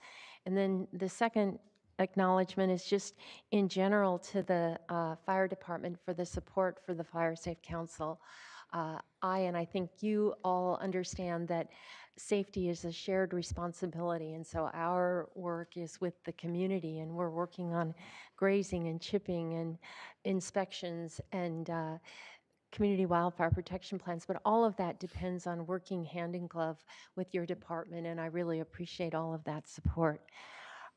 So my first question, and this has to do with Fire Station 10 that doesn't exist in Western Goleta, that the city was really supposed to take responsibility for, but they really don't have the resources. They have some resources, but I just wonder, in the Enhanced Capital Improvement Study or the Citygate operation improvements, is that being addressed in any way, or how can we address it, especially given how much new development we anticipate with our housing element rezoning to occur in Western Goleta?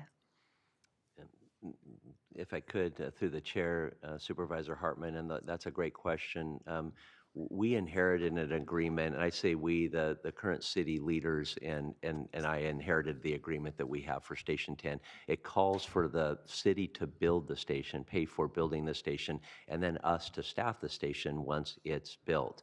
It occurred to us pretty early on that it was overbuilt and quite frankly too costly. And I think the city is struggling right now with the cost of the station. I don't think anybody struggles with the need for it or desire for it. I think right now we're looking at how we can perhaps tweak that agreement, and we'll work with the CEO's office to make sure that nothing interferes with the current agreements that they have with the CEO's office. But looking at responsibilities and quite frankly design and costs of that facility, I think are. So people are always asking me, and I don't know quite what to tell them, other than we're in conversations and we're working on it. Is there any more detail you could give me to add to that? maybe I would probably personally be impacted the most by a station there, and we know it's a priority, but we know that we're serving the area well now. Maybe that's the caveat to it is we serve the area well today. It'll be better when we have the station there, and that we're committed. I just had a conversation this week with the city manager, Nisbet, and we're committed to coming up with a firm plan, whatever that is, a firm plan in the first quarter, or here the second quarter of this year. But yeah. Great, thank you. And then my last question, co-response. I know that you are working with behavioral wellness, looked at the slow city model, I believe. I think some federal funds are changing so that law enforcement for some kinds of cases can't respond. So can you tell me where we are? I know you've had lots of other things on your plate, but given that federal funding change, I think it's important to understand where this is. Yeah, if I could, through the chair again, I believe that the program will be ready before the funding will be, it sounds like. And so we still have our staff working with Be Well staff to finalize the program itself, really picking up and complementing the current program that they have with the Sheriff's Department. And again, San Luis is the best example because they work so well together. It's not one or the other, it's one and the other. Just so ballpark, when will we hear something? When will you come to the board and describe this for us? I expected it to be at the end of last year, so I can make the commitment that we'll get back to you with behavioral wellness before the end of this budget year with more detail about it. And Great. again, working closely with Tony Navarro. Any other questions? Supervisor Capps? Thank you, Chief, and to the entire department. It's been really wonderful working with you and how much your team shows up. Especially, we've had so many challenges in Isla Vista, and I know how deeply you care. And just last week, we did a Narcan distribution, and there was your team answering questions about Narcan distribution, how to use it.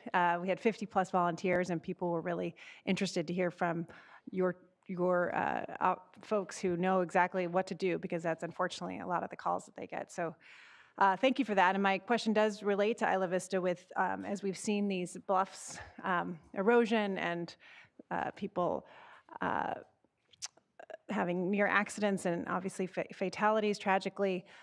I know that recently with part of the bluff that fell off in one of the recent storms, your department provided excellent drone footage that helped with sort of the assessment afterwards. Where are we with drones in terms of budgeting for your department? Because clearly they're helpful. Yeah. Through the chair, if I could, Supervisor Capps, the drone programs have come a long way, and of course technology has come a long way. It used to just be you went and bought one and you launched it and you hoped you didn't run into anybody or run afoul of anybody's privacy or anything else. And now it's very well regulated. So we currently have 8 drone FAA certified drone pilots. We have an established drone program, and as you can imagine, for us, not just for incident support and intel, it's turning into a tool to use. And so we currently have 8 drones. We have 4 more promised from 1805, and those will be able to carry a payload and to do infrared mapping, and so we're excited about that. And of course today we use it. In fact, something we used it for recently was a bluff collapse and one of the decks, and we were able to help provide some footage for the rescue and the rescuers as they set up a rope and rescue system. So 8, that's great. And again, just to thank everyone for the work with Deltopia and how challenging that was with so many people and your guys your folks were working overtime absolutely with all of the calls, medical calls, et cetera. So I just want to commend the entire department, including EMS, for the good work and the public-facing nature of our work. Scott Safechuck and others, Jackie, I mean, there's just such really good communications that I feel when I'm out there, that people know what's kind of happening thanks to the efforts of communicating and outreach and getting feedback, et cetera. Thank you. Okay. That looks like that's it, Chief. So thank you very much. Appreciate your team, all your efforts.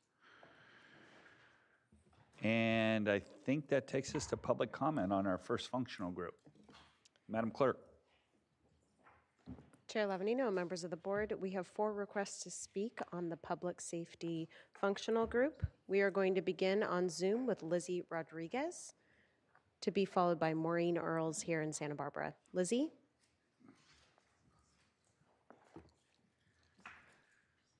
Hi, thank you. I was hoping to be in person, but I had to leave for a meeting. It's said that a city or a community's values can be determined based on its budget. And I really appreciate that the Board of Supervisors is taking serious consideration and time when approving or allocating budget funds. I recently went on a ride-along for our local police department, and I encourage Board of Supervisors, if you haven't done that in a couple of years, to take some time and do that with your local police or the sheriffs. My experience was really interesting. Our very first call was with a individual who had a really long rap sheet in and out of county jail for drug-related charges and crimes that he committed to feed his drug habit. He was a young man, and looking at his driver's license, when he was healthy, he experienced a pretty severe decline. And I just thought to myself, this system is not working for him. Our community is not meeting his needs, and there's something we can do that could be better. I'm not sure what it is. I do have to say I have a tremendous amount of respect and commend our law enforcement teams. They are crime fighters, they're social workers, they have a community presence and spend a lot of time relationship building. So this isn't speaking negatively about our law enforcement. It's really just talking about our community services and programs. And I know we can do better. I think one way we can is by balancing the allocations from the district attorneys and the public defender's office. I think that might help. And then also investing more in community-based programs that would help provide program services and housing. So you have a lot to consider on the budget, and I hope that you look at ways that we can be more proactive in preventing some of these unnecessary crimes and harms, and then also look at creative ways that we can find solutions for this. Thank you so much for your time. Thank you. Thank you. We will now return to Santa Barbara with Maureen Earls, to be followed by Karen Howenstein. Maureen?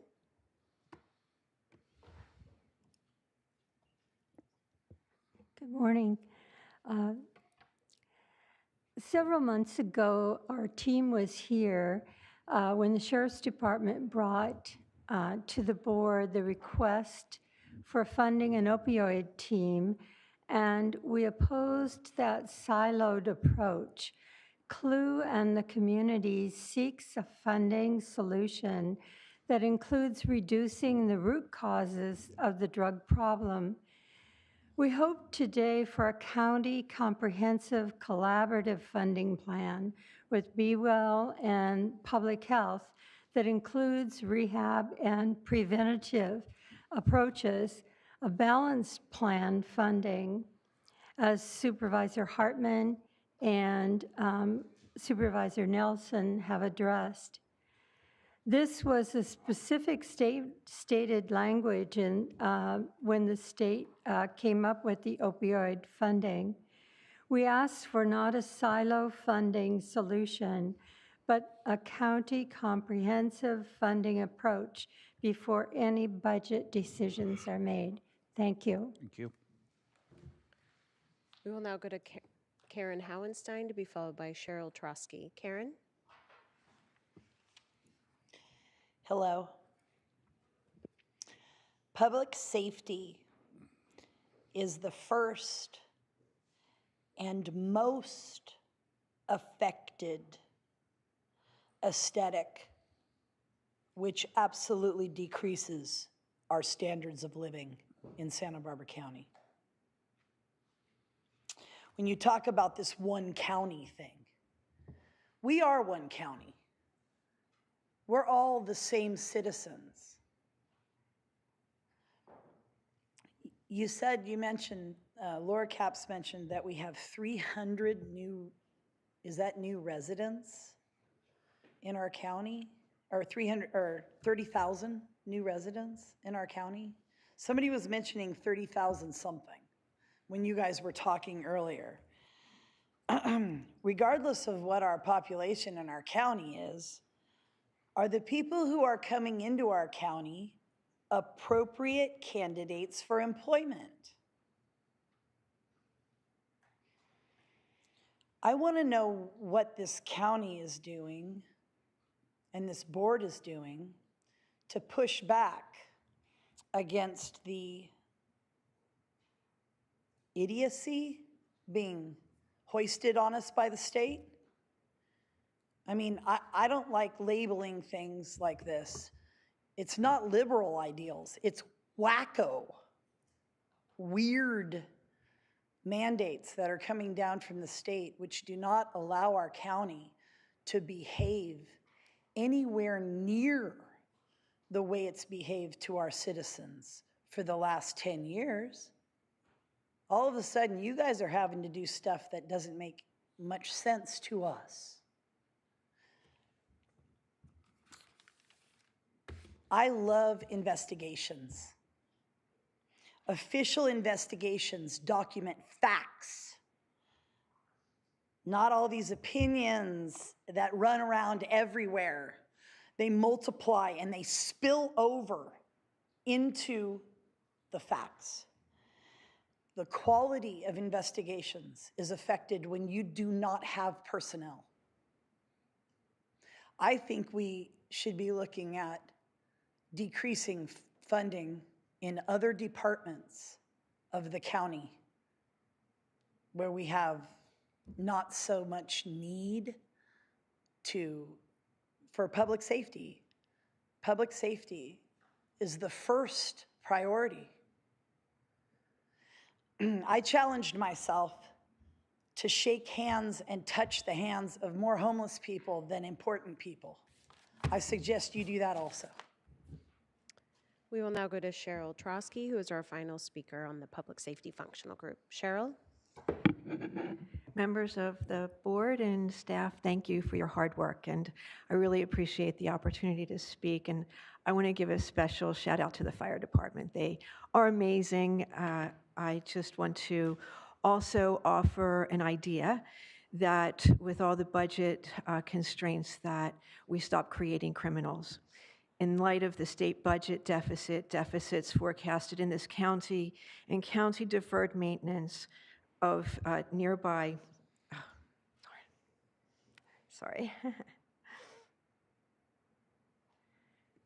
deferred maintenance of nearly $8 million. How is there money in the budget for public works to threaten law-abiding residents of East Mountain Drive with criminal prosecution? How is there money to allocate expenditures to survey, send county staff to our neighborhood monthly, issue letters to homeowners in approximately a 2-block area of East Mountain Drive to remove unpermitted encroachments? Why are scarce city county resources being used to unfairly single out our neighborhood to remove beautiful landscaping and tree-lined streets in exchange for barren dirt? The reason for this, I can tell you, is to accommodate additional parking for the hordes of out-of-towners that illegally construct and use hot spring pools on the Los Padres national land accessed via the Hot Springs trailhead. This trail and open space is contiguous. This trailhead and open space is contiguous with the Los Padres National Forest and was purchased with private neighborhood funding for the use of our Santa Barbara community. The Department of Fish and Wildlife is on record as seeking a reduction of the use of hot springs pools on public land, and they want to reverse the illegal blocking of the waterway and construction of the pools. The hot springs pools are not sanctioned recreation area, and there are no DFW resources to manage this use, as it is not an approved use of this land.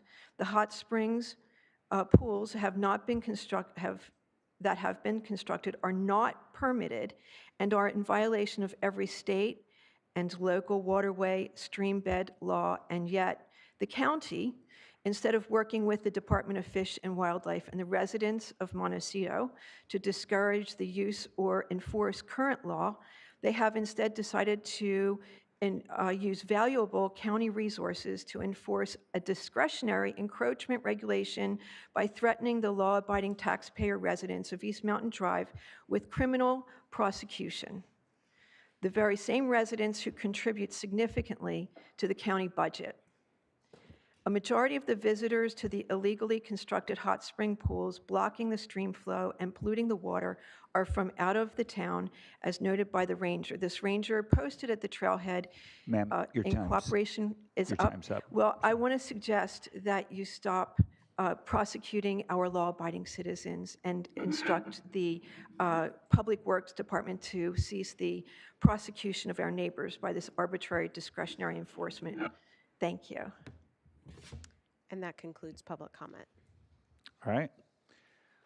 Well, we're going to take a break for lunch. We'll be back at, are we could go with 1:45? 35 minutes? Okay, we'll be back at 1:45.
All right. Here we go. We're back from lunch. And I would like to call this meeting of the Santa Barbara County Board of Supervisors, our first day of budget workshops, back to order. And we are going to move into functional group, community resource, and public facilities. Mr. Yee. Thank you, Chair Labanino and members of the board. Our next functional group is Community Resources and Public Facilities and consists of Public Works, Agricultural Commissioner, Weights and Measures, Planning and Development, and Community Services. This functional group makes up about a fifth of overall county operating expenditures at $304 million and receives 7% of the county's GFC at $26.5 million, while comprising 12% of overall FTE with 557. GFC has largely remained flat in all departments relative to operating revenues. The operating revenue increases that we see in CSD in fiscal year 21-22 were mostly in the Housing and Community Development Division and were related to pandemic relief funding, which expired in fiscal year 22-23. Public Works has had steady increases over the 5-year period, with the most substantial increase of $24.6 million occurring in fiscal year 24-25. The majority of the increase, about $16 million, is due to an increase in intergovernmental revenue, which is made up of anticipated increases in roads funding, including an $8 million increase in SBCAG funding for Highway 101 parallel projects and over $5 million in federal reimbursements for disaster recovery projects. We see operating expenditures for the Ag Commissioner and Planning and Development holding rather flat over the 5-year period, and we see expenditures in community services having increased over the first few years, then flattening out in the 2 most recent years. This is mainly driven by a reduction in one-time pandemic relief funding, as previously mentioned. The Public Works Department is showing a significant increase of almost $23 million in fiscal year 24-25, primarily due to a $20.5 million increase in services and supplies. That includes a $10 million increase for transportation projects, including the Highway 101 parallel projects, and almost a $7 million increase in flood control district projects related to storm disaster recovery. Pivoting to FTE, the Ag Commissioner has remained static over the past 5 years, while Community Services and Planning and Development have seen very slight increases. Public Works had held their FTEs relatively flat in the first 2 years, but have increased FTE in the most recent 3 years to support increased activity in various divisions, namely transportation and resource recovery and waste management.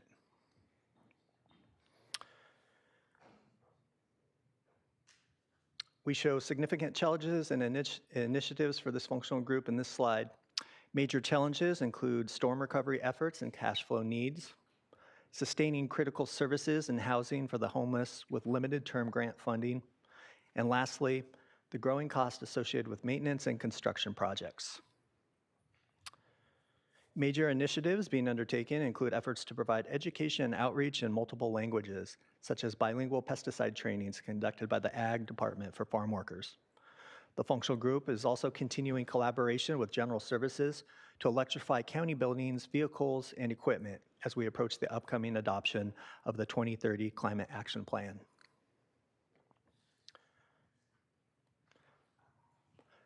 Next, we'll provide a high-level summary of each department's budgeted sources and uses of funds. The majority of Public Works' funding comes from charges for services at $83 million, which primarily funds resource recovery and waste management and Laguna Sanitation District activities.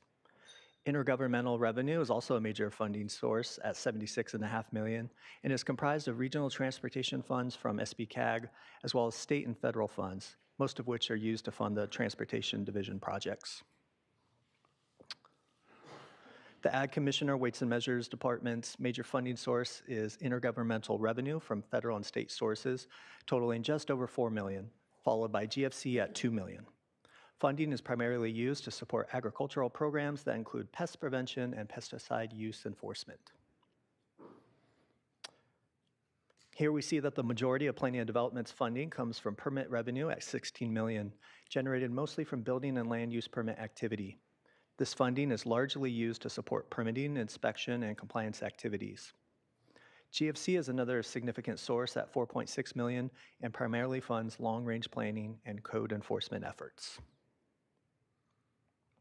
And lastly, we have community services whose funding mainly comes from intergovernmental state and federal grants totaling nearly $25 million, and also other financing sources at $20.5 million, which primarily consists of ARPA revenue. Both of these funding sources help support homelessness and housing projects and services in the Housing and Community Development Budget Program. And that concludes the Community Resources and Public Facilities Functional Group summary. All right, thank you very much. So let's lead it off with Public Works. I'm looking around over there and I see our new Public Works Director, Chris Snedden. All right, lead us off. Good afternoon, Chair Lavanino, members of the board. Chris Snedden with Public Works. I'm delighted to be here to present the budget for 2024-2025. As soon as we get it up there. Okay. We have 5 functional groups in Public Works: transportation, water resources and flood control, resource recovery, and Laguna Sanitation District, the surveyor's office, and administration, leadership, and finance. And with that, I'm going to turn it over to our deputy director for that last group, Julie Hagan, to go through some of the financials and operational details. Thank you, Director. And was that the Foothill Bridge? Yeah. Yes, and we'll be coming back to that in a moment. Yama. Thank you, Director Snedden. Good afternoon, Chair Lavanino and supervisors. The Public Works operating budget is $196 million. This includes $49 million in transportation capital projects built into the operating budget.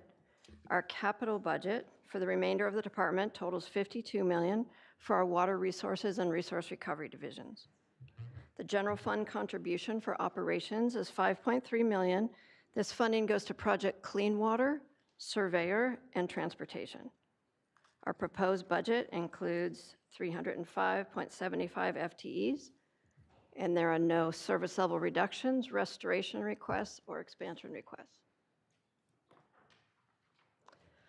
Thank you for your support of our department. The transfers are critical funding sources for our programs.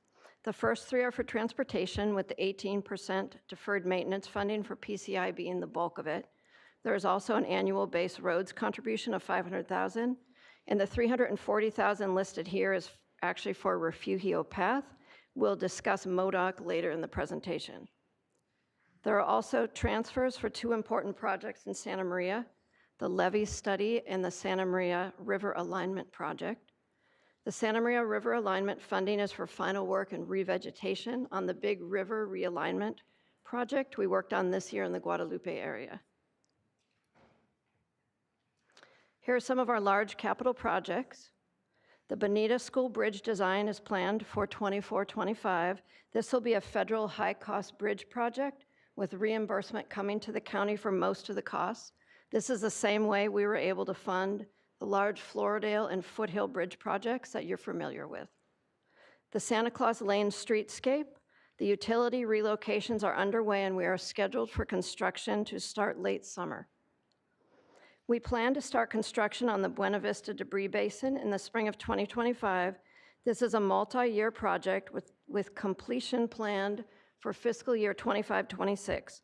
We have received an initial HMGP grant for this project, and we're in the process of applying for more grant funding. Oops, hold on. All right, it's out of control here. Hold on a second.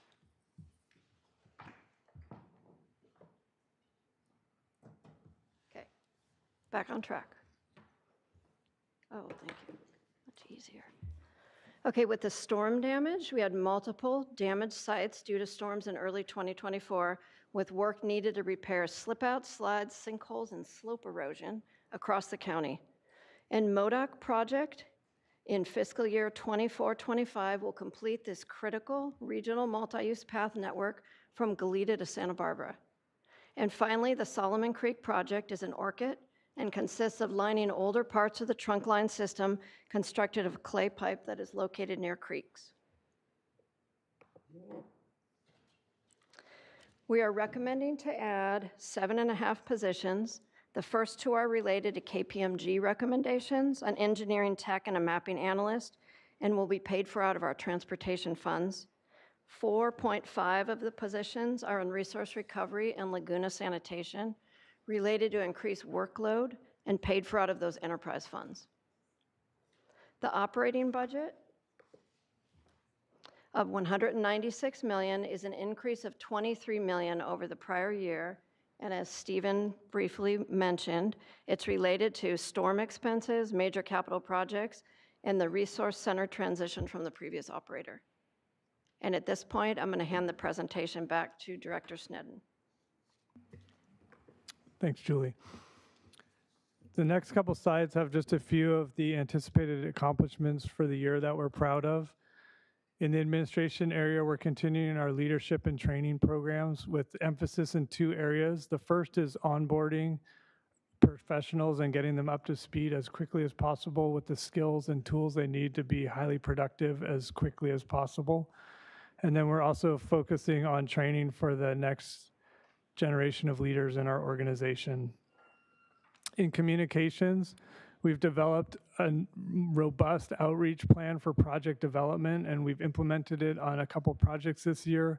And that's really designed around getting information out to the public during the process very routinely, and also engaging more people in the process early and as we go along to help them stay informed and be part of our project development. On the business side, in our surveyor's office, we've completed the digital intake system for that office, and we're working on having online interface for permits and development review in the upcoming year. In project delivery, you're going to see a common theme on these slides, but also the slides looking at next year, where we're not just looking to build or repair what we have, but we're looking to build it back better, more resilient, and looking towards the future needs. In transportation, when we've done our storm damage repairs, that's what we've looked to do. And another example is the Foothill Bridge, which you saw in construction in the first photo. This is the completed bridge. That's an area where we had environmental impacts and a low water crossing that were in the riverbed. And it was also closed a lot of the year from flows. And so by building this bridge, we're removing the environmental impacts of having a low water crossing. We have an all-weather road that can be used year-round, and we're preparing Kiama for the decades to come. Similarly, in flood control, when we look to do improvements, operational improvements at the Santa Monica debris basin, this basin is critical to the protection of the city of Carpinteria from flooding. So when we went to do the operational improvements, we didn't just upgrade the old facilities, but we built them back better. And we incorporated new elements into the design that will allow us to clean this basin more efficiently and more effectively and provide increased flood protection. Another example is the Laguna Sanitation Plant, again, upgrading older facilities to a new modern facility that builds in reliability and redundancy, and also prepares the facility with the capacity for the future growth in the Santa Maria Valley area. Looking forward to next year, one of the big things on our list is financial stability. So we, as Mr. Yee mentioned, we have a lot of impacts from the storms over the last 2 years to our finances. So we're working with the CEO's office, OEM, state and federal partners to maximize the reimbursement that we get for the storm damage and also get reimbursed as quickly as possible. This is really critical for building back up our reserves and also for our cash flow for our capital projects and the other work that we do. We're also excited about the technologies that are available nowadays to do the work we do in a better way and to communicate better. So focusing on technology that helps us with asset management, with data-driven decision-making, and with communication.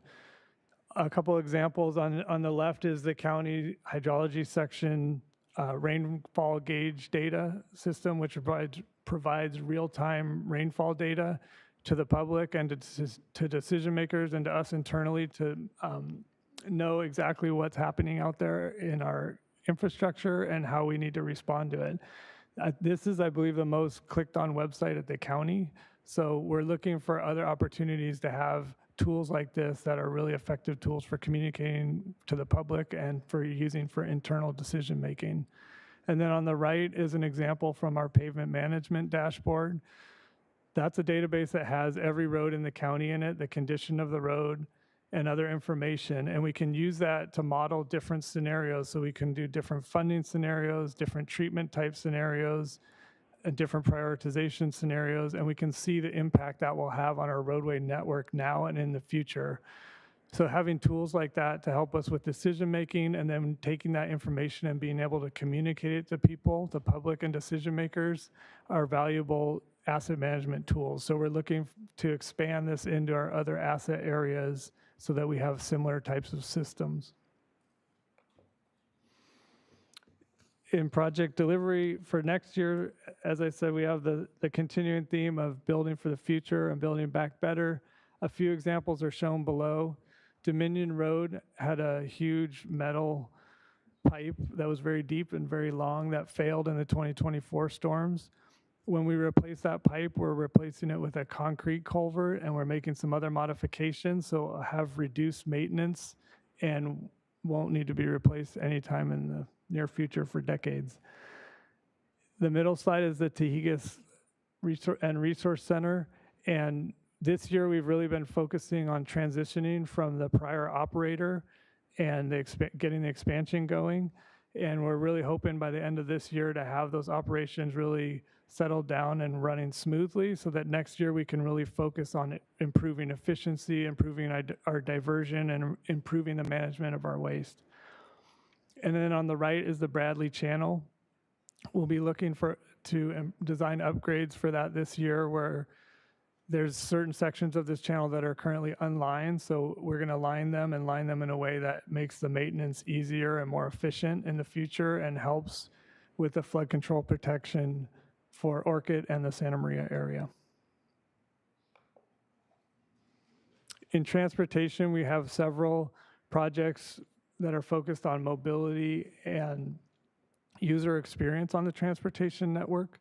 A couple examples are in these pictures. The MODOC path that Julie mentioned earlier, we currently have out there a high-speed roadway and Class 2 bike lanes for experienced users who are comfortable being right next to traffic, and no pedestrian facilities.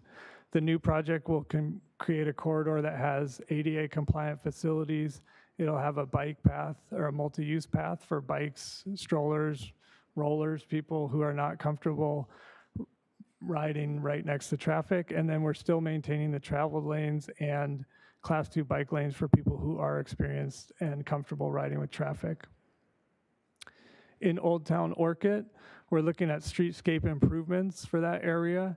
And these will improve not just safety, traffic circulation, adding additional parking, but also improving and upgrading the pedestrian facilities for better mobility, but also for a better user experience of the downtown, which will also be beneficial for economic vitality of the area.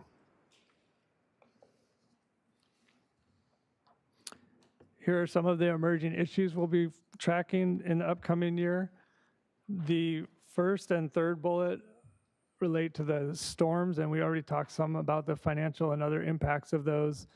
What we're really tracking next year is if there's going to be compounding storms year after year, or compounding events where we have damage that needs repair year after year. We'll have to adapt our operations and our finances to address that.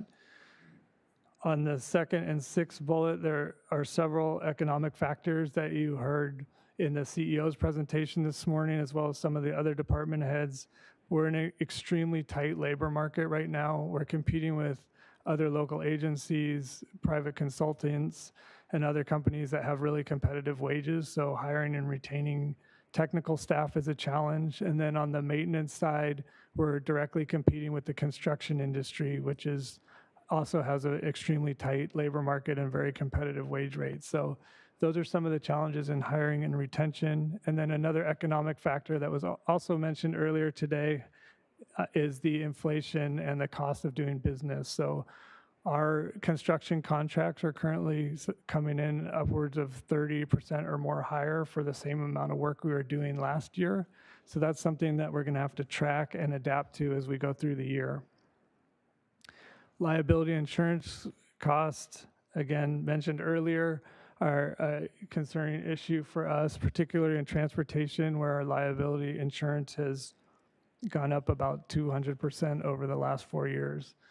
So we're working with risk management and county council and the CEO's office to see if there's ways we can address that to reduce that trend. But we'll also be needing to adapt for that in the future. Advanced clean fleet requirements. This is the requirement to move to zero emission vehicles for our heavy trucks and our fleets. General Services will be presenting on this a little more in depth when they do their presentation. The two primary factors for that are challenges for advanced clean fleet implementation for public works are the long ranges and the heavy loads that we haul in being a semi-rural county. So having equipment that can do that is critical to our mission. We also operate on 24/7 basis at times, and we need equipment and trucks that can keep up with that demand for those times as well. The other factor is currently advanced clean fleet vehicles generally cost 2 to 3 times as much as conventional vehicles. So we're hoping that the market forces, as more competition comes, makes those costs come down, but that's something that we'll be having to track and manage. And then when we do order vehicles, the lead times are extremely long. They're measured more in years than months right now. So we're hoping again that the market forces create the inventory that we need to get our vehicles. So we are looking forward to the opportunities for reducing our greenhouse gas emissions and having a cleaner fleet. We're just hoping that the technology and the manufacturing industry can get us there as quickly as possible. These are just some of the performance measures that we use to track our project throughout the year. These are focused on customer service, efficiency, and process improvement. So we're tracking these to make sure we're where we want to be and looking for opportunities to improve what we do. For the KPMG recommendations, this is something we're really excited about working on this year, and it ties to what I was talking about earlier with implementing technology. So these 4 bullets on the left are the ones we presented to your board a few months ago with KPMG, and they really revolve around using technologies to improve the things I talked about earlier, our management of our assets, the condition of our assets, data-driven decision-making, efficiencies, and communication. So moving forward, that's going to be a huge focus as we implement the technology plan for our department to ensure that we're using this the best ability possible to improve those areas. We have no service level reductions with the current CEO recommended budget. This is really impressive and important that despite all the storms, your board has made a commitment or is making a commitment to keep on track with maintenance, because when we get behind on maintenance now, it just ends up costing more later and also has pretty immediate impacts on the traveling public. So being able to continue with our road maintenance annual plan is a really important feature for us of the budget. So in summary, we've had a lot of impacts from storms. We're hoping to have a wet but not too wet winter next year so that we can kind of get back on track and back to our normal business. There's several emerging issues related to advanced clean fleets, liability, and the economic factors I talked about.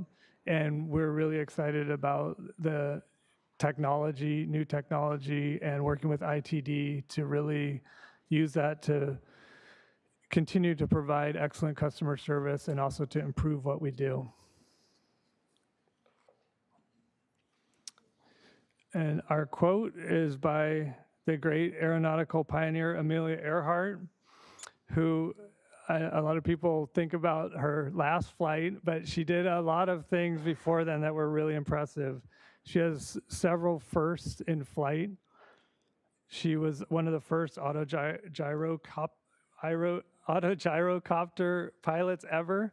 She was an entrepreneur, she was a professor, and she was an outspoken advocate at a time when that was really difficult for the things she believed in, including encouraging students in STEM and to get into the science careers, particularly women, at a time when there wasn't a high value placed on that. So thank you very much, and we're happy to answer any questions you have. Questions for Chris? Supervisor Hartman. My questions both relate, I think, maybe to revolving funds, but we advanced some money for bridges, and now we've advanced money for the emergency, and I just trying to get a sense of how much we'd ever get back, or any of it. Would it just be, as it comes back, get parked for use in another iteration? Supervisor Hartman, through the chair, on the, oh, go ahead. Did you? So on the bridge component of that, the program is working really well. We've been able to, we're working on paying that back, and we've actually made some of the payback payments a little bit earlier than were originally anticipated. And then the storm damage repair, we're drawing on that as we need it, and we'll be paying that back as we get it from FEMA and FHWA. We're expected to get some FHWA funding starting this year and into next year. And then FEMA, that's why it's so critical, the work we're doing in the CEO's office, I know, is putting a lot of effort into this, of working with FEMA to not just get the funding back, but to get it back as soon as possible. Mr. Clementi. Thanks. So yeah, just to add on that, the funding that has gone out, we have two reserves. There's an advanced construction reserve. That's what we're using for the bridges. And it has been two bridges thus far, the Floridale and Foothill. Not all that revenue has come back, but they have more planned. He mentioned the Bonita school crossing is the next one down the pike. And so that'll be a revolving fund, and it won't come back. That one's a revolving fund. The disaster recovery money, which 20 million plus, I think, was what we've put into that so far for the 23 storms. I don't think we've received any of that back yet. That's relatively recent. When it does, we'll have to have conversations about additional projects, because the damage thus far exceeds what we've put into it so far. Ideally revolves, but at some point that work is done, and then what comes back would be general fund dollars. And do we have any idea? I mean, we're building back better, so maybe there won't be so much coming back, because we only get reimbursement up to what it was. We're working very closely with the department, our office, and FEMA to try to be really sure we're maximizing what we're funding and putting in, maximizing what we get back. And at this point, do we have any sense of how much we'll get back? I don't think we have at the moment, but we'll keep tabs on that and report back. Okay, well, there was one other thing I just wanted to say, and that is just to thank Chris and your staff.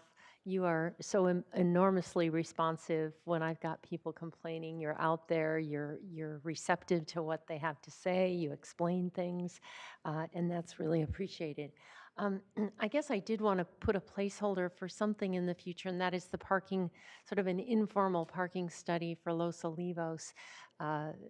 One that doesn't cost a lot, but just kind of does a survey and figures out what would be needed to create, excuse me, greater order there, because it gets kind of crazy on the weekends, as you know. Supervisor Capps.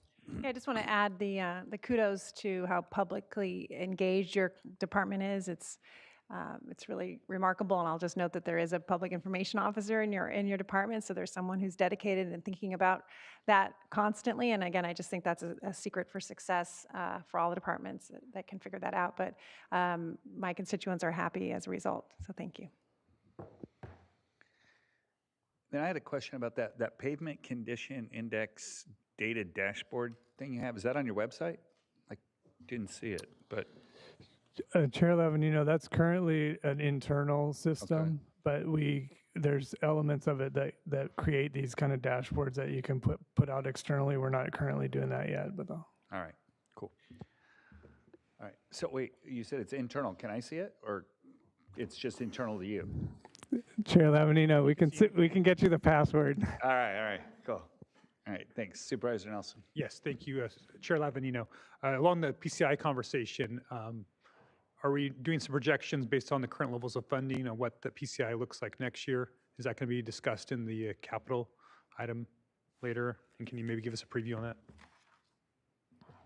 Supervisor Nelson, through the chair, yes, that will be part of that presentation. Okay, thank you. Any other questions?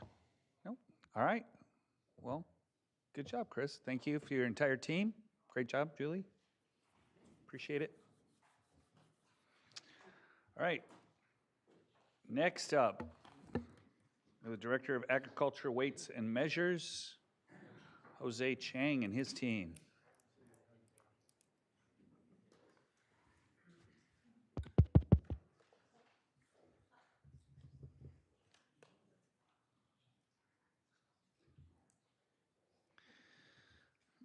I don't want to start without my pen. Okay.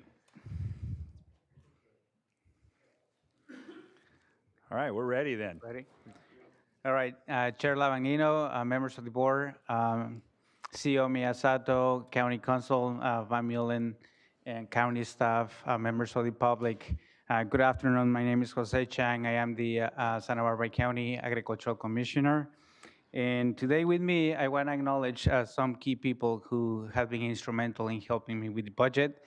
And Assistant Agricultural Commissioner Lori Martin, as well as Matthew Mayton, who is a Deputy Agricultural Commissioner. But also, I have our financial professional here, Anthony, who just recently started in our office, and his last name is Estrada. So I'm going to move on to the next slide, please. So without going in details, these are the key services we provide in the office: pest prevention and exclusion, environmental protection, and consumer protection. Our department, the recommended budget for 24-25 is just over $8 million. That includes $2.1 million of county general fund, $50,000 in general county program transfers, and will continue to sustain 37 FTEs. There are no service level reductions, restorations, or expansion requests. We have, as I mentioned just now, we have a county program transfer of $50,000 from our cannabis enforcement program, which is determined by our workload for the year. The staffing summary chart right here illustrates our proposed budget will continue to support our 37 FTEs. Next slide, please. Oh, okay. So the graph of the 5-year average, which you are seeing now, it represents the department's net operating budget, which reflects an increase of $123,000 compared to the current year's budget. This is due mostly to liability insurance and information technology. And again, without going in a lot of details and to name a few of our anticipated accomplishments in the current fiscal year 23-24, we integrated a new detector dog into the department's pest prevention program and canine team. We also initiated an online credit card payment system, which is almost ready to go live.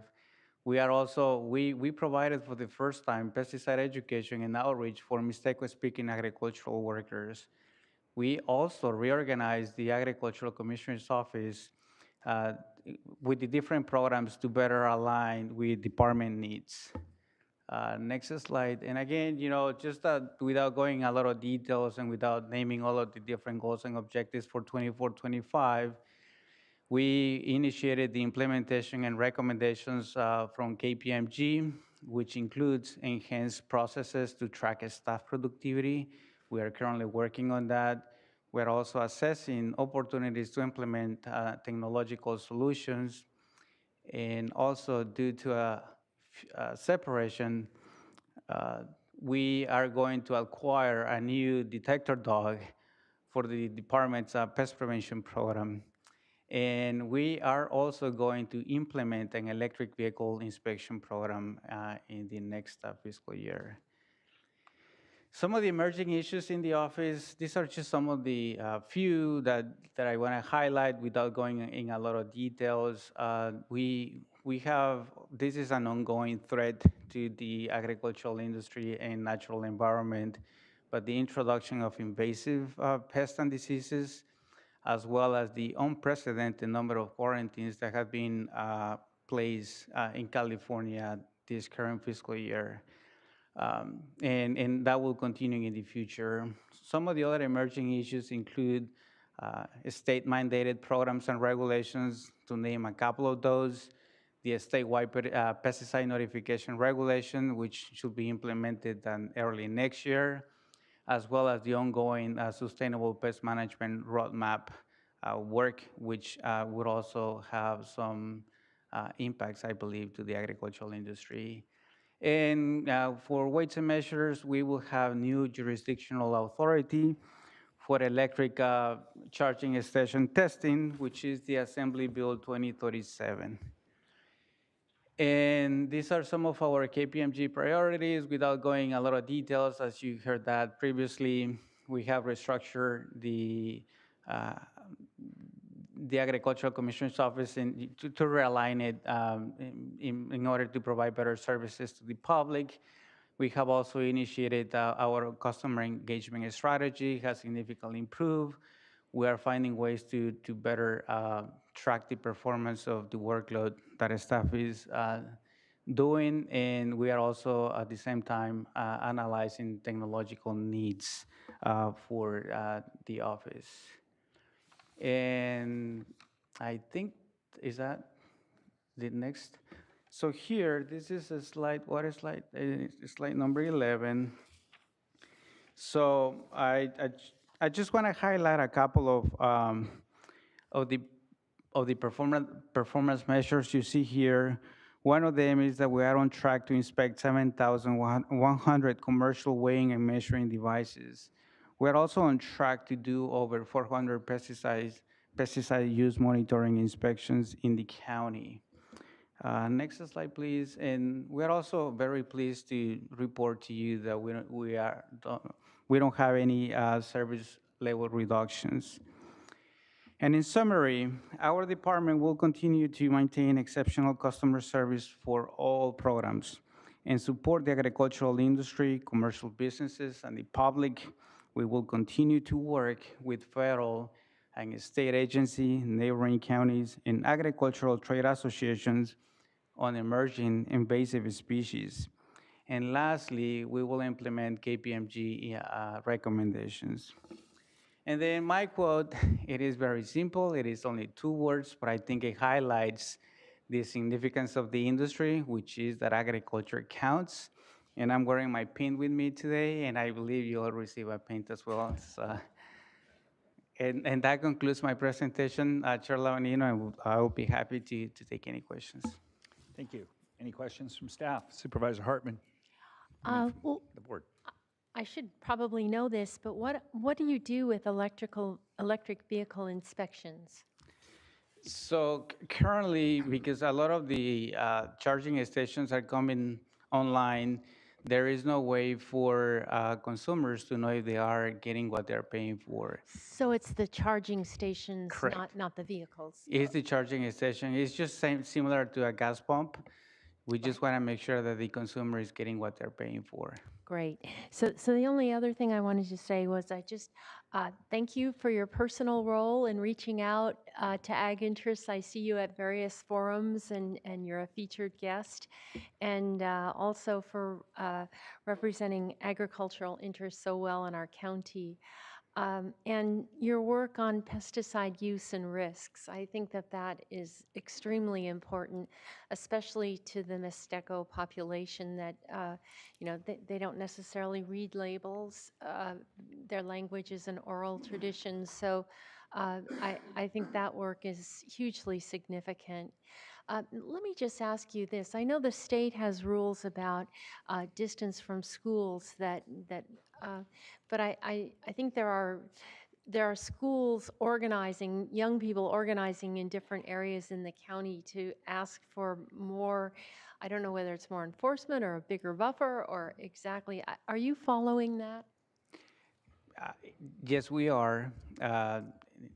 The long answer in short, yes, we are. But it also depends, and depends on the nature of the chemical that is being used. In some of the different chemistries or chemicals, they do have a specific setbacks that the farmer has to follow. But also we have additional setbacks that we have instituted internally based on weather patterns and based off incidents. And so we are implementing that, and with the school regulation, that is, no one can do a pesticide applications within a school site within a quarter of a mile between Monday through Friday between 6 a.m. and 6 p.m. And so on the weekends, I know there are a lot of activities, but we encourage the farmers to communicate with the schools and the school grounds, the fields within the school grounds. Thank you. And then, Jose, I just wanted to say, give a thank you to you and your staff up in North County. From what Bob and I hear from the agricultural community, the number one asset that you could have, that you guys have in spades up there, is trust. And so I know there's been times when you had to be kind of the bearers of bad news about state regulations that are coming in and what Department of Pesticide Regulation's doing. And you're the ones that have to go out there and let the farmers know.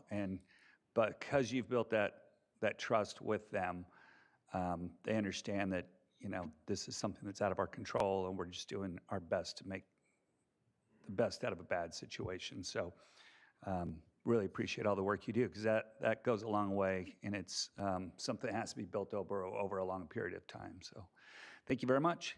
Excellent job. Thank you, sir. Oh, Supervisor Williams. I just want to also thank you for your work, Mr. Chang, and for the whole department. But something that occurred to me in my conversations, because he's kept us well informed about possible invasive pests, is just and something I did. It's another one of those things that, like, you realize that the value of being at a county level and understanding things from a county level is just how different some states handle invasive pest controls versus California. We have consequences that are nearly as grave as perhaps Hawaii, but yet, in Hawaii, they stop you at the airport, they'll take everything from you. Here, like, it's lucky if it even gets in the press, right? Like, from a press release, right? And so these guys have this tough job of getting out the word on these invasives when it's hardly even rising above the level of noise out there in the public. So in the long run, we're going to have to think about some better ways because there's some dangerous stuff out there. All right. Thank you very much. Thank you, Jose. All right. Next up is Planning and Development Director Lisa Plowman and her staff. Good afternoon.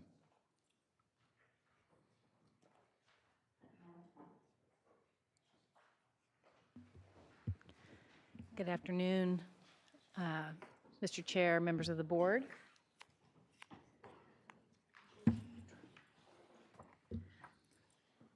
First, I would like to introduce my staff.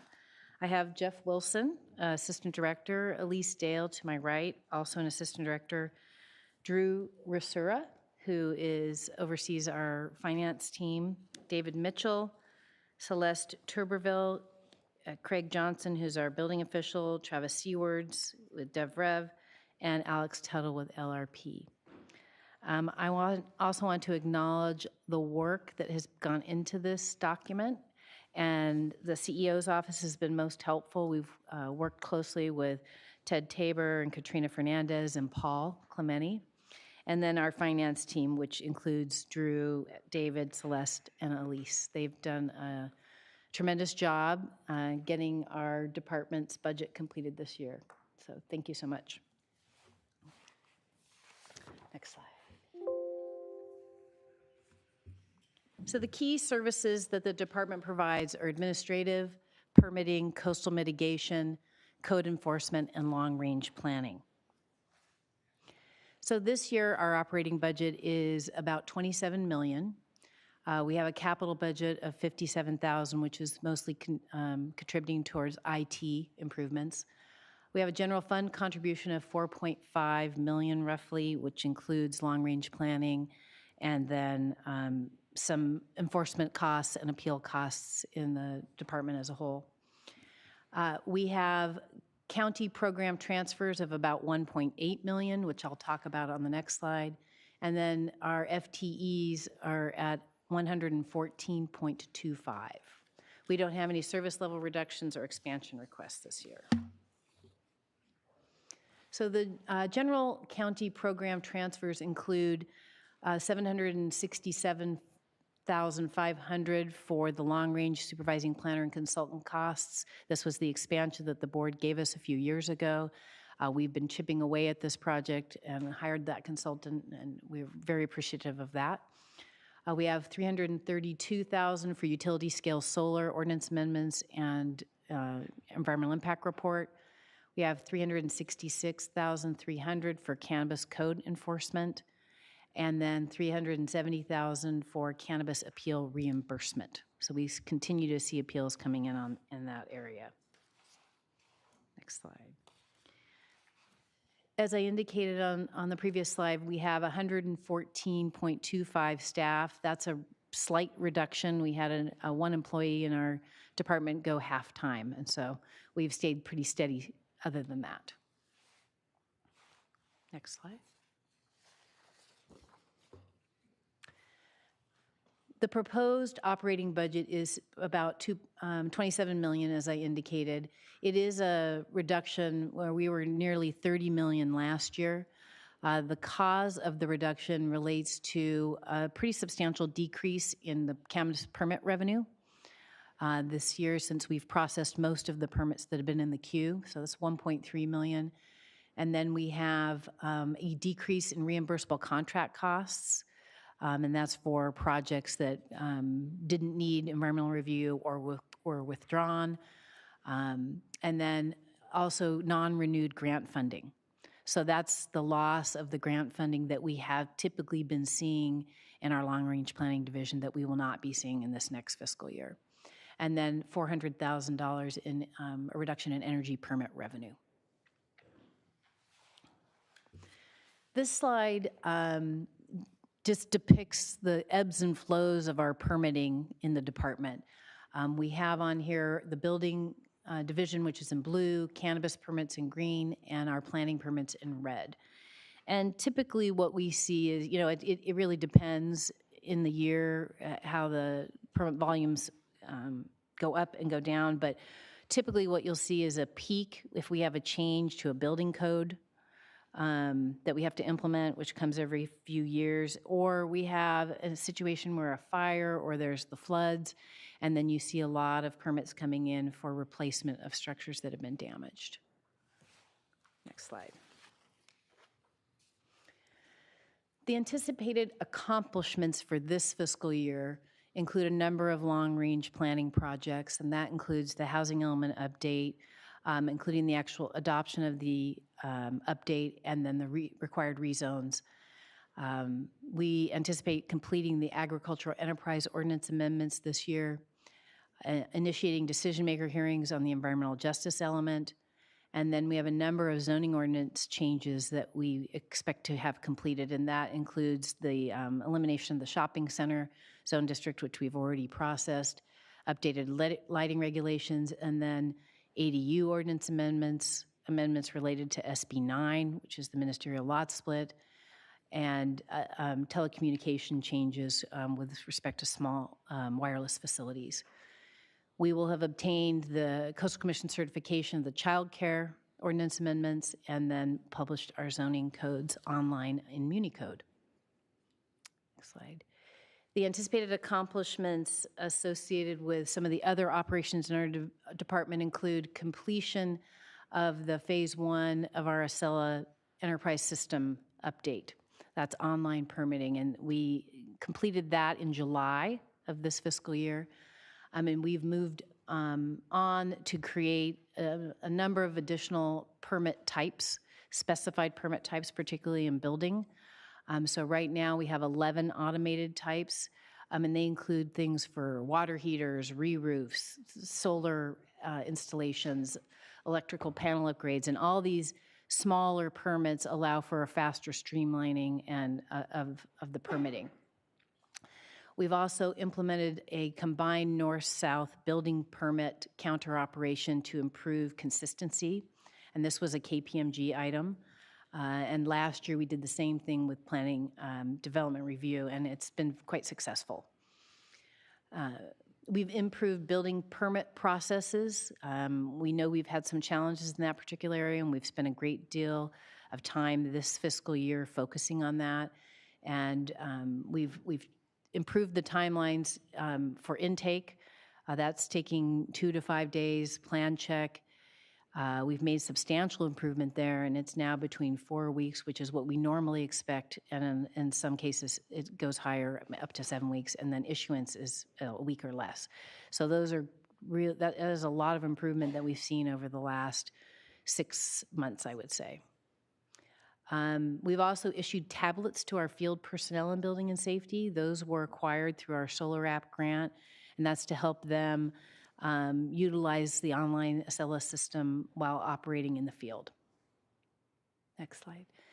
So our department's goals and objectives for this next fiscal year include continuing to initiate strategies that were out of our strategic plan. And those include things like finishing our comprehensive fee update for the department, establishing a departmental intranet, which will help with communications between the divisions and will be a repository of important documents for the staff. The next part of one of our key elements that we're implementing is complete implementation of phase 2 of Acela.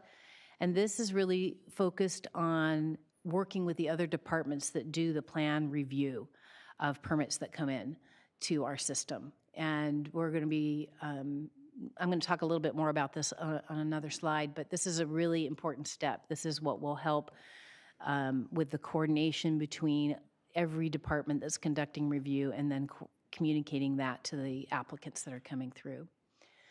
We'll be continuing the cannabis permit review and compliance monitoring for the approved projects that we have. One of our goals, obviously, is to attract, retain, and train our qualified staff. And some of the things that we're going to be doing in that area, including update job classifications. We're starting with our building and safety division, and then we'll be moving to our petroleum staff. And then continuing our leadership development training. We've been active in that, and we really look forward to the new program that HR is going to be offering this year. And then, of course, diversity, equity, inclusion is important, and we're going to be working and doing a training for our staff. So with respect to long-range planning projects that we expect to complete next year, and that is really getting into the modernization of the commercial and multifamily zone districts to help us implement some of the things that we have in our housing element. And then increasing ministerial permits is something we have talked about, and we talked about it when we presented the long-range plan. Housing element update implementation. So we have a number of implementation items that come from the housing element we'll be focused on implementing the Ag Enterprise Ordinance, the environmental justice element, and then making substantial progress on the utility scale solar ordinance amendment, on the safety element update, initiating our circulation element and open space element updates, and then our continued coordination with Public Works and CSD on the Climate Action Plan, the Rec Master Plan, and the Active Transportation Plan. emerging issues in our department. We have, over the last few years, really transitioned, one, because we were forced by COVID to transition to an online system, but also because our desire to transition to online. And that has required us to really balance our online services and our in-person services. It's because we have a lot of requests now that come through email and in a digital capacity, so we have to have staff available for that. So what we try and do is we have appointments for the public that can come in and set an appointment. We have public counter hours where people can walk in, and then we have time where the staff to respond to the digital requests. So we've been working on creating that balance. Our counters are always open, so if anybody walks in, whether they have an appointment or whether it's during our regular counter hours, they get help. So we want to make sure we can meet the need of our customers. Oh, there we are. Again, like the other departments, we continue to struggle with recruitment of staff because of the high cost of living in our community. So we have vacancies that have persisted. We continue to work on finding ways to bring them in to the county. And then retention and, of course, succession planning. We do have staff that have been with the department a long time, and we're working hard to make sure that we have a plan in place for when they retire. Meeting building permit performance metrics. So we've been, as I said, very focused on making sure that we can meet the metrics that we establish, the expected timeframes, and we'll continue to work on that in this next fiscal year. Fulfilling state mandates and legislation. As we all know, it's kind of an endless flow of new laws that are coming from the state. You know, last year we had over 34 housing bills, and a lot of those bills do impact on how we conduct our business, so that remains a challenge. We're going to be leveraging new tools like AI and Acela integration platforms like GIS and Bluebeam, which allows all the departments to review a plan and have everybody layer their comments on the same plan, which I think is really great. We're excited about that. We've been testing that out now. And then cannabis enforcement and compliance programs, they continue to be an issue that we have to grapple with. Next slide. Performance measures. I have 5 listed here, but I'm going to highlight a few of them. So the first one has to do with moving to online services. And in 22-23, we were at about 20%. We're estimated to be at 90% this year and 100% next fiscal year. So that's exciting for us. Another one I'd like to highlight is initial planner feedback on ministerial permits is within 10 days is our goal. In 2022-23, we were at 80%, and we're at 96.9% now. So I'm proud of the development review team for being able to accomplish that. And I always like to take a minute during this presentation to give credit to our building inspectors. They work hard, they're out in the field every day, and 99.7% of the time, they are able to complete an inspection within 24 hours of receiving a request. So they do a really great job. Next slide. So there's a couple of KPMG priorities that we wanted to highlight today. One is the Acela program, which is the electronic plan submittal process. This slide just depicts what I've talked about today, but gives you a timeline, you know, that we had started in 2021 in the summer, and we went live in 2023. And this just highlights some of the different steps in the process that we are taking. And we, you know, it's a full commitment by our team to make this happen. Next slide. Another part of this Acela upgrade, and this is what I indicated I would talk a little bit more about, is we're developing memorandums of understanding and service level agreements with the reviewing departments, so that we're all clear on what the timeframes are that are required for plan review. And in the spring of 2022, we established a working group that to analyze process and gaps and needs, and that includes all our reviewing departments. So flood, fire, public works, parks, and environmental health. And then this last summer, we implemented changes to our Subdivision Development Review Committee, which is where all of those departments come together and provide feedback to applicants. And now we have a draft MOU that we developed in February, and we're working on finalizing that. We're test driving Bluebeam with the other departments currently. And then we will be working on finalizing those MOUs and the SLAs as we bring Acela Phase 2 online. And this next one relates to long-range planning. And this KPMG recommendation was focused on improving the accuracy of our work plan forecasts. And as you know, in December 2021, we initiated a process improvement project that we went through and worked with Brian Elms, who has helped us with SBC Innovate. And we got a lot of good information out of that process. And then we've been spending the last few years incorporating those strategies into our work program and improving our project tracking tools. In April of this year, we will continue to work on those strategies and develop review metrics. We do track what we say we plan to accomplish and what we do accomplish. And it just for the board's information, last year we had anticipated completing the housing element, the ag enterprise ordinance, the environmental justice element, and then ordinance amendments on ADUs, telecom, SB 9, and we accomplished most of that. So that's a positive change, I think, in this particular area. Next slide. We don't have any service level reductions, as I mentioned earlier. We do have an additional $164,000 coming from the general fund, and that related to a problem that we discovered in the salary and benefit budget assumptions, and so that is backfilling our department. Next slide, please. In summary, we continue to strive to create efficiencies in the permit process. We're using existing and emerging technologies to do that.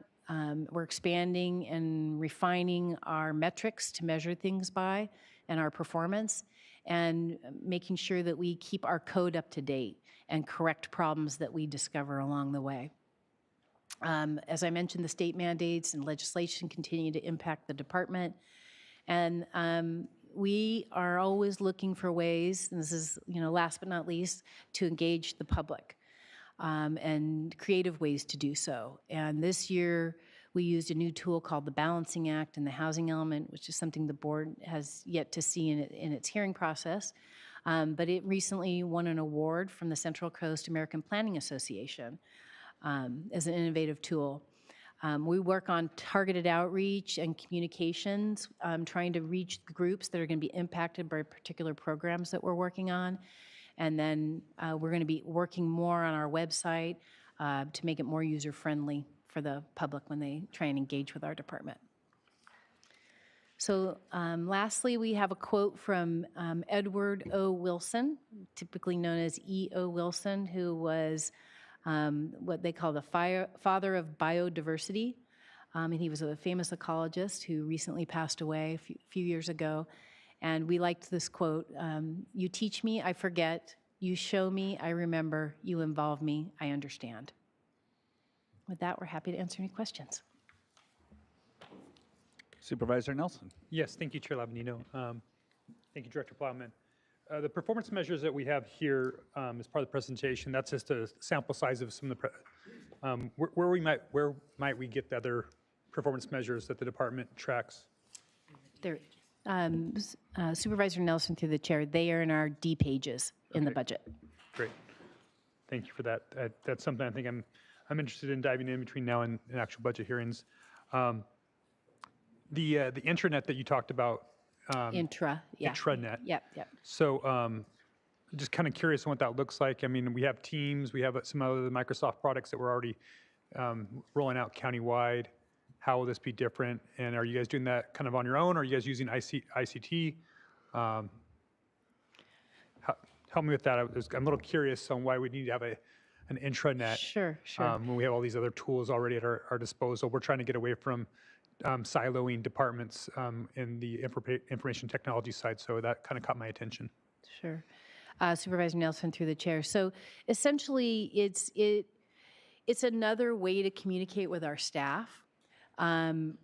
Right now, we use email and Teams, but it's a way for me to post messages from the director for our staff rather than sending out emails because they get buried in the large number of emails that staff gets. It's a way for us to have things like our prototype documents for our board agenda letters or our planning commission staff reports or sample conditions of approval, just information that helps the staff complete their everyday work is what we expect to be using it for. We have been building it internally with our IT team because we do have some IT staff. But it wouldn't be that different than what, the county intranet. We have a county intranet that allows the different departments to access information from HR or another department that would be available. It makes it easy to find that stuff. Sure, and the Microsoft 360 has a lot of those same products in it, so I was just wanting to make sure we weren't recreating the wheel there after we spend a lot of money on licenses to do exactly that we go out there and find other products. That's why, like I said, it caught my attention. The Acela Phase 2 implementation. You said we got MOUs already done here in February, or at least drafts? We have a draft MOU done, yes. Okay, so do we have an expected go live on that? Because that's pretty important. We do, and it's the fall of this calendar year, so next fiscal year, but we expect it to happen we're hoping September, October for that to go live. And then just maybe for my colleagues' sake, this Phase 2 is hugely important to accomplishing our goals of economic development and housing. It'd be money well spent if we did whatever we could to actually accelerate that to yesterday. We are losing projects, we are losing businesses in our county because of things falling through the cracks because departments aren't communicating with each other. And so it should be something that it's a huge priority to me. Like I said, I've had constituents that have lost a significant amount of money because they haven't been able to get through the process because things are sitting on somebody's desk for months at a time and sometimes years at a time in our county. And this hopefully would be the tool that would break us free from that. And so I think it should be all hands on deck personally. And so if I can add anything to this conversation, I would say that we should greatly prioritize that. And if we could have that live this summer or even sooner, I think it'd be time well spent for the county, because we think we have a lot of things that are backed up in the system because we don't have that live today. So is your department taking the lead on that, or is it? We are. Okay, great. Thank you. Supervisor Hartman? Well, I would agree with what my colleague said, and I think even worse is when you go through a linear process and you find out at the end that you got to go back to the beginning. So having collaboration so that the permittee understands at the get-go what's required, and each does. So I was confused about how Bluebeam, this is my first time hearing that, and how it relates or doesn't relate to Acela. So Sure. Supervisor Hartman, you were once a commissioner, through the chair. So Bluebeam is like a plug-in to Acela. Acela is the permitting system, and Bluebeam is a technology that allows you to review plans digitally, and then comment on those plans digitally, and then all of those comments can be collected on the same plan. And so each department can be adding comments as they're doing their review. And each department seeing what the other department says Correct. and whether there's a conflict. Okay. Correct. Yeah. Okay. That's great. That does raise the question: is it in real time? I mean, is there some time when everybody gets together and there's a conversation online? So initially, the first conversation happens with our Subdivision Development Review Committee. And so that's when all of the departments come together to give feedback to applicants about their application and talk about the types of conditions that will be required for those projects. There may be if there's a need later in the process, they can come back together and have a conversation, but that's the primary point at which the departments come together.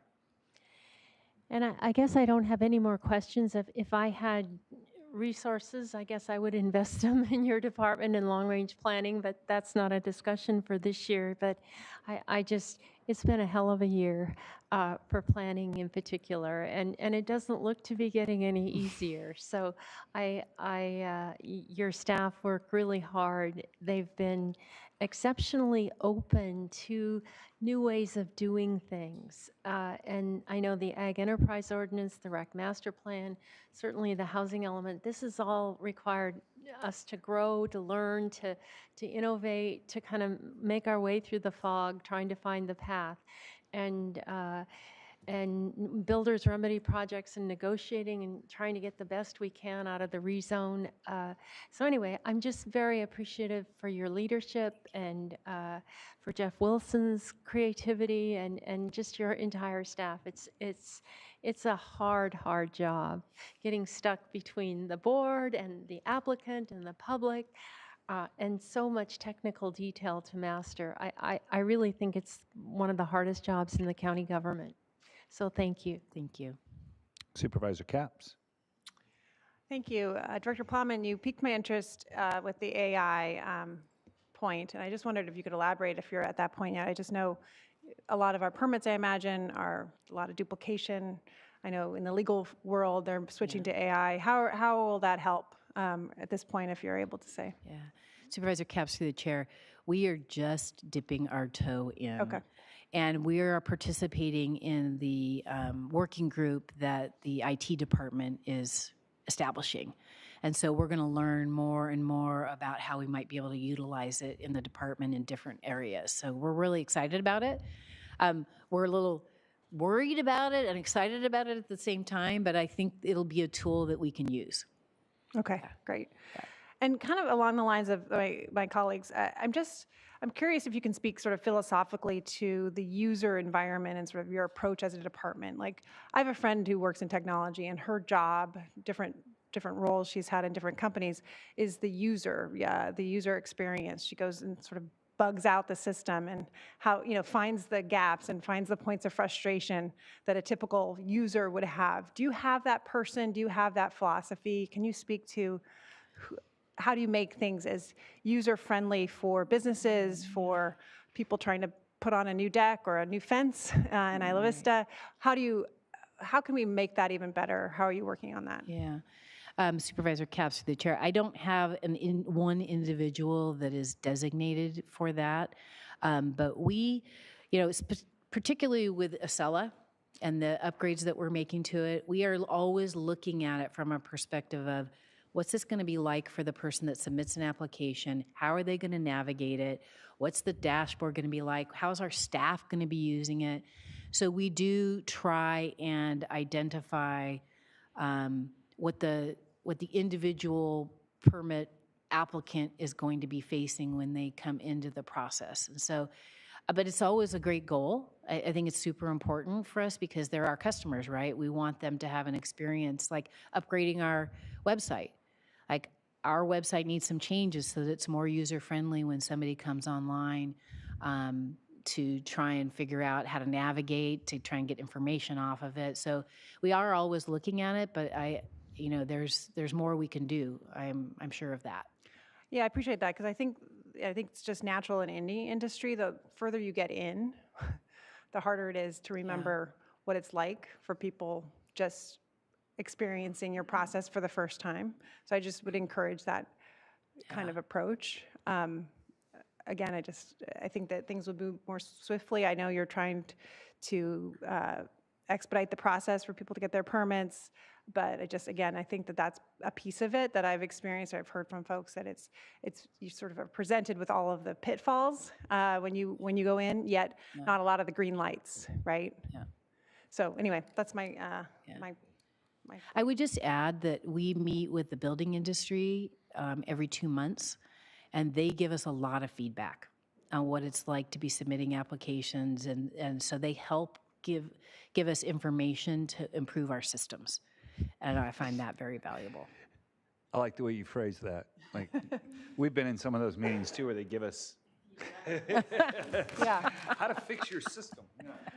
And I'll just add, because you and I have talked about this before, but just again, as I've said a few times today, I know sometimes your department contracts out to run town halls or public meetings related to projects, and I guess I would love to see, it's not my department, it's your department, but I would love to see, rather than contracting out with consultants, folks who actually know, can do that in-house, that interfacing public role, that PIO role, because I just see that as such a money saver. If you spend money on that initially, then you kind of avoid a lot of the problems that sometimes arise when the public doesn't understand something. But we've had conversations about that. I just wanted to speak to it. Thanks.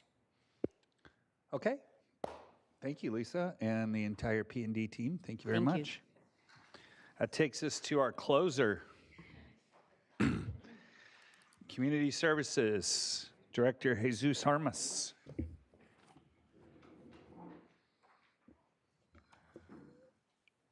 Since baseball season has already started, I guess I'm the cleanup, huh? You're hitting cleanup. Yeah, good thing you brought up baseball, because last night I was watching my Padres. They were down 8-0 in the 7th inning, so I switched off and watched something else, came back, turned on the news, and they won 9-8. So baseball is a great game. Perfect timing, perfect timing. No. Chair Lavanino, members of the board, I'm pleased to be here today to present the Community Services Department's budget for your review and consideration. As a recent arrival to Santa Barbara County and to this department, I want to share with you how impressed I am with the commitment to public service, both at the countywide level and more specifically at CSD. I'm joined today by our executive staff who can answer any more detailed questions that are above my pay grade, if you will. We have Jeff Lindgren representing the Parks Division, Ashley with Sustainability, Andrew with our financial operations, Joe is, of course, Housing and Community Development, Sarah is Arts and Culture, Jill with Capital Projects, and Sherman as our Business Manager. Key services of the department, of course, are widespread. It's a department that reaches many aspects of our community and aspects about which we take great pride. The Parks Division is responsible for over 9,000 acres of open space, beach area, and over 100 miles of trails. It is committed to providing safe and affordable access to the community to approximately 8 million visitors annually. That's a remarkable number, 8 million visitors. And of course, our Community Supports Division, which includes arts, culture, and our efforts at working with the cities and our own library activity, Human Services, and the Women's Commission. Our next significant division, of course, is Housing and Community Development, where it devotes itself to undertaking a variety of activities associated with addressing homelessness, administering affordable housing, and of course, providing the ancillary support services to unhoused individuals. Sustainability has carried out a variety of board identified priorities and focusing on climate-related policies and programs that reduce emissions, improve resiliency throughout the Tri-County area. Our budget, of course, is presented here, and as you can see, it's slightly more than $73 million, with capital earmarked at about $6.4 million. In a later slide, you'll see that it's largely flat from prior year. And a couple of things worth emphasizing here. The department largely operates with funding sources and revenue that's earned outside of the general fund contributions in a business environment or is competitively secured. For instance, of the $14.5 million that's depicted of the slide from the general fund as a contribution, $6.9 million gets passed through to the Community for Libraries and Human Services Commission grant funding programs, meaning that the department really relies on a net of about $7.6 million in general fund to operate its basic operations. Our capital budget has some important items that are noteworthy. If we can go to the next slide, please. Goleta lawn renovation at 1.3 million has focused on rebuilding the irrigation and re-landscaping the area adjacent to the beach damaged in prior winter storms, as well as focusing on a new walkway there. Noteworthy is that we've seen over 1.5 million visitors to that area. The Arroyo Burro Beach parking lot renovation at 350,000 is addressing some needed reconstruction in the parking lots of that area. I'd like to also comment on our transfers that are identified here. The department is especially appreciative of the 2.9 million. That's a combination of the 18% maintenance fund and the baseline maintenance fund to address a variety of projects that warrant attention. And of course, we've also identified 250,000 directed toward hazardous mitigation associated with trees that may be damaged, may be in disease, or may be in danger of dying. The department also includes about 1.2 million in previously identified capital projects, the individual components of which are listed on the slide. From a staffing standpoint, as I suggested earlier, you can see that we're essentially at the same level as prior year. A little bit of tweaking based on rearranging some staff positions, but largely status quo. Similarly, our budget is largely the same, $73.1 million this year as compared to $74.8 million in prior year. Modest changes are reflected in the slide, but we are largely maintaining the level that you've identified in prior years. We're proud of some accomplishments, both that we anticipate or have completed this year. Noteworthy, of course, is responding to the various storm damages that were experienced over the last couple of years. We take great pride also in the remarkable achievement that we've been able to realize in addressing a critical local issue, of course, homelessness. The board will be reviewing in a matter of weeks the point in time results, but I urge you not to despair. There may be some changes there that suggest we're not making progress, but when put in context, it's remarkable what we've been able to accomplish over the last number of years. And I would, as a new arrival, want to congratulate the board and the county on a very thoughtful and compassionate approach to a very difficult issue. I think it's something that may not be apparent if you're dealing with it at the moment, but when you're looking at it afresh, it really is a remarkable story to tell, and we'll be telling that to you in a few weeks. Of course, in that vein, we have an important ribbon cutting on Friday at La Posada that complements the work that has already been done at Hope's Village. Continuing on, we are, of course, showing that we're pleased with some of the efforts that we've been able to make on the sustainability front. We've been earmarking some funds through the grant that was received to address funding electrification, transportation electrification, and the like. And I would like to share with you that our Parks Division has placed an order for 2 Ford 150 EV trucks and getting ready to install the chargers in a matter of weeks. So I would encourage you to let us know when you want to drive those vehicles, and we're in consultation with the sheriff so that if those of you go above the speed limit, you'll be forewarned. I think the president went above the speed limit when he tried one of those vehicles. On the housing front, working as an effort with 3C REN, we were able to provide some really energy upgrades in 23 multifamily projects representing 725 units, as well as focusing on 400 single-family homes, and provided training for 70 building and housing professionals. We have some important goals as well that we'd like to share with you. We're on the final legs of the Parks Master Plan, the Recreation Master Plan. We hope to bring that to you by year's end. We'll identify some important things that we can focus on. That may prompt some discussions around staffing if we want to embark on new initiatives, and obviously that document provides a framework in which those discussions can be undertaken.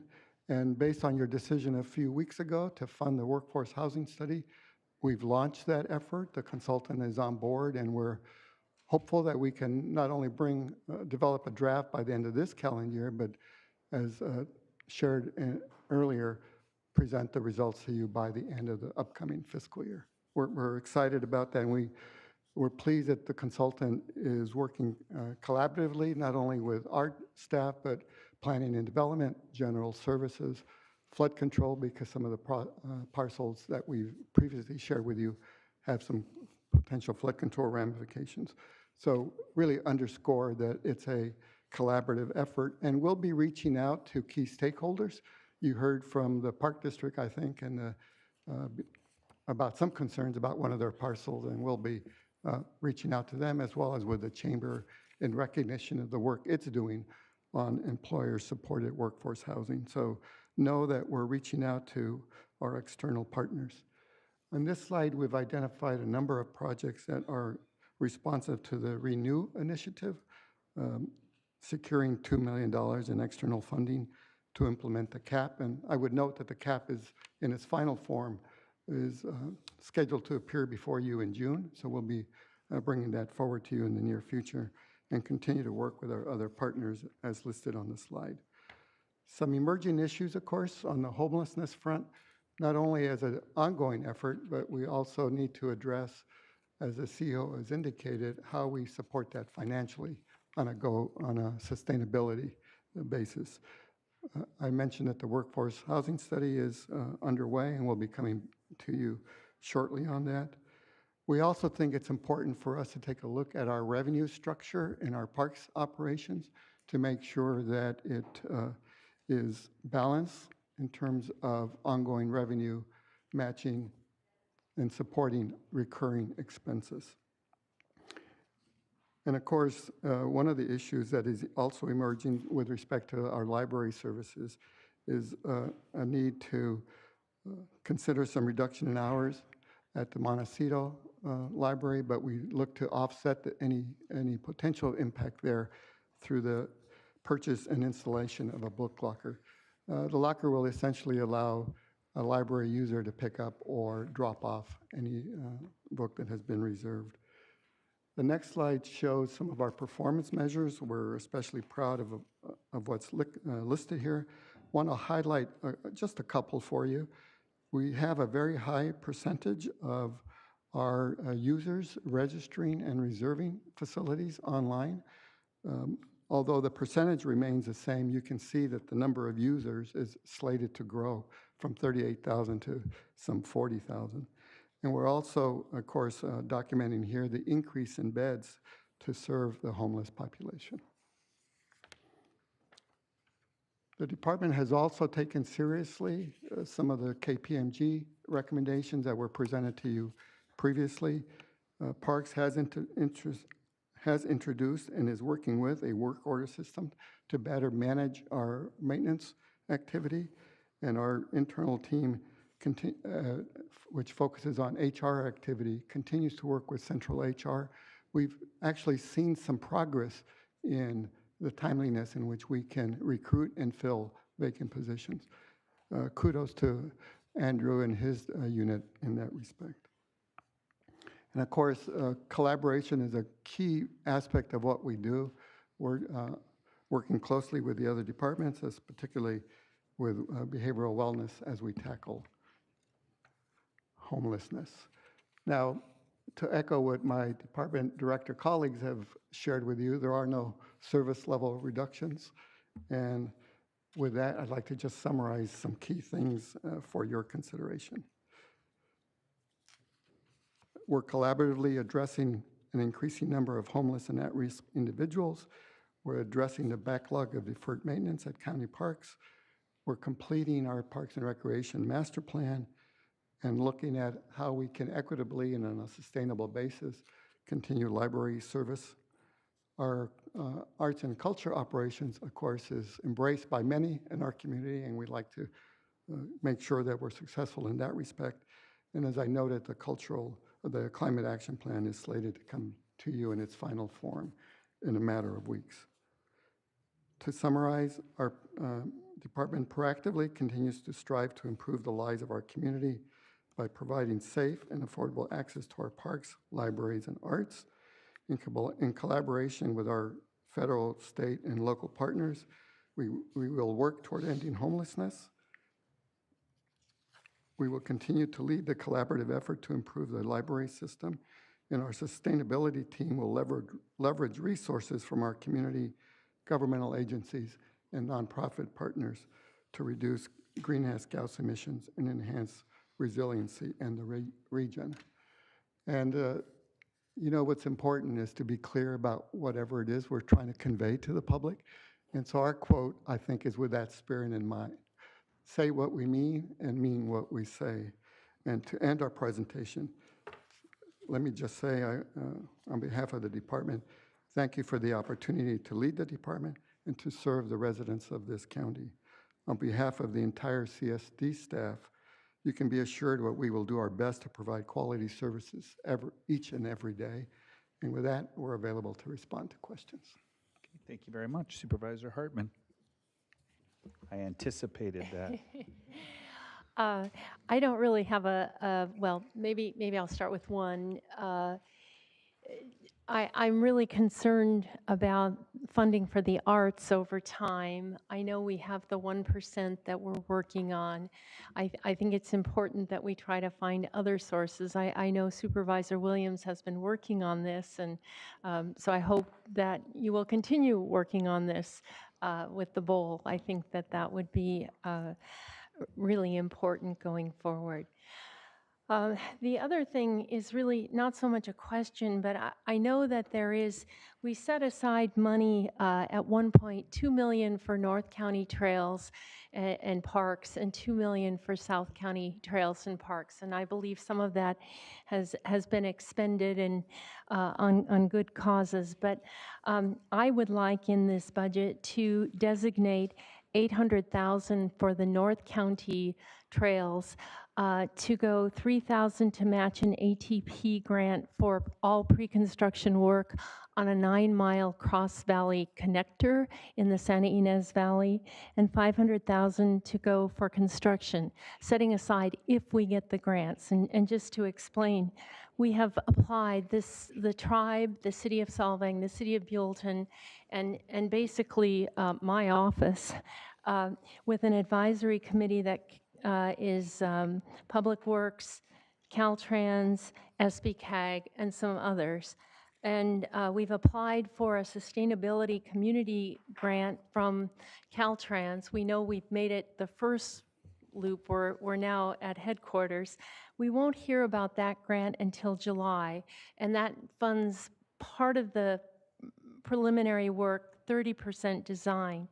The ATP grant is due June 17th. We wouldn't hear till that later, but we're trying to get lines in the water, and that would fund all pre-construction activities. But we get more points on the grant if we can say that we've got matching funds. 20% is required, but the 300,000 would, I think, give us all the points. So that is my request. And just for clarification, you're talking about the money that was already allocated previously? It's been set aside, and now I want to set aside a portion of the set aside. So how much is that? Do we know, Paul? My understanding is the board had reserved a couple million in the north end, and based on some prior allocations for the master plan, we identify about 1 3/4 or so remaining. Maybe we can discuss that, but what we've got is $2 million earmarked that was earmarked in 21-22 for the North County open parks, trails, and open space. There was some action a few years ago to allocate some of that, some from both buckets towards the rec master plan, but was never drawn by the department, and it's been a few years since we've had that discussion. So there's no allocations there, but we may need to discuss what they were thinking on that versus what's left. But that is still a $2 million bucket right now. And I think it's important that there's still North County money left for other districts. Yeah, I mean, you have something hot on the stove. Let's get to it. Supervisor Nelson? Yeah, I wanted to show support for Supervisor Hartman. I know that this project was what was envisioned in 2021 when those dollars were set aside. That was part of the reason for the $2 million ask. So it would be good to get a report back just to see it in the totality and where it all fits. But I'll just tell you, I'm generally very supportive of the request. Okay, Supervisor Capps. Thank you so much. I was hoping that I could get an update from our Parks Director, Jeff, about some improvements that this board thankfully voted for in terms of lighting, fencing, and horticulture out in Isla Vista. Thanks. Good afternoon, Chair Lavagnino and Supervisor Capps. Yes, just this last Friday before the Deltopia party began, we completed some of the fencing. So there were 4 parks that were going to be adjusted. Their fences were going to be adjusted, so they're now 6 feet tall. And we finished Pelican Park on Friday, so that just leaves one small park, Rodapel, in Isla Vista that still requires a fence that will be repaired fairly quickly. As far as the lighting goes, we have ordered some light fixtures that are LED solar with motion sensors. We ordered 3 different types because there are some challenges in mounting lighting to the fences in Isla Vista. So we're going to experiment a little bit, but we'll come up with some solutions and should be able to get most of the lighting completed out there as well in the next month. And then the horticulture to follow? Yes. Oh, the plantings are essentially done, but we do want to reserve the right to go back and do some more planting if we see there are places where creative residents of Isla Vista have found their way around the fences. Thank you. And just to report back to the board, because the fences that are up now, I've been out there a lot, and people love them. They actually call them beautiful, and KUIT did this wonderful report, and these students were saying, yeah, I feel a lot safer now. So money well spent, and I really appreciate it. Thank you. Supervisor Williams. My request is similar to Supervisor Hartman's. I believe the origin of these open space set-asides were 2022 with Mr. Hart's request for the San Marcos foothills and Mr. Lavanino's request for a park in Santa Maria. And what's happening in Carpinteria is a real, I would say, community uproar about planned resort development on the next to the Carpinteria Bluffs Resort. And I think a community need that's been out there for a long time has been the possible need to expand the Carpinteria Bluffs Preserve. And I'm not so ambitious as to believe that would be 100% acquisition. It would probably be a partial acquisition. But I do think, given that, especially since the origin of much of these funds originally were the cannabis funds, that it would be appropriate to set aside some for a future, to give some bargaining power to those advocates attempting to preserve the Carpinteria Bluffs. And there's a couple different ways that it could be done, but I just wanted to bring that into the conversation because it's an important, outstanding need. I don't purport to think that we should use all of what's remains, but a good portion of it. I understand that it's a little bit smaller than it used to because some of it was used for the fencing and so forth for the Isla Vista improvements, which is, I agree, a good use of the funds. But I just wanted to bring that out into your attention because it is a real need. There is a existing nonprofit. They are the same nonprofit who acquired the Bluffs Preserve in the first place. And some kind of contractual thing where we either detain funds or give funds, and if no acquisition happens, they have to give it back, or that we detain it until that time would be appropriate, I think. Cool. All right. And I think we all do still have district funds that everybody, if they have their own, there's balances there. Okay, Supervisor Hartman. Oh, I believe for our CEO who's taking input, are there at least 3 people supportive of these? And I'm very supportive of the Carpinteria acquisition. That's a county-wide resource. A lot of people visit that from all over, and so I would be supportive of that. Okay. Supervisor Nelson. Yes, as I mentioned, I generally support it. Maybe it's a BIF that kind of lays out the funding and what we have left might be good. And then maybe when we talk about capital on tomorrow, if that's not too quickly to turn around, it might be good for us to see that before we can fully commit. But like I said, I don't see why I wouldn't. It's definitely part of the intentions for those funds. And so maybe taking a step back and looking at that might be good before we, 'cause I think all 5 of us probably want to support all that. So moving forward. CEO Miyasada. And then before tomorrow, maybe Supervisor Williams, I know you're putting your marker out there for what amount, if you could help us come up with that. So if it's, Supervisor Hartman had as a number, 800,000, if it's 800, 500, whatever you think it is, so that if the board is amenable, we can set aside part of that set aside. Supervisor Nelson again. Yes, thank you, Chair Lavanino. I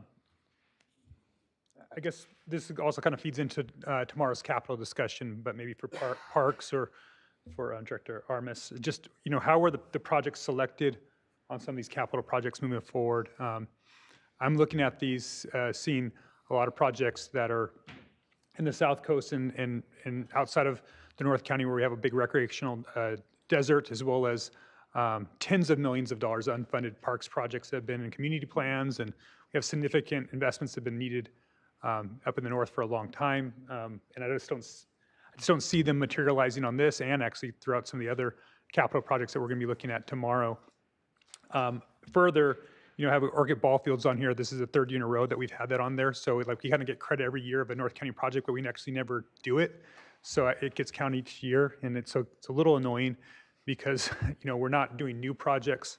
We're not investing in North County. These things are lingering much further than they need to. So talk to me about how these sites were selected as part of your capital plan. The list. Chair Lavanino, Supervisor Nelson, I think you'll see tomorrow during the capital discussion, there's a little more spread amongst the various projects than maybe what we showed today in the few slides that we had to describe the capital work that we'll be doing this year. There must be a new slide than what we have in our package, because we've got those already. So you have those already? Yeah. But we'll have that conversation, I guess, tomorrow. But I guess a preview is that I'm looking at these, the same question I had last year, as we spent about 90% of the capital outside of the Santa Maria Valley. I know we came in this last year on funding the Guadalupe projects. We have invested in other places too, but as part of the kind of the routine investment in some of these areas, it's some place that I know we have a lot of parks in the South Coast. That's because we've spent money for the last 60, 70 years building those parks, and now we're having to maintain them. But a lot of parks are on the books that were supposed to be built in North County that still haven't been funded. So I guess I'm looking for some more geographic equity as we approach these things. Okay, and with that, thank you very much, Director Armis.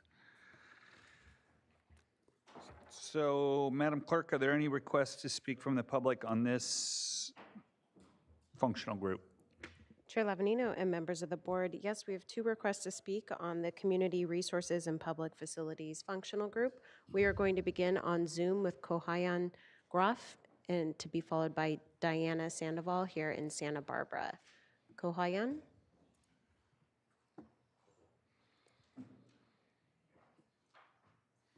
Hi, yes. Can you hear me? Yes, we can. Please proceed.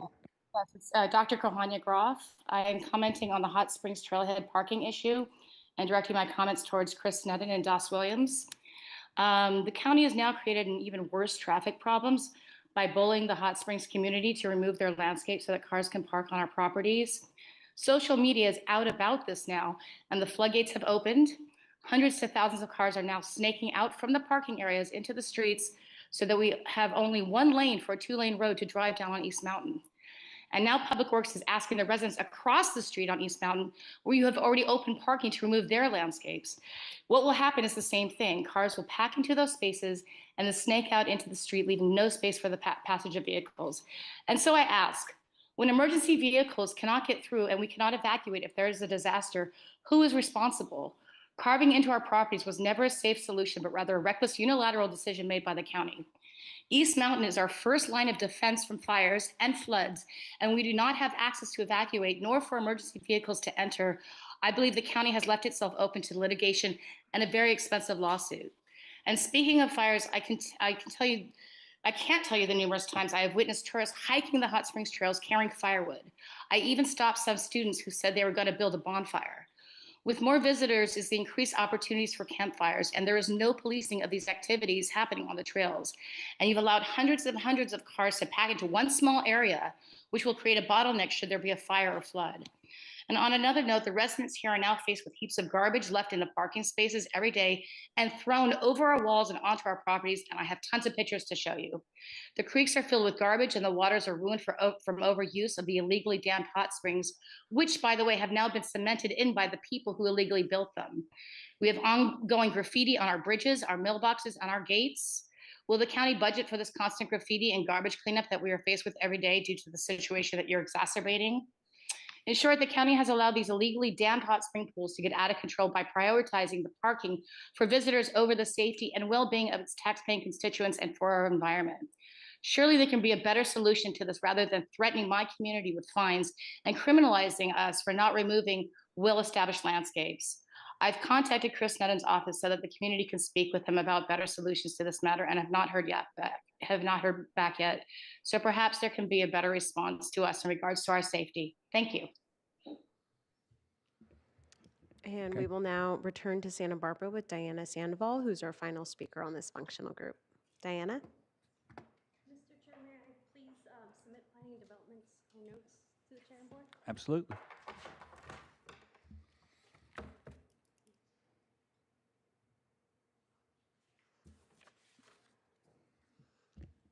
Hi, everyone. Dear Chair, members of the board, and Director of Planning.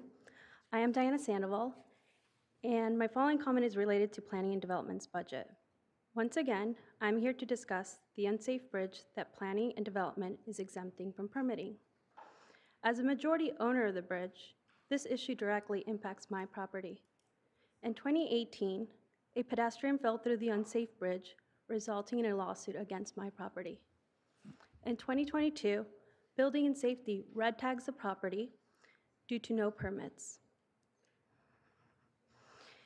In 2023, Building and Safety completed an in-house review, including Building and Safety's own engineer, and determined that building permits are needed to complete the required repairs. To my surprise, about 3 weeks ago, construction resumed and the violation was abated without permits or even a site visit. Yesterday, I hired a third independent structural engineer. To date, the bridge is still not safe for pedestrians or motorists. The railing repairs that the county allowed to happen after the red tag and actually abated without even a site visit is deficient and not up to code. Let me repeat, deficient and not up to code. Again, the bridge is not safe. I've asked the county multiple times, what changed? Why is the permitting process bypassed in this case? After submitting a public records request, I now know that an agent and expediter who previously worked in planning and development was able to circumvent and abate the violation without the needed permits. As kindly and respectfully as possible, is it pay to play? And if so, How is that budget accounted for? Thank you.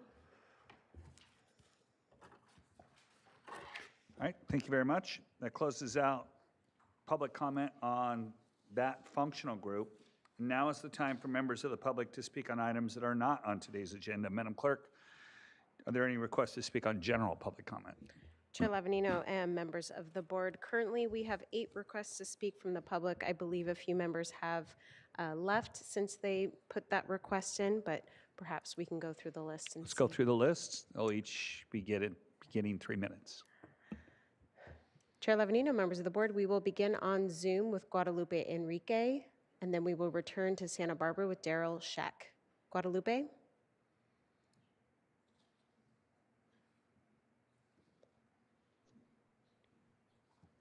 Hello. Can you hear me okay? Yes, we can. Please proceed. Okay. My name is Guadalupe Enriquez. I'm a Santa Barbara County employee with the Department of DCSS, a SEIU 620 union member, and I'm also part of the negotiation bargaining team. I'm here in hopes that you hear us in regards to inflation, the cost of groceries, the gas prices, also the rents that are going sky high, that our employees cannot afford to live in the areas they work. And this is putting a very large hardship on all the people that serve our community. We also have employees that have come from different companies to Santa Barbara County Department, only to find themselves in their current positions at a pay cut. We need to think about our future of our departments and also retaining staff. We hope that you consider a fair contract for our employees and union members. Thank you. Thank you. We will now return to Santa Barbara with Daryl Scheck, to be followed by Meg Beard. Daryl? Good afternoon, Chair Lavanino and Board of Supervisors. My name is Daryl Scheck, Executive Director for SEIU Local 620, which represents nearly half of your employees at the County of Santa Barbara. Inflation has ravaged our membership over the last 3 years. During our last negotiations, more than 90% of the financial pundits were predicting that rising inflation will be transitory and last only a few months. Sadly, inflation has lasted the entire term to date of the 3-year labor agreement between this union and the county. Even the retirement system cost of living increases the last 2 years were 7.5% and 3.5%. Our members received a 2% increase last year. So in just 1 year, they were 5.5% behind inflation, not to mention the other 2 years where inflation harmed them further. I believe this Board of Supervisors has also received cost of living increases in the 5% range, while your workforce, like I said, has received a 2% increase in base wages last year. At the City of Santa Barbara and the City of Santa Maria, those workers who we also represent received cost of living increases north of 5% in the most recent negotiations. The county was extremely lucky to have labor agreements that did not adjust for rising inflation over the last 3 years. With 10% annual rent increases becoming normal, our members can no longer afford to balance the county's budget on its back. I've never seen such excitement and enthusiasm amongst our members to fight and battle for a contract in my employment at Local 620. Please understand, this is not a normal bargaining situation, and providing a 3% cost of living increase is not going to cut it when retirees have received better cost of living increases than our members. We can provide data that supports our members' fight for a fair increase. We need your help to make this budget cycle the budget cycle in which we make things right. In addition, most local municipal employers are offering nearly 100% medical coverage to families, and the county offers nowhere near this. There are many local government employment options, and employees will just leave or not take a job here if the county's at the bottom of the barrel in terms of wages and benefits. We hope you listen to this message before it's too late and you lose more of your workforce. It's time to do better. I'd also like to comment on what I consider to be arbitrarily conservative projections made by staff for the county general fund. When 80% of discretionary funds come from property taxes, which is virtually guaranteed to go up at 2% a year under Prop 13, a 2% projection seems extremely low, and I'd encourage you to dig into those numbers. However, I understand that this is the way the game is played. We're going to play conservative numbers at the beginning and then you know, use that at the table potentially. Thank you, Daryl. That is your time. Okay, thank you very much for your time. I appreciate it, and we hope that we can do better in our contract. We will now go to Meg Baird to be followed by Brad Klein. Is Meg still here? Is Brad still here? Alrighty, we will now go to Laura Robinson, who is our final speaker. Laura?